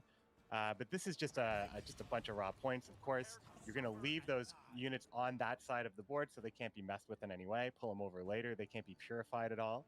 Now, what if you poison your own spy that is eventually going to switch sides and then complete it later? That is an option. I mean, it gives you some more coin in the bank that you can then spend. It's a potential here. Yeah, I mean that actually could be a play. If you're coins are the assuming, thing. His coins are only representing points on Jacques d'Aldersberg. That's all those points are representing. There's no spenders on the board anymore. And the highest, like that Thirsty Dame is just going to. So here comes. This will be Jack. He's going to be playing his Firesworn, I believe they're called, the Firesworn Protectors, and almost all the money. And now all the money. 4-point deficit. Fangs of the Empire for 1 point. 1 instance of poison is not a big deal. It's not. Well, Vincent loves it. Vincent loves it in this particular case. Yeah. That's the thing. On its own, it's not a big deal because you're not necessarily. It's 4 points plus the bonus that Usurper gets from the agent being deployed. But Vincent is the one who comes in and just completes the deal. You know, Yeah, it's like that shark that comes in and steals your commission by completing the sale of the Camaro. So this enslave here, morale is going to be stolen in this case. It means that none of these poisons are going to. No, one of the poisons is going to convert. It means that Vincent is going to be able to kill Jack here. That's going to be an 11 points plus the enslave on an additional 4-point unit. Boy, that is a lot of points. Morale on that 15-point tortoise does not look like it's going to be enough. Payabal is your Gwent Master 2020, defeating the legend Coleman. Look at this. Can you believe it? What a road for Payabal throughout this. He's going to take a moment to collect himself, I'm sure. He had to go through quite a gauntlet. He should be pretty happy about himself. Yeah, he's just letting the emotion come through, and it's not just the matter of winning, but also the weight off your shoulders of the stress of not just the past 2 days, but the entire road from that point onward through the preparation stages, the qualifying, everything that you had to do in the past year to get to where you are right now. It's not just a matter of getting into this tournament. It's winning your way through other tournaments, through other qualifiers, through the ladder to get to where you are today. That is a huge weight off your shoulder, and instant credibility, instant legacy just stamped from now onward through esports Gwent history. And what a lineup he took to the finals. Nilfgaard, Precision Strike, Blood Money, and Mobilization. Not everybody's pick, hardly anybody's pick in some cases when it comes to Syndicate and Nilfgaard. Cannot wait to hear what Payabal is saying. We have Let's see if I can say it right here. We have Booja on the line. Take it away, my friend. Piable, my man, you made it. You made it. You are the first ever GWENT World Master. Dude, with all this happening, how do you feel, man? I feel great. It was a shaky series. Probably the worst one I played today because I was just super nervous. Colin played really well. It was a really tough opponent. But yeah, I just can't really describe the feeling. It just feels really, really good. Yeah, there must be a lot of emotions going through you right now. But yeah, like a lot of people have been saying, this has been in some way your year. And I have to also add, for all those people watching, of course, in Poland, where we're from, Polska Górom this time. Congrats, man. This was incredible. Thank you. You've brought, a lot of emotion to us watching here in the studio, but also everyone tuning in on Twitch. It was incredible. Thank you for your persistence and for always, keeping a smile, being humble. It was just amazing. So thank you, man. Congrats once again. And we'll have Shinmiri